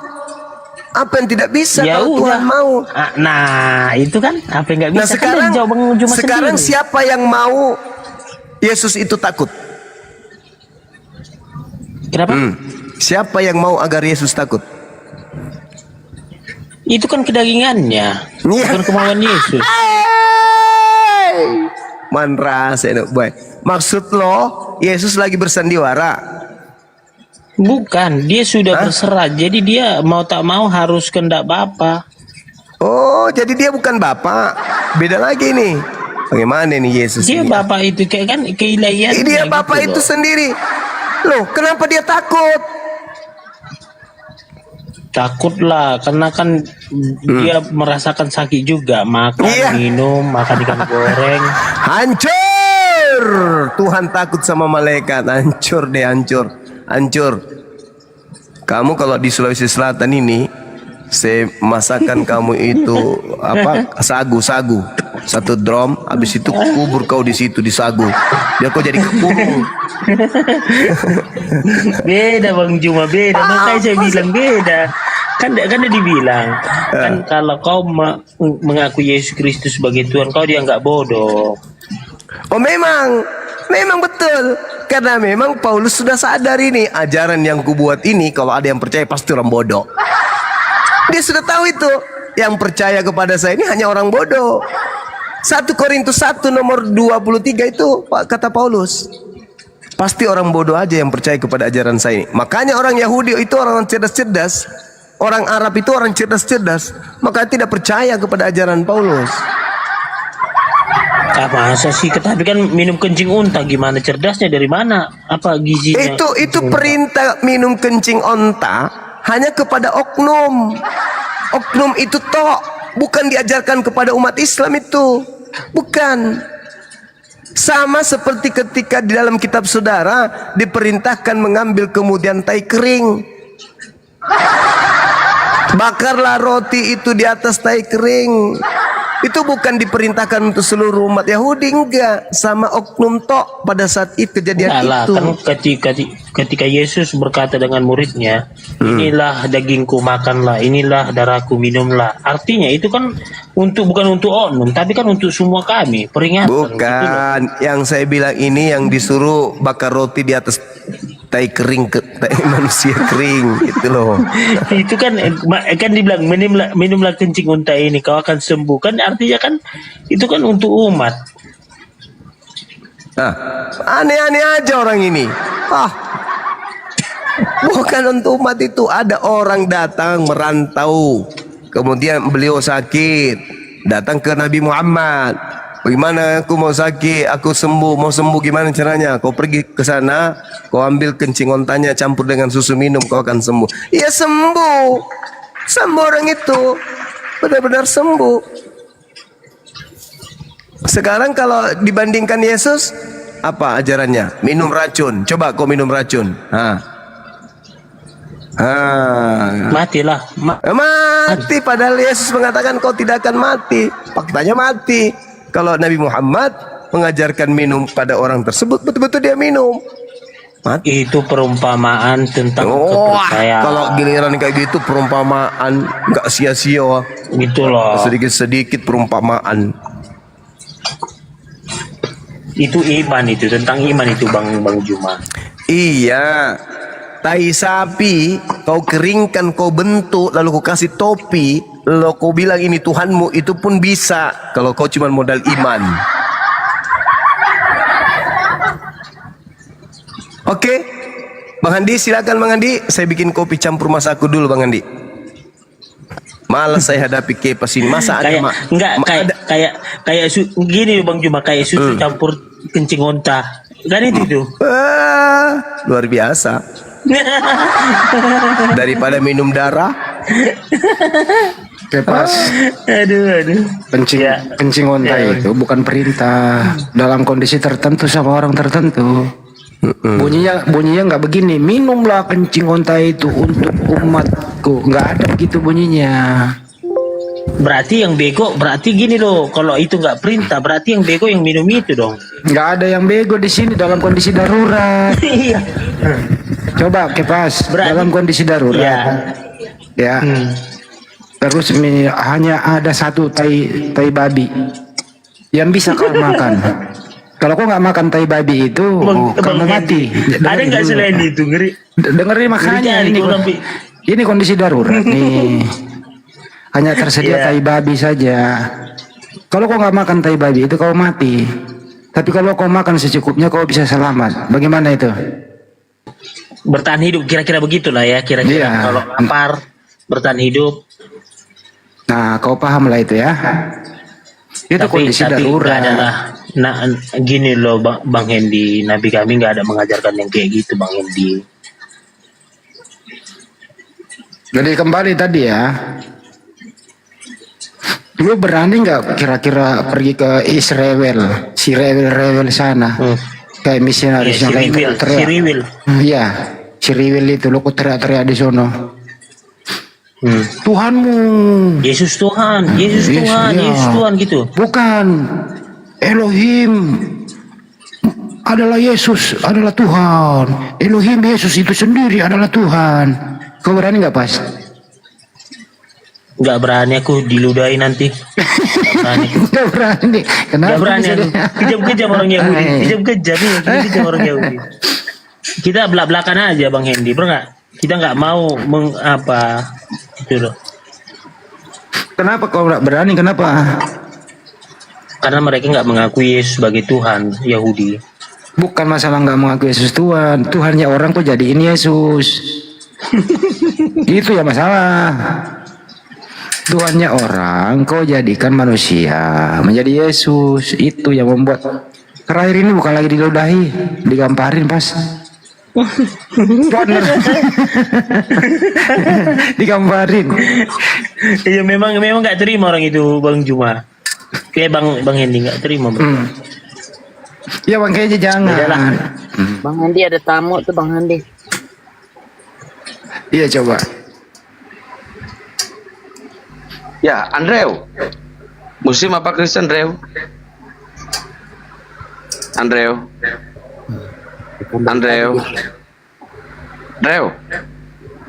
Weh. Belum aja lo ke neraka. Itulah pas ya digamparin loh dulu. Makanya Iya. di Indonesia Makanya ini takut karena juga. dengerin dulu. Jadi gini loh, Bang Hendy, tahun depan aku kan ke Yerusalem, ke Israel. Jadi memang aku di sana juga nanti Bang Hendy diam juga di tembok ratapan itu nanti sinagog. Pas lu dendam gak sih sama mereka? Dia kan otak pelaku pembunuh Tuhanmu. Waduh, pergi dia. Bukan pergi, Bang Handi, jangan bahas itu, karena itu pelanggaran si Kepas. Ya gua kan nggak ngomong itu. Gue Karena itu si Kepas pelanggaran. Kalau gue plesetkan, makanya gue gak mau sebut itu. Kalau si rewel aman kan? Atau karena ditombak sama Muslim gitu. Tombak kayaknya. Ditombak sama si rewel dia. Siapa suruh tuannya si rewel dia jadiin manusia. Kata si Kepas, jangan kan diludahi katanya. Takut saya. Kenapa Pas takut? Gue takut diludahi. Jujur banget nih si Kepas ngomongnya, ada aja nih bocah. Kalau nggak menghujat jangan ditombak teman-teman. Iya, si Kepas kan nggak hujat. Kalau dia masalah kencing lantai bisa kita luruskan. Nggak ada masalah itu kalau ngomong kayak gitu.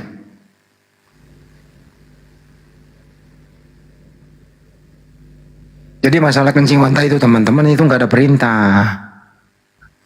Ya, nggak ada itu. Bukanlah nggak ada hukumnya, baik wajib maupun sunnah, nggak ada.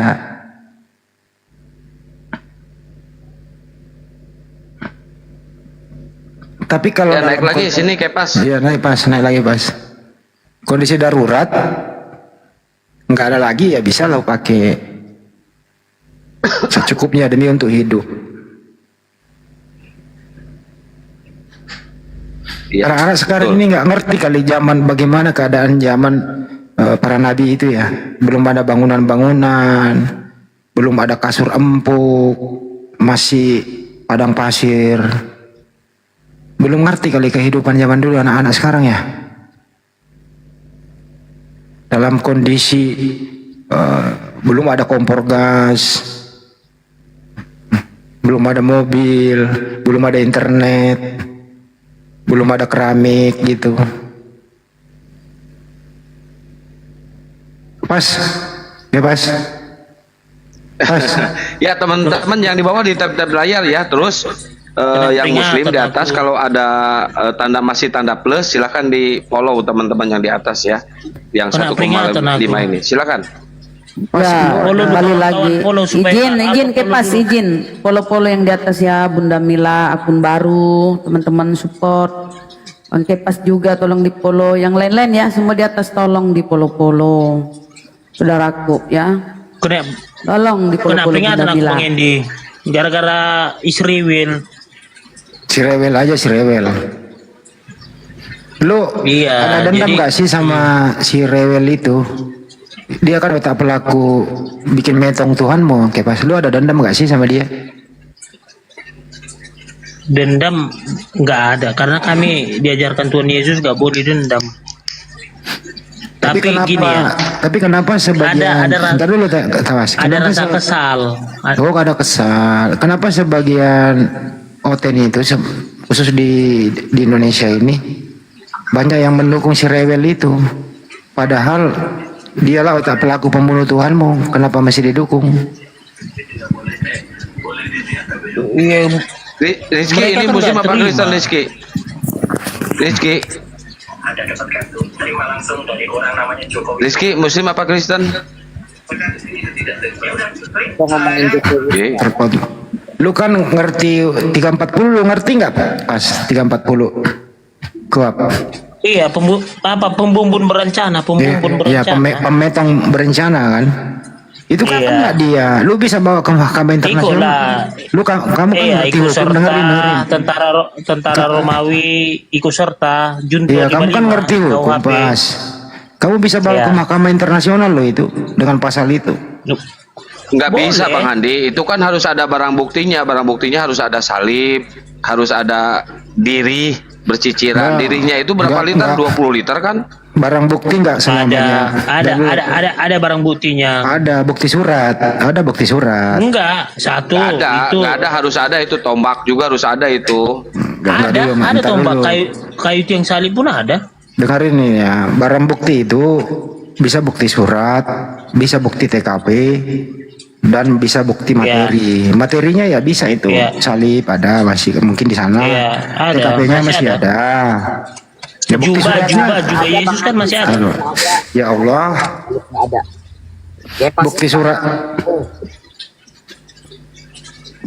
bukti suratnya masih ada pas. Yang kau pegang itu loh. Semua saya rasa orang Kristen percaya loh bukti surat bahwa mereka bersekongkol. Nanti kalau menang aku menggugat Bang Hendy di Belanda, di Den Haag, ya di Den Haag. Kalau aku menggugat nanti tentara Romawi sama Mahkamah Agama, ya di Israel, artinya apa? Yang ku bilang tadi itu, ya kan bisa aku jadi kaya raya, tapi aku masuk api neraka. Kagak lah. Kan ini demi kebenaran, disuruh pengakuan dong dia, benar nggak dia gitu loh. Kalau benar ya kamu minta dispensasi lah 1.000 triliun gitu loh.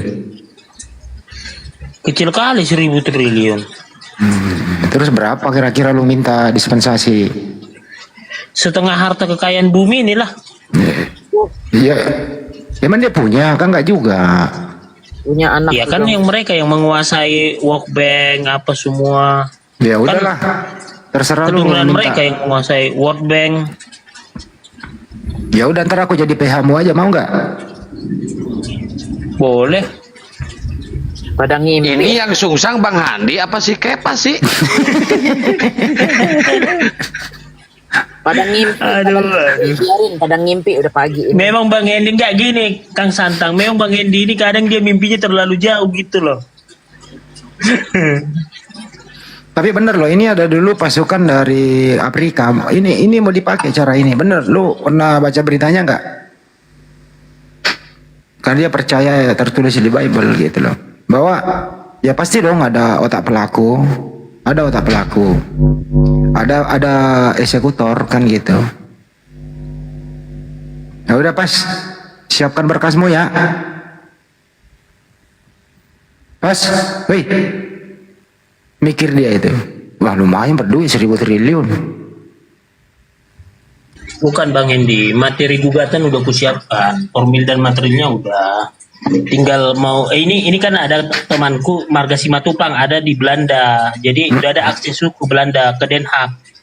Jadi peradilan internasional itu kan ada 3. Satu di Belanda, satu di Amerika Serikat, satu di Jangan-jangan Budarni itu. Budarni Marga Simatupang. Enggak, memang mau ke Belanda saya sekalian saya mau ngambil Bang Kepas, cara Anda itu sudah pernah ditempuh. Pengacara dari Kenya sudah pernah sampai Atribes ditolak. Itu beda lah. Kalau itu kan beda. Gak apa-apa, kan dari Indonesia belum ada yang terus, nggak apa-apa. Iya. Kebetulan satu lagi aku mau ngambil S2 ke Belanda, hukum internasional. Kan seru nanti itu loh. Apa ya?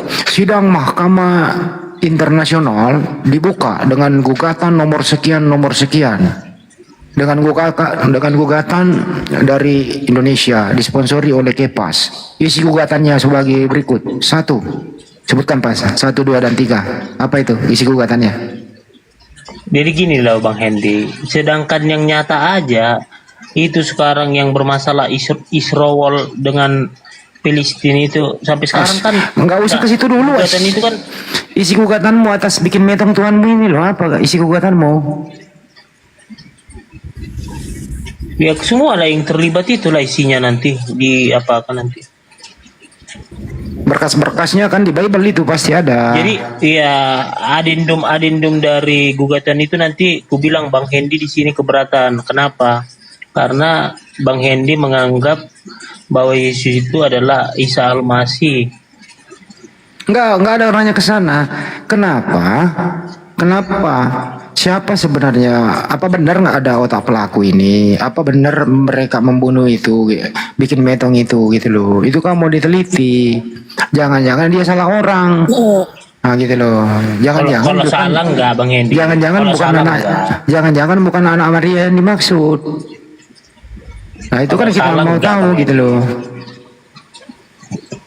Gitu kan. Tapi kalau dibilang kenapa mereka tega, iya. Tapi kalau dibilang salah orang, enggak. Jadi kamu yakin bener yang dia bikin metong itu warnanya Maria gitu? Iyalah anak Maria kan nangis di situ waktu sebelum metong. Tapi kalau Elohim Yahweh. mereka juga punya ilmu, punya ahli bahwa yang kami bikin metong itu berdasarkan ulangan 21-22 yang kami bikin metong itu adalah orang yang terkutuk, orang fasik, orang durhaka. Nah, itu kan dia bisa ada pembelaan. Anak Bunda Maria itu tidak memenuhi syarat karena dia orang mulia, orang soleh. Jadi bukan anak Maria yang kami bikin metong, tapi orang Tapi yang Bang Hendy, disamakan kok- namanya gitu. Gimana? Ini ya Bang Hendy ya. Iya. Jadi Bang Hendy, kalau ini tembus gugatan saya ini nanti di Den Haag ini nanti di Belanda ini, kayaknya aku nggak keturunanku nggak pernah jatuh miskin loh. Soalnya ini besar ini kompensasinya Bang Hendy. Kompensasinya ini besar loh. Bisa 1.000 triliun. Bisa. Kalah Elon Musk 10.000 triliun. Kalau Elon Musk kan hartanya kan 6.000. 6.000 Nah, kalau triliun. Kalau kita kan nanti 10. Kalau kau menang gugatan itu duitnya dibawa kemana? Ke Indonesia lah. Kebanyakan makan tumis genjer sih kayak pas ini. Nggak apa-apa lah. Gimana coba Bang Hendy? Coba Bang Hendy yang mengalir. Gue ikuti gini loh. Bang Santang. Gue ikuti penghayalan Bang Hendy. Aku hanya ngikutin aja. Bunda Mila nanti temanin kamu di sana, tenang aja. Bunda Mila bantu dia air minum ya kalau haus. Beres. Saya jadi asisten. Kalau Bunda Mila nanti ketemu di Amerika di apa New York kan? Saya enggak di LA. Saya ikutlah ke Belanda. Enggak gini loh, tembusannya kan Den Haag, di New York juga. Satu lagi di Swiss, satu lagi. Ke Swiss sana. Iyalah. 3 tembusannya. Aku dapat komisi nggak pas? Berapa lah Bang Hendy yang ada apa kan yang memberikan usulan ya kita kasih lah. Malah dikasih gua. Si Akang kenapa tuh kepalanya? Berapa? 1% dapat. Ini dengerin si Kempes pusing pala.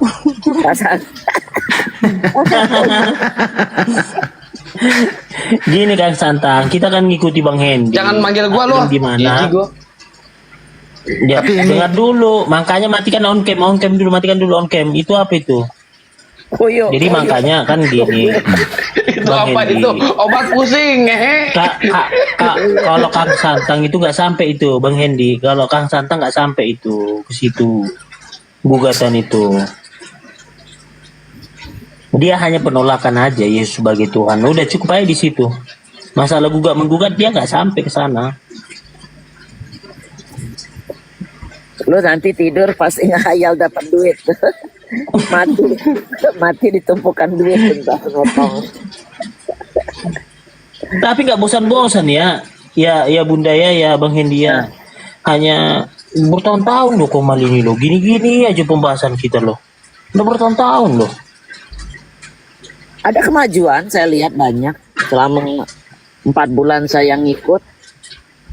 Yang Iya kan pengikut Bunda Mila banyak pengikutnya tapi kan jadi banyak murtad. Dari tadi saya ketawa lihat ini Pak Handi judul YouTube-nya Bang Juma Bengkelas Otak. Itu judul dapat dari mana itu Bang Juma? Bengkelas Otak. Ini nih otaknya saya ngeliat si Kempes. Ini tadi dikatakan sama Bang Kepas nggak bosen-bosen 4 tahun apa ya. Ini Bang Kepas acara ini disiarin kan lewat YouTube. Nah kita nggak pernah tahu sampai di kuping mana terakhir ini akan didengar. Ya kita nggak pernah tahu. Nah itu ada kuasa Allah di situ. Ini emang udah cikat di sini. Ya. Kenapa lari ke sono sih Bang omongannya enggak gitu enggak ngomong gitu terus jangan. Kan tadi dia ngomong gitu katanya nggak bosen-bosen katanya. Dia serius. Enggak. Ini masalah hukum. Jadi gini Pak. Iya. Kami maklumi Anda mau melakukan itu. Karena hanya orang-orang yang tidak punya hati, yang tidak mau mencari tahu, siapa pelaku, siapa otak dibalik bikin metong Tuhanmu ini gitu loh.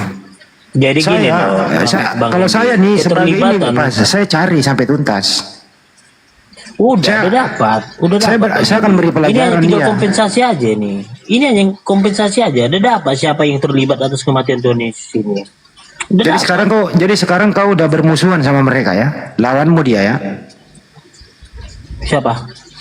Yang bikin metong Tuhanmu, lawan apa teman? Ya lawan lah. Lawan. Persoalannya pas. Kalau dia ngeles, bukan kami pelakunya, ya. Tapi nanti diputuskan di pengadilan ya. Hakim mengatakan bahwa yang dibikin metong Israel sama tentara Romawi ternyata bukan anaknya Maria. Masihkah kau mau menuhankan Yesus? Gimana? Ya itu kan kalau. Ya ini kan ada dua pilihan. Lu pikir mereka orang bego? Dia juga pinter ngeles. Samanya itu Bang Hendi. Misalnya nih ya, sekarang aja deh kita bilang ada di salib manusia. Tiba-tiba kita Tuhan kan nggak mau lah. Sama aja itu. Ini loh Pas ya. Dia kan juga orang pintar, nggak mungkin dong dia mau bayar. Nih contoh gini Bang Hendi, kan film Pandim kan pernah dia disalib dia, film Pandim kembar. Nah, apakah kita mau menuhankan Pandim? Kan nggak juga. Gini loh Pas, dia juga pintar. Kami bukan itu yang kami bikin metong, bukan itu. Yang kami bikin metong adalah orang yang durhaka. Wajarlah, bukan anak Maria, sesuai kriteria toh. Nah kalau ini terjadi, nah kamu nanti pindah Tuhan loh. Kamu nanti akan pindah Tuhan secara hukum bahwa bukan anak Maria Tuhanmu, tapi yang diserupakan, yang durhaka. Sebagaimana Yesus berkata, waspada terhadap Mesias palsu. Ini bahaya Pas, si malakama loh. Gimana? Gini loh, izin sedikit Bang Andi ya. Iya. Bang Tepas, sedikit doang nih. Kalau Anda mau menuntut ya, ini hebatnya nih. Hebatnya Pilatus ya. Ketika Yesus disalib, itu di atas ditaruh, ini raja orang Yahudi. Itu emang udah cuci tangan dia di situ. Ketika disebut ini raja orang Yahudi, ketika nanti di masa depan ada tuntutan, kenapa ini raja kok rakyatnya nggak ada yang membelanya? Kemana ini raja siapa? Lepas jawab Bang Hendi. Dia bingung masih Bang Hendi. Bang Hendi Raja dia masih bingung dia Bang Hendi. Raja Singa.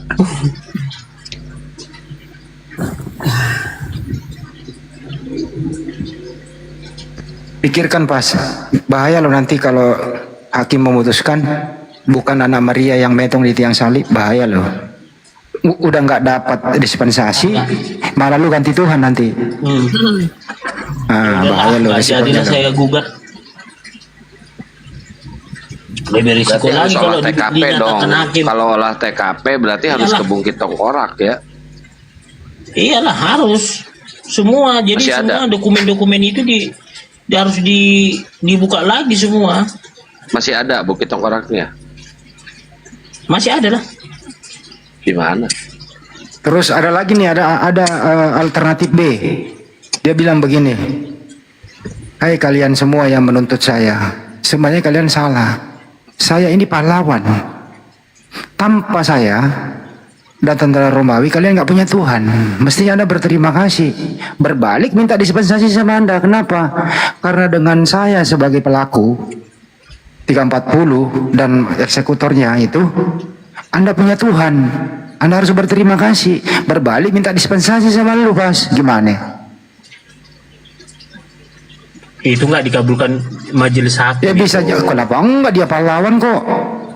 Boleh aja dia membalas gugatan kita begitu, tapi kan Iya, masalahnya tanpa mereka Kristen nggak punya Tuhan, Bang Andi. Itu dia di sana, Kang. Itu nggak mendasar lah, dalilnya itu nggak mendasar itu. Kenapa enggak? Dia juga nggak ada. Ya, gimana benar? Kan itu kan kejadiannya kan bukan artinya Gini ya, kejadian itu ketika dikatakan mereka tanpa kami, kau nggak bisa punya Tuhan gini, nggak bisa lah. Dari mana dalilnya itu? Ya kalau dia nggak menjadi bikin metong, emang lu punya Tuhan dan punya juru selamat. Samanya ini Bang Hendi. Kita nggak usah jauh-jauh. Sekarang ada seseorang membumbun, misalnya karena istrinya selingkuh. Nah, kalau nggak saya bunbun apanya itu, ya dia nggak ketahuan bohongnya, sama aja kan? Itu kan alibi. Gini aja deh kesimpulannya dulu sebelum lu ke sono. Tentara Romawi sama si Rewel ini pahlawan atau pecundang? Orang yang sangat kejam.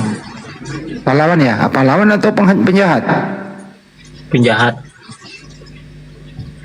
Berarti jasa penjahat, karena jasa penjahat kau punya Tuhan? Enggak lah, kan itu kan enggak apa-apa. Coba rekonstruksi dulu. Penjahat ini yang membunuh Tuhanmu, yang bikin metong Tuhanmu. Artinya, kalau tidak ada salib, tidak ada bikin metong di salib, kamu nggak punya Tuhan. Dosamu tidak ditebus. Jadi mereka ini pahlawan, sekaligus penjahat. Itu kan kata Bang Hendi. Nah kalau nggak ada penjahat ini, kamu punya Tuhan nggak? Ketika Yesus berdoa di Imrus masuk Imrus. Kan dia ini badannya Imrus. Saya sedikit. Coba saya sedikit. Pada saat Yesus disalib dan mati terkutuk di kayu salib, itu kehendak Bapa ya, Kepas? Iya, kehendak Bapa. Ya. Tentara Romawi yang membunuh Yesus itu kehendak siapa? Kehendak iblis. Berarti yang menyuruh membunuh Yesus itu adalah iblis. Jadi kalau nyembah bukan kehendak Bapa, tapi kehendak iblis. Yang benar tuh. Nah, begini loh. Simpulin Kepas, kesimpulan.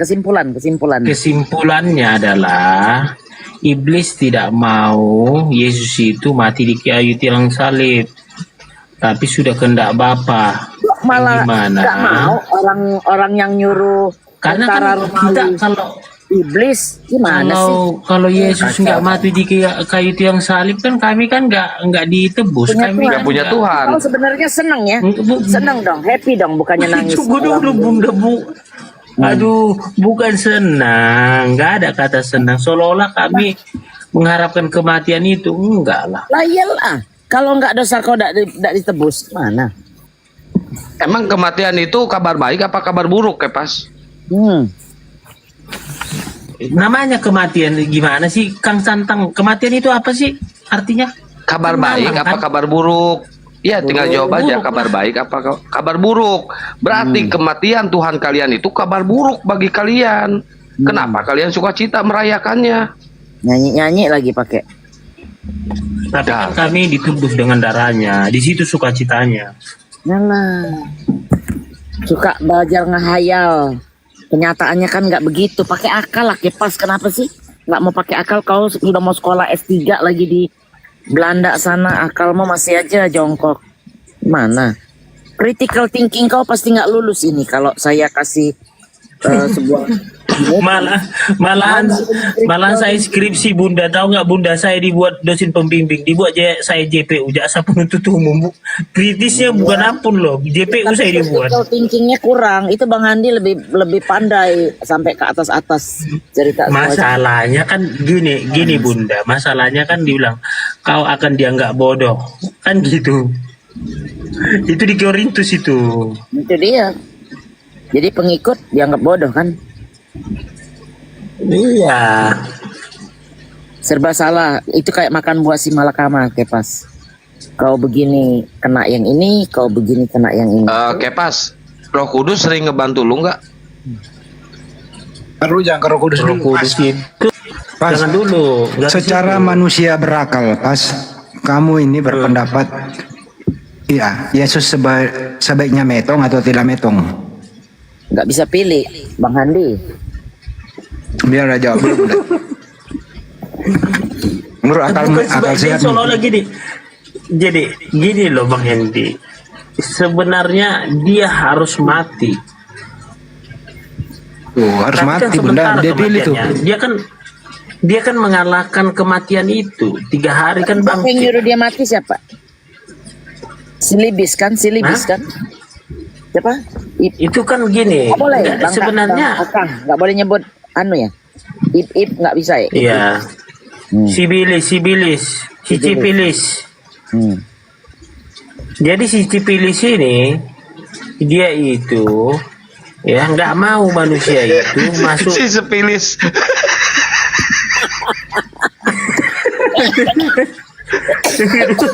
Jadi ketawa Bunda Mila. Tunggu dulu kan.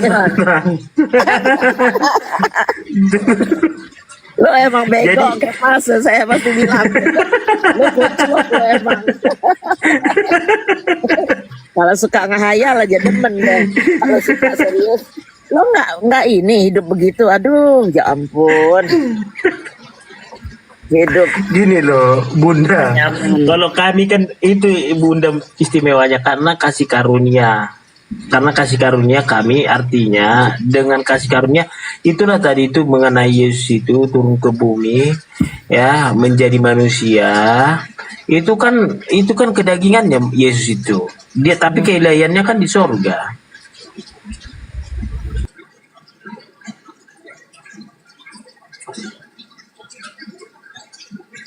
Tuh turun Bunda Mila. Nah, kan? Tetep lawar. Bukan turun, kena pelanggaran. Bukan. Di tetep layar teman-teman Tetep ya. lawar kawan-kawan. Lawar. Layar. Si Imrus mau maju Imrus. Enggak, aku belum kenal lo Bang Hendy wajahnya kayak mana. Belum kenal aku lo wajahnya kayak mana. Wajah siapa? Bang Hendy, Bunda Mila aku udah tahu, Bunda Rahma aku udah tahu wajahnya.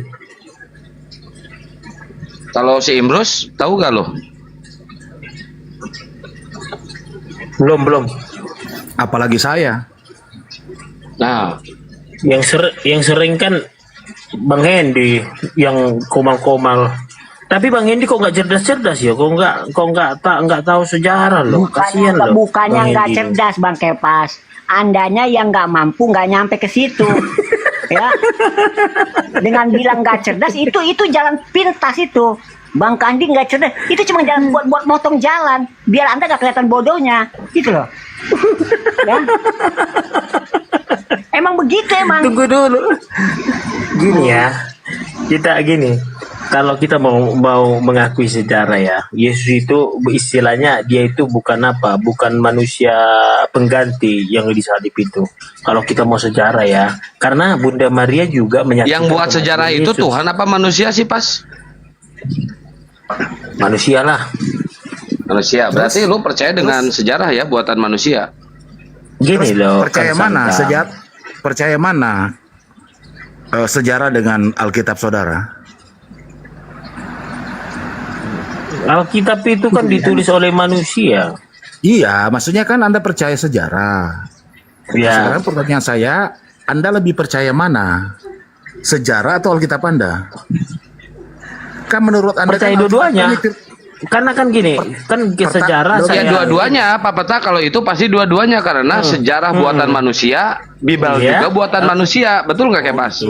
Iya benar. Nah, Itu kan dituliskan gitu loh. Nggak tiba-tiba turun dari langit langsung kitab, nggak gitu. Tapi kan begini, Itu kan ditulis. kalau menurut Anda kan di dalam Alkitab Anda itu kan adalah firman Tuhan, betul? Kena lagi deh gue. Pun deh. Oh iya, Bunda Mila. Makanya baru mau nanya nih, mana Bunda Mila? Kena. Padahal nggak ngomong apa-apa kan, Bun? Itu tadi Ngomong sedikit. Ngomong tadi Bunda Mila. Dibilang kenapa sih Yesus Tuhan? Makanya kena PL. Iya. Bang. Iya, TikTok juga nggak nerima kalau Yesus Tuhan. Bisa open Bang Kepas, kan Anda percaya Alkitab Anda itu kan firman Tuhan tuh. Benar nggak? Hah? Alkitab Anda itu kan firman Tuhan menurut Anda yang dituliskan oleh manusia, benar? Benar. Ini Kepas, izin dulu Kepas. Iwan Villa bantu tap dong. Bantu tap ya, tap juga bantu follow dong. Ini akun saya baru berapa nih? 1000 kali baru. Terima kasih. Ayo kencangin. Itulah resikonya kita kalau udah di atas ini kena terus deh. Tetep layar kawan-kawan. Jangan lupa follow-follow. Ayo, masih ada 1.000 orang. Ini ada musik di mana ini? Tahu mana ya? Tempat petik peta itu ataupun Bunda Mida. Bang peta ya? Oh, TV udah. Oh, TV. Bang Kepas gimana Bang Kepas? Gimana Pak Peta? Ada kan percaya bahwa Alkitab saudara itu kan itu adalah firman Tuhan yang dituliskan oleh manusia. Iya benar. Nah, terus sejarah itu sumbernya sejarah dari mana? Dari Alkitab atau muncul sendiri?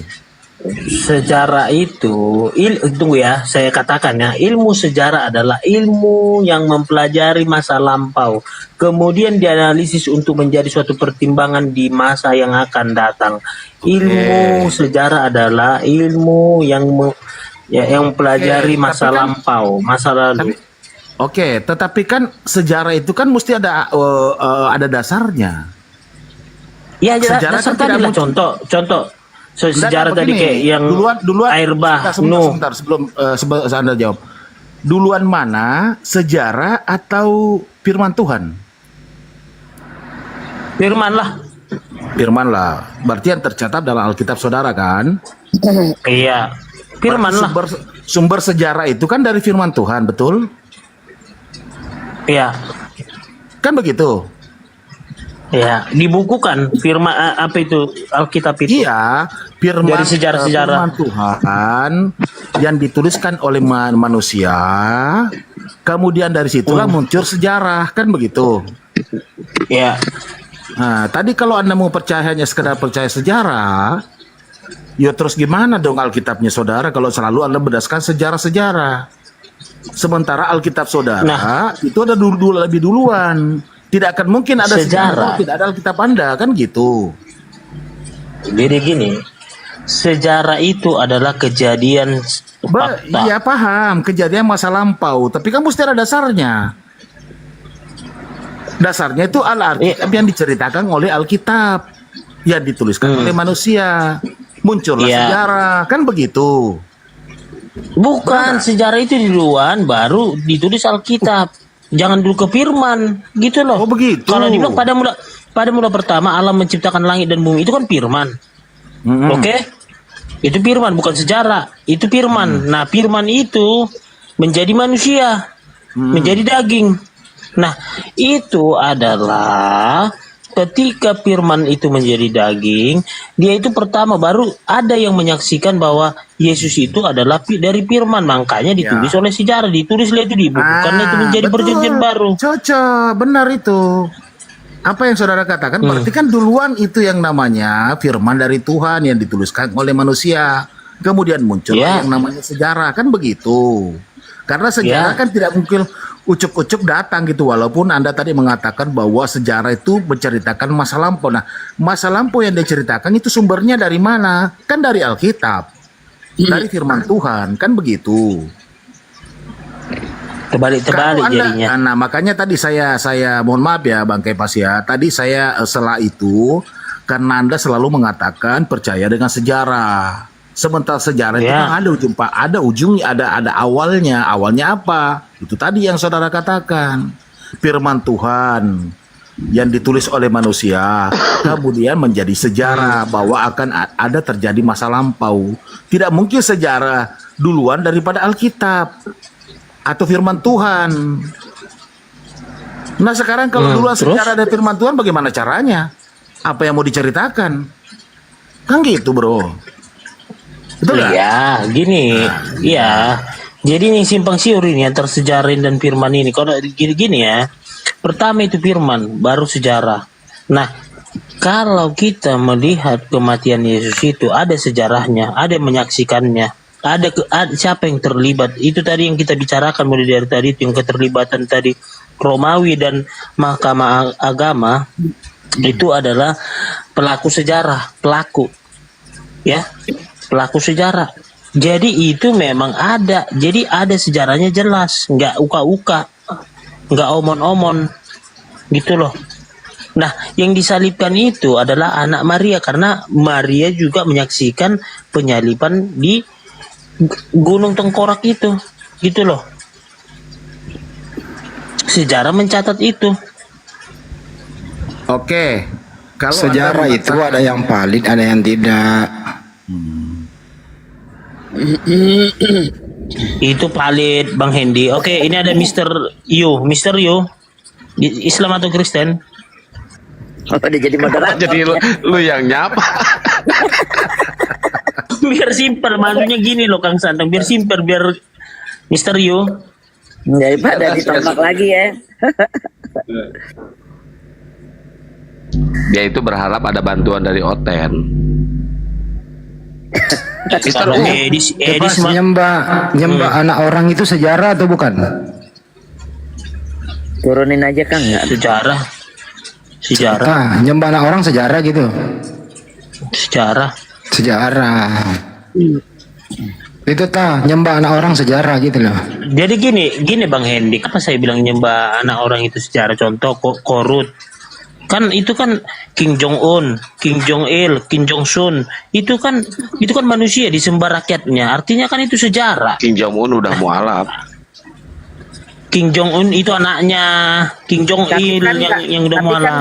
Nggak dituhankan.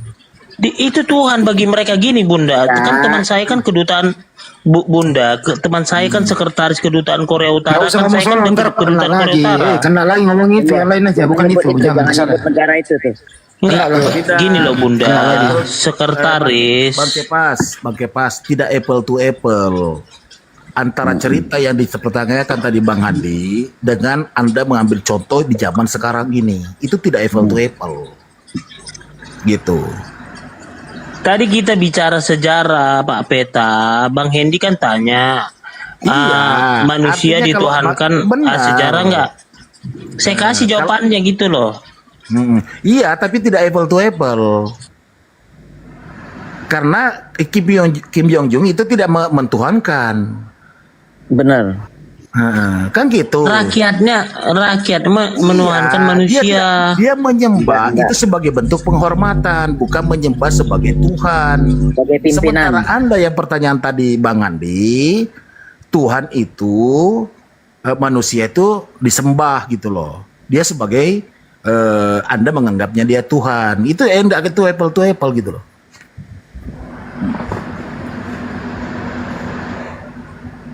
Oke. Itu masuk ke sosok yang dibanggakan. Itu Kim Jong Un itu seorang sosok yang dibanggakan. Sama halnya dengan Gurunda Juma yang dibanggakan oleh netizen Muslim. Itu apa bedanya dengan itu? Tapi tidak disembah.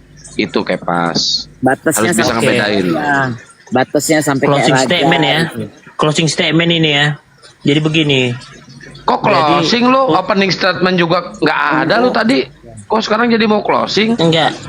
Gini. Opening dulu. Tunggu dulu. Untuk membantah semua tuduhan-tuduhan ataupun penyangkalan-penyangkalan yang diamanatkan oleh umat Muslim terhadap Kristen, akan saya berikan dalilnya dan pasalnya. Jadi jawabannya semua untuk nggak usah kita masuk ke Korintus, ke Amsal, ke Imamat, ke Kejadian, ke Keluaran, nggak usah. Langsung Yohanes 13 ayat 13, itulah semua mematahkan statement semua. Pernyataan-pernyataan itu coba Yohanes 13 itu original tag-nya baca coba. Tuh kan, kembali lagi itu aja kita bahas. Lah iyalah harus ke original tag kayak Al-Qur'an. Original tag-nya yang dibaca, bukan terjemahannya. Siapa tahu terjemahannya salah. Gitu loh Kepas. Kang, izin sebentar. Bang Kepas, saya mau nanya Anda, itu kira-kira tujuannya orang Belanda ya, mohon maaf ya, karena pada zaman Belanda itu kan diterjemahkan Indonesia ya. Kira-kira tujuannya orang Belanda itu menerjemahkan dalam konteks bahasa Indonesia berdasarkan standar KBBI itu apa kira-kira tujuannya? Mencerdaskan lah supaya tahu. Oke. Tujuannya kan supaya tahu. Mudah untuk dipahami. Kristenisasi.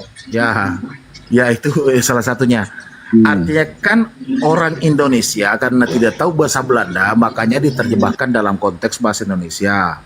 Nah, bahasa Indonesia yang digunakan adalah standarnya Kamus Besar Bahasa Indonesia, betul? KBBI. KBBI kan? Betul? Betul nggak?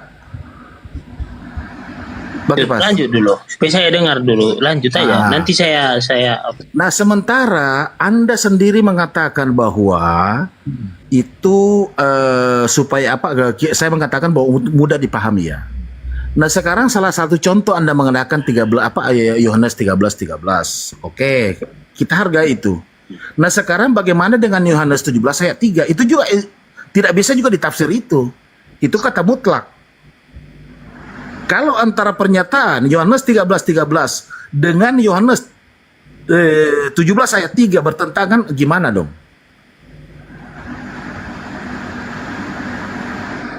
Beda lah. Itu udah beda. Jangan diambil satu ayat di situ. Hah? Ya kan? Salah satu tadi yang dibahas oleh Gurunda tentang aku adalah jalan kebenaran dan hidup. Itu sangat-sangat jelas sekali. Jalan itu bukan tujuan. Kepas mau berangkat ke Jakarta melalui atau naik pesawat. Apakah pesawat itu Jakarta? Itulah maksudnya kenapa orang Belanda menerjemahkan dalam bahasa Indonesia supaya orang-orang Kristen yang ada di Indonesia bisa beribadah dan memahami dengan baik dan benar sesuai dengan konteks yang tertulis. Lari. Kena kali dia. Loh, kemana sih Kepasnya? Iya. Baru saya mau analogikan malah kabur. Naik lagi Kepas. Betul, tadi saya ngedukung apa yang dikatakan Pak Petalempu ya. Ibaratnya gini, ini si Kepas. Boleh nggak sih, pelanggaran nggak sih pakai ini? Ini si Kepas nih. Ini si Kepas, ini kendaraan. Ini tujuannya. Ya Yesus ini diibaratkan kendaraan. Ditunggangilah sama si Kepas untuk mencapai tujuan, yaitu surga. Jadi mereka itu menyembah kendaraan. Bang, tuh ada tamu dulu, Bang. Belum duduk. Mereka itu menyembah kendaraan, bukan menyembah tujuannya.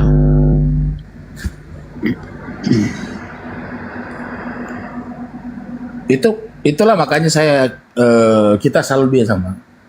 Mohon maaf ini dengan segala hormat ini, teman-teman di OTEN, kalau dalam ilmu-ilmu dunia, ilmu sosial, dia akan memahami konteks itu yang tertulis.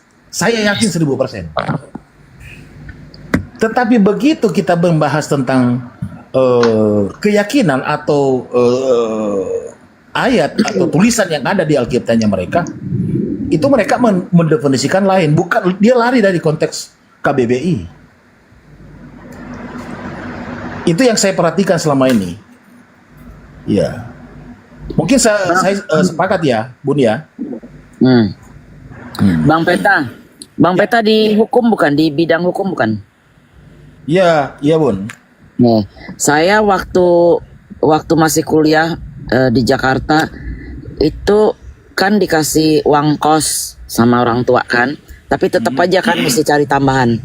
Nah, waktu nyari tambahan itu saya itu jualan buku Gramedia yang ensiklopedia itu. Tahu kan, ngerti ya? Nah, pada saat itu kita itu ada menjual buku hukum. Itu tahun berarti saya kuliah tahun 90-an. Itu buku hukum baru diterbitkan terjemahan dari Belanda ke Indonesia tahun segitu. Kenapa dia duluan menerjemahkan Bibelnya ini dari Belanda ke Indonesia? Kenapa enggak buku hukum dulu yang penting? Karena hukum kita kan ngacunya ke sana. Tuh, aneh kan? Itu baru tahun 90-an itu baru diterjemahin tuh hukum Belanda ke Indonesia tuh. Ada tuh bukunya 2 jilid tuh dijual. Oh, kayak kacang goreng aja. Semua lawyer beli karena mereka perlu kan. Tuh, coba. Iya, kenapa itu begitu, Bunda? Berarti Kenapa sampai laku seperti itu? Karena memang kan, mohon maaf, ini KUHP kita itu kan itu peninggalan dari kolonial. Iya, benar. Kiblatnya dulu, kiblat hukum kita dulu kan mengarah ke sana. Enggak, Ya. poin saya bukan di situ, Bang Peta. Bang Peta, poin saya bukan di situ. Poin saya, mereka mau mengkristenisasikan itu lebih dulu daripada soal hukum negara kita. Supaya orang-orang ngerti itu. Makanya Bible diterjemahin duluan, baru soal hukum ini tadi. Buku hukum. Iya, benar. Jadi ingat ke sana deh. Aduh. Duitnya banyak tuh jualan ensiklopedia gitu. Mahal kan? Britannica segala macam itu. Nggak ada dijual di toko buku biasa, nggak ada. Sampai sekarang masih itu di Blok M kalau nggak salah. Kantornya itu. Yep. Itu si apa? Yang dulu tuh laku kacang, Bu dia. Oh, itu yang ya ampun, belum sempat ngasih sampel. Ini kita cuma fotokopi yang dibawa. Naik apa? Naik ojek lah ya waktu zaman dulu ya. Oh, ke kantor si Lubis, kantor si ini Minang Warman, kantor. Aduh. Nah, udah kacang. kita relevansikan, Bu ya. Kita relevansikan. Kira-kira tujuannya itu orang Belanda menerjemahkan hukum itu dalam konteks bahasa Indonesia. Kira-kira gunanya apa, Bun? Ya karena memang kita ngacunya ke sana, terus gimana? Diterjemahin begitu berarti kan jadi lebih ngerti juga. Itu kan, itu kuncinya kan, supaya kita mengerti dan mudah memahami apa maksud dan tujuan daripada tulisan ini, kan gitu, Bun ya. Harusnya kan Bible juga diterjemahkan atau didefinisikan berdasarkan konteks yang tertulis. Original konteks. Gitu, Iya. Sekarang tapi kenyataannya kan enggak. Iya, makanya itu saya bilang, Bun, teman-teman mohon bahas sekali lagi, kalau teman-teman kita orang banyak ilmuwan, orang-orang hebat semua, ilmu sosial, ilmu abda semuanya, ilmu dunia. Tapi begitu kita masuk di Alkitabnya mereka, dia akan memahami konteks yang tertulis itu dengan definisi keluar daripada standarisasi KBBI. Itu yang terjadi. Iya. Bentar, izin. Natalia, Muslim apa Kristen? Selamat pagi, malam menjelang pagi. Natalia. Halo Bang. Ya halo. Halo, assalamualaikum. Saya Muslim Mas. Salah tekan tadi Mas. Oh, Muslim. Namanya Natalia, Bang. Ya ini nama-nama game saya. Ya udah. Siap. Oke ya. Terima kasih ya, Bang. Oke, sama-sama. Saya kurang setuju kalau ada orang-orang Muslim pakai nama-nama kayak gitu-gituan, kayak nggak pede dengan nama Arab keren itu.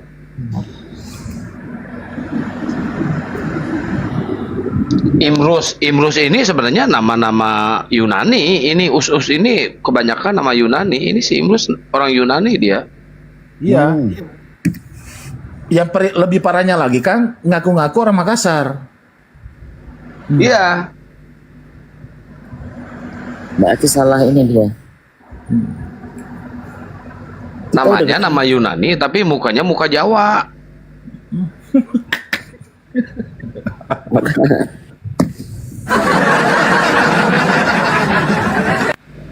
Oke, teman-teman, itu semua yang ada 1,1 ini itu di polo-polo Bunda Mila, soalnya kena lagi tuh akunnya tuh. 2 kena. Iya, di polo-polo supaya capai target gitu ya. Ya tolong ya dengan kerendahan hati saudara-saudaraku yang 1,1 ini. Udah pada tidur kayaknya sih. Enggak lah, Bun. Enggak ya? Atau Oten. Assalamualaikum. Waalaikumsalam. Bunda Mila, Bunda Rahma, Bang Andi Sebes, Bang Peta Lempu, Bang Cuma, selamat malam semuanya. Selamat malam. Assalamualaikum. Ada yang mau disampaikan, Bang? Ada Bunda, sedikit cerita boleh ya? Ya. sebenarnya pengen ngobrol banyak dengan Kanda Zuma ini. Salam hangat dari Banten ini, Bang. Udah tidur kayaknya. Iya, kayaknya udah tidur, udah capek. Dari tadi sore sih minta naik. Ini sekedar cerita Kanda Panglima nyuwun pangapunten abi di Banten.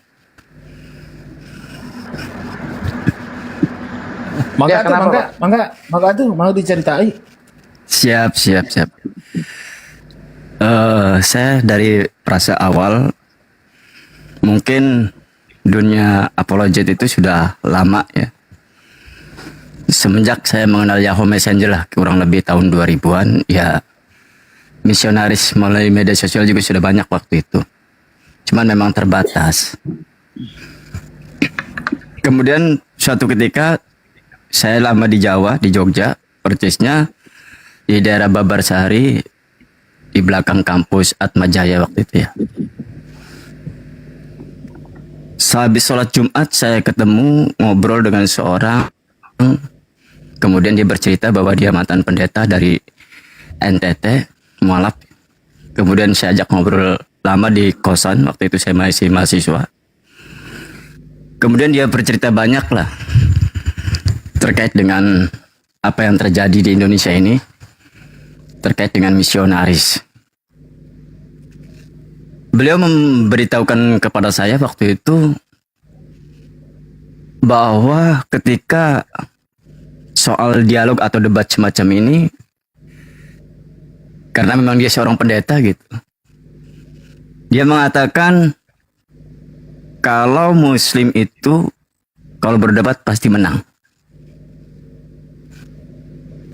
Kalau berdebat pasti menang. Makanya sebenarnya pendeta-pendeta itu menghindari perdebatan-perdebatan soal kitabnya. Karena memang kata pendetanya itu orang Kristen itu akan berdebat dengan kitabnya sendiri. Maka SOP yang dia lakukan itu adalah standarisasi untuk misionarisnya dirubah total. Artinya dari jalur ekonomi, yang kedua MTT. Apa MTT itu? Mualaf tipu-tipu. Ini paling jitu. Makanya saya tidak merasa bahagia ketika ada orang bersyahadat juga. Karena ini bagian daripada strategi atau SOP yang dijalankan oleh misionaris-misionaris. Artinya siap bersyahadat, tapi ketika dia bersyahadat, dia tidak sholat. Dia tidak puasa dan tidak melaksanakan ibadah apa yang seharusnya dilakukan umat muslim lah.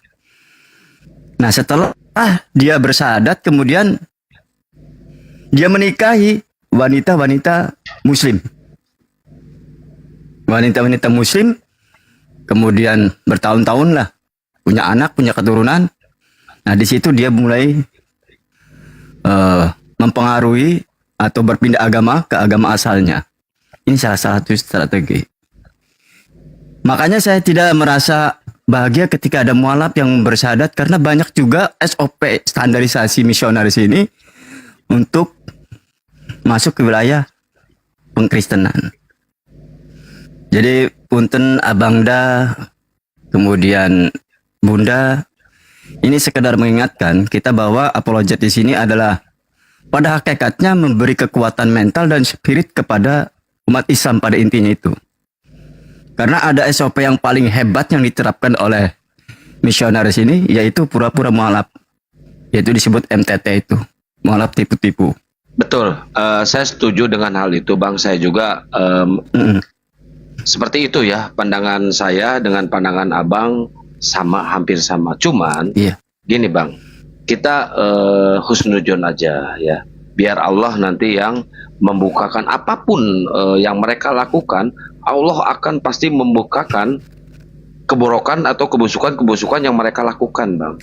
Kalau misalkan kalau misalkan kita ada yang mau syahadat terus kita tolak, kita dosa juga. Siapa tahu orang itu benar-benar syahadatnya. Benar nggak, Bang? Siapa tahu orang itu benar-benar dapat hidayah.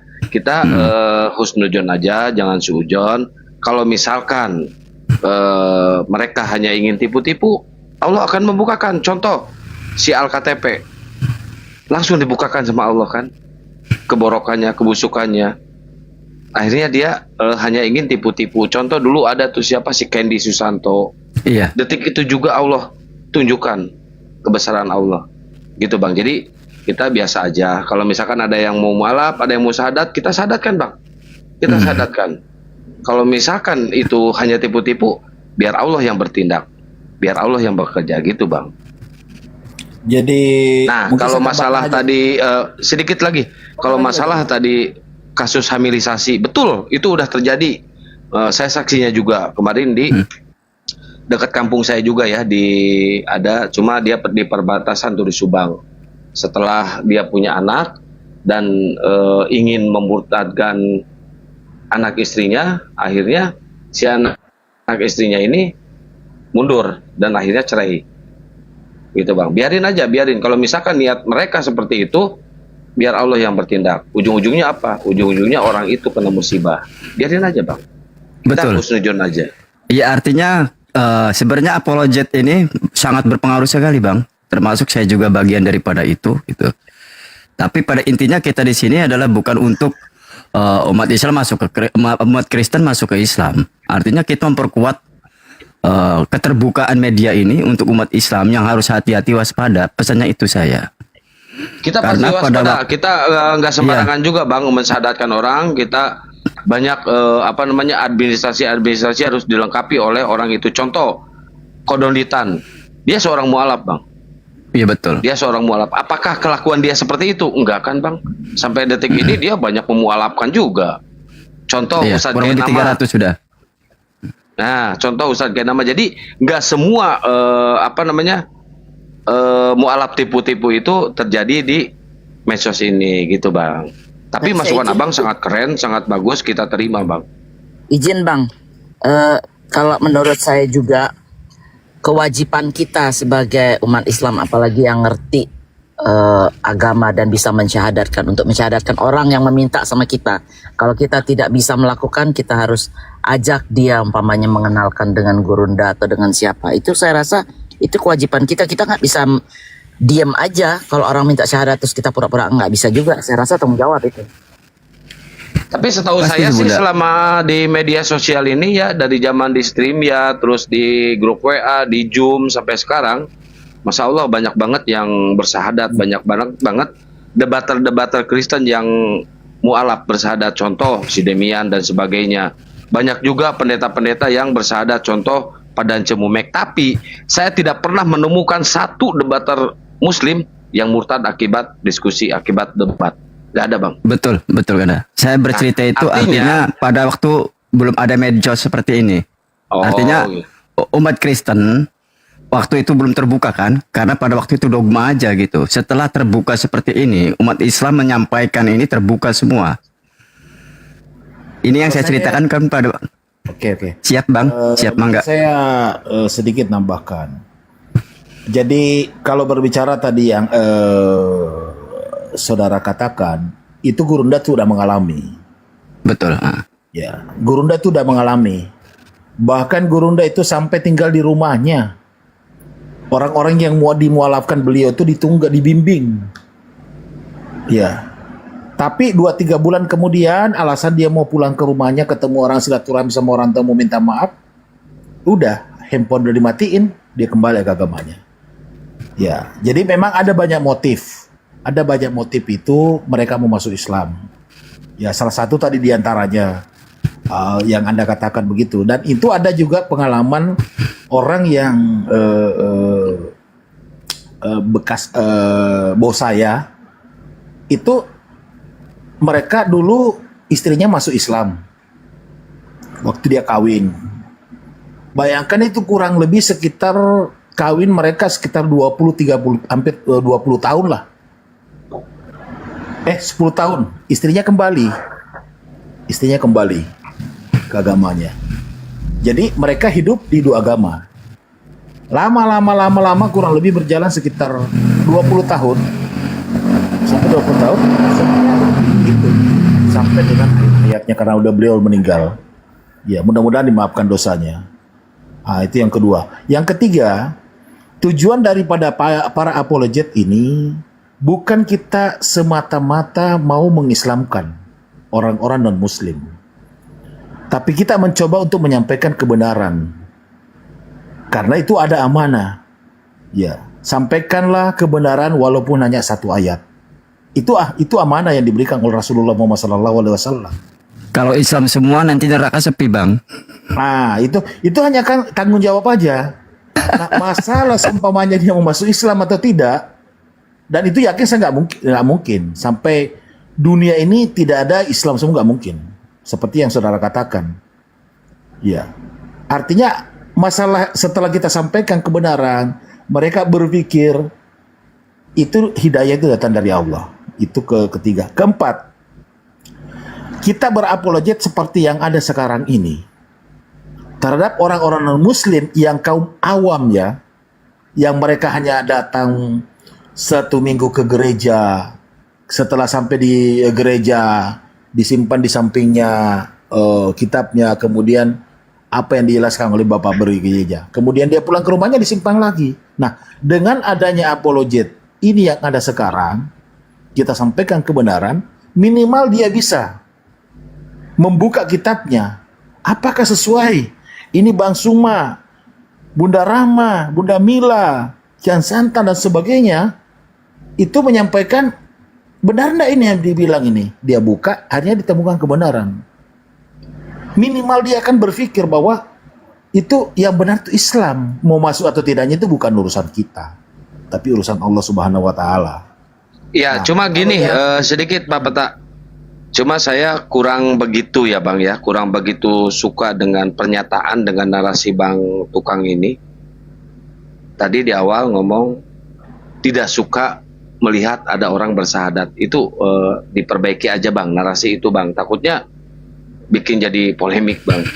Bukan, artinya saya tidak tidak suka gitu ya, biasa aja gitu. Karena memang ya Islam nggak juga apa-apa, ya. itu ini aja Bang, buat konsumsi Abang sendiri. Jadi jangan sampai diutarakan keluar Bang, itu bahaya Bang. Bisa Abang setidaknya secara tidak langsung merendahkan orang-orang yang sudah masuk Islam mualaf Bang, gitu Bang ya.